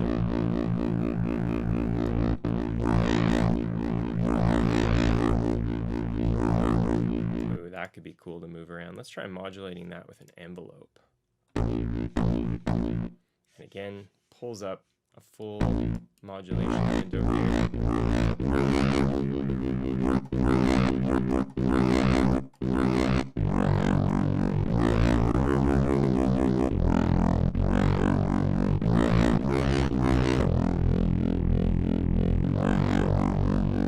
Awesome, that sounded pretty cool and growly to me.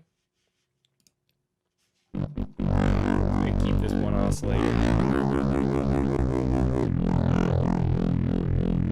I like keeping my bass patches pretty simple. So let's go into filter.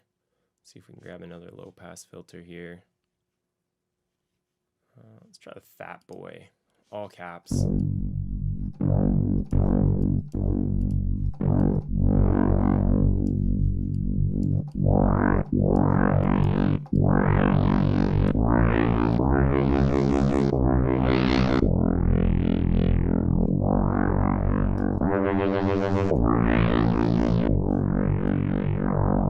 Sure I'm not clipping too much. Awesome. Let's go into effects and look at some of the kind of more aggressive effects we have here. These distortion and amplifier effects are awesome. Sometimes I like trying some of these amp effects on bass sounds. And not only are there presets for full racks, but there is presets for each individual plugin as well. So I could try Sweet Push, or That's Crazy. A little aggressive. Let's try this Brit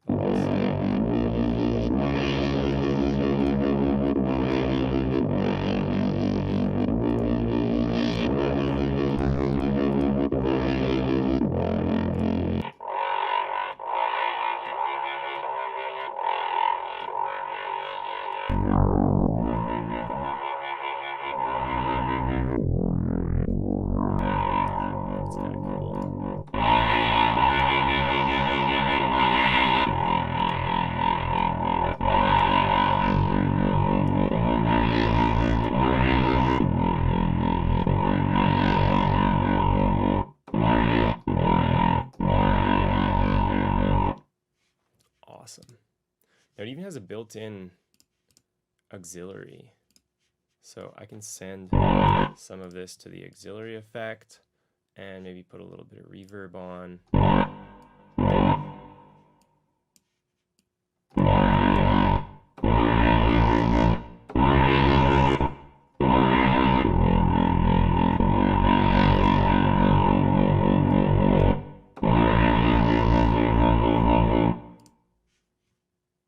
And done it essentially in parallel so they're not conflicting.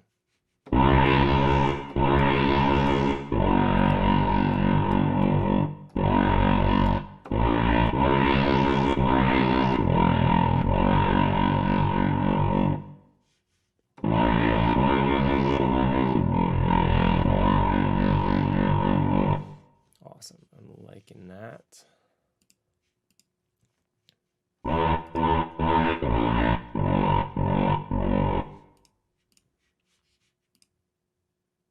Great, so that's a solid start. Let's see what else we can do here. Keep using my little trick. Send to Omnisphere 6 now. Let's go 2 in B.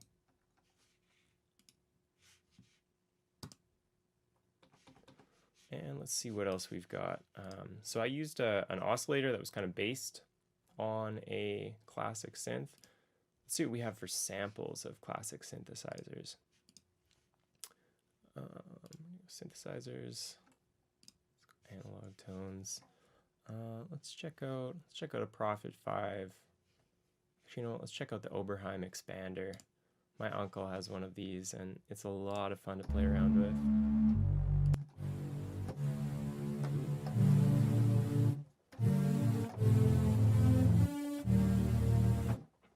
Triumphant sounding. Let's see what we can do with this. So this is an audio sample, but still can treat it very similar to a full oscillator.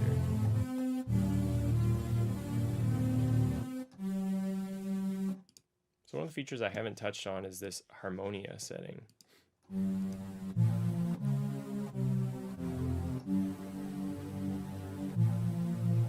This essentially lets you layer additional notes on top of just playing one sound. So right now I have a perfect fifth, 7 semitones up. I have an additional just not shifted, just 0. So that means it's playing the same pitch, but it's been detuned slightly, so it's kind of like a natural chorus effect. You could also pan it and maybe do another one at 0. Pan the other way, and detune the other way. I have another way to create a controlled unison effect. Add the fifth on top, and maybe one more to just add an octave below.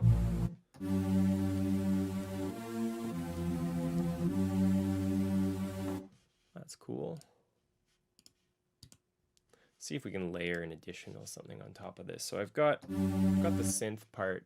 Let's maybe try something a little more interesting. Let's see what we have in composite morphing.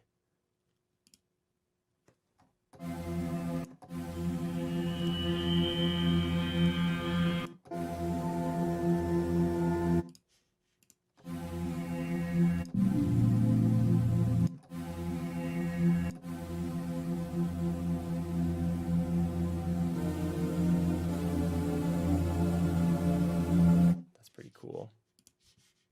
Let's see what this layer is on its own.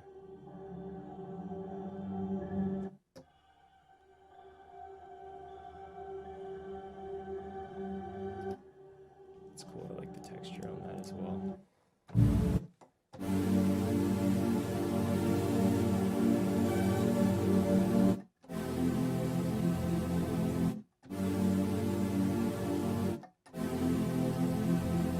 Now, if I maybe want to give both of these the same type of filter, it's again where I use this link. Go in and let's check out maybe a specialty filter. Let's look at notch and bandpass.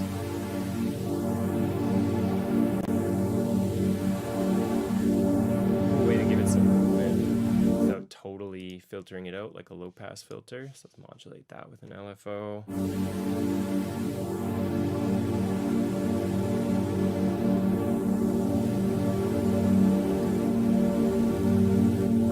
Sounding lush. The only thing I think that might need is a little bit of reverb. Let's try. I haven't touched the easy verb yet. Let's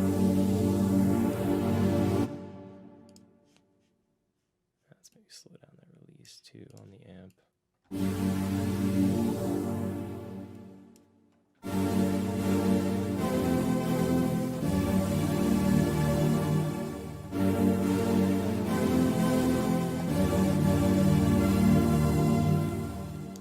Some cool synthy tones to it. Could go play around some more and even try and give this additional patch some granular.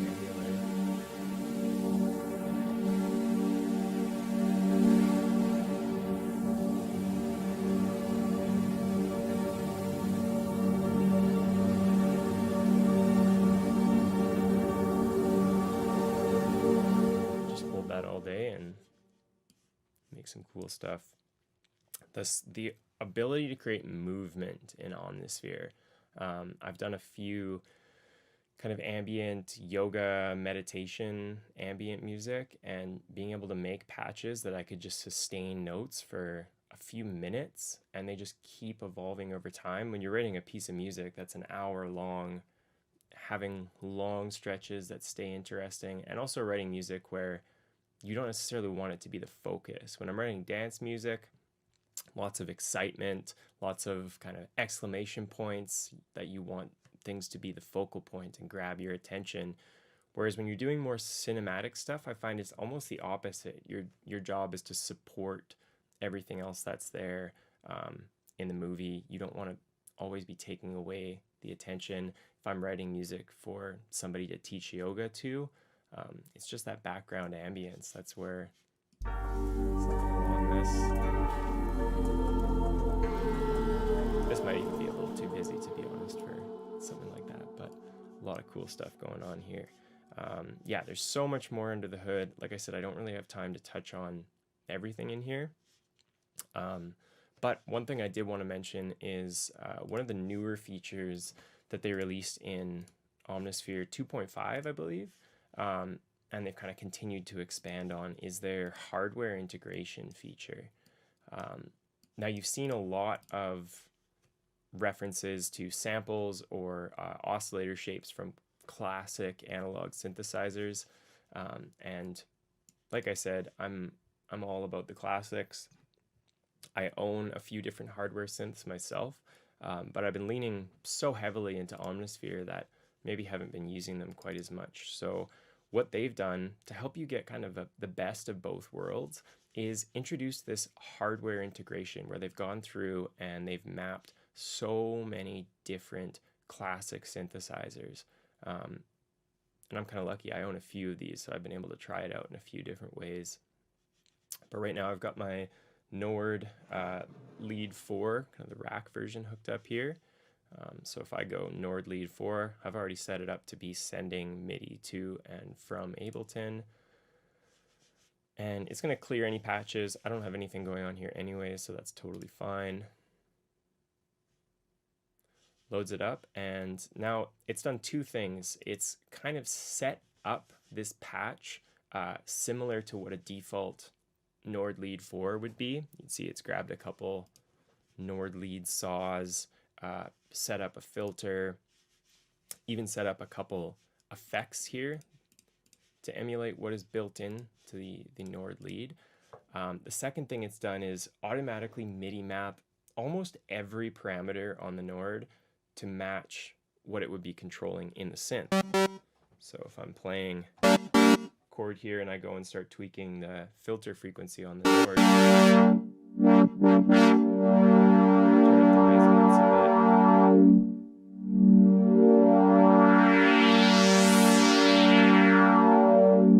Can even activate some of the filter drive. You also see as I'm turning these controls, it's instantly jumping to them in Omnisphere.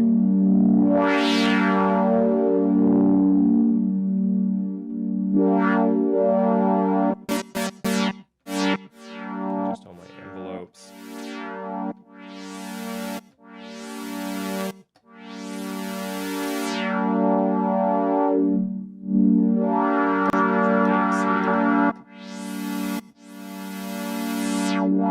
So this is great. I'm sure everybody's got lots of MIDI controllers, knobs, and Omnisphere does also make it really easy to either enable host automation and let you manually automate in Ableton, whatever your DAW is, MIDI map the same way you would for a controller, or MIDI CC Learn right inside Omnisphere, which is even faster.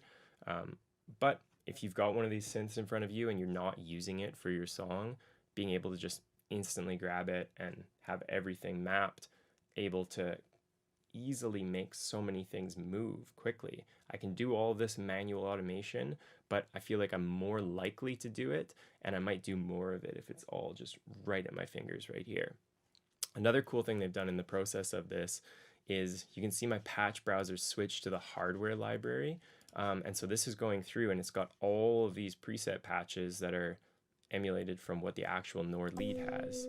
And I can load these up and it's the exact same as if I loaded it up on the Nord, giving me every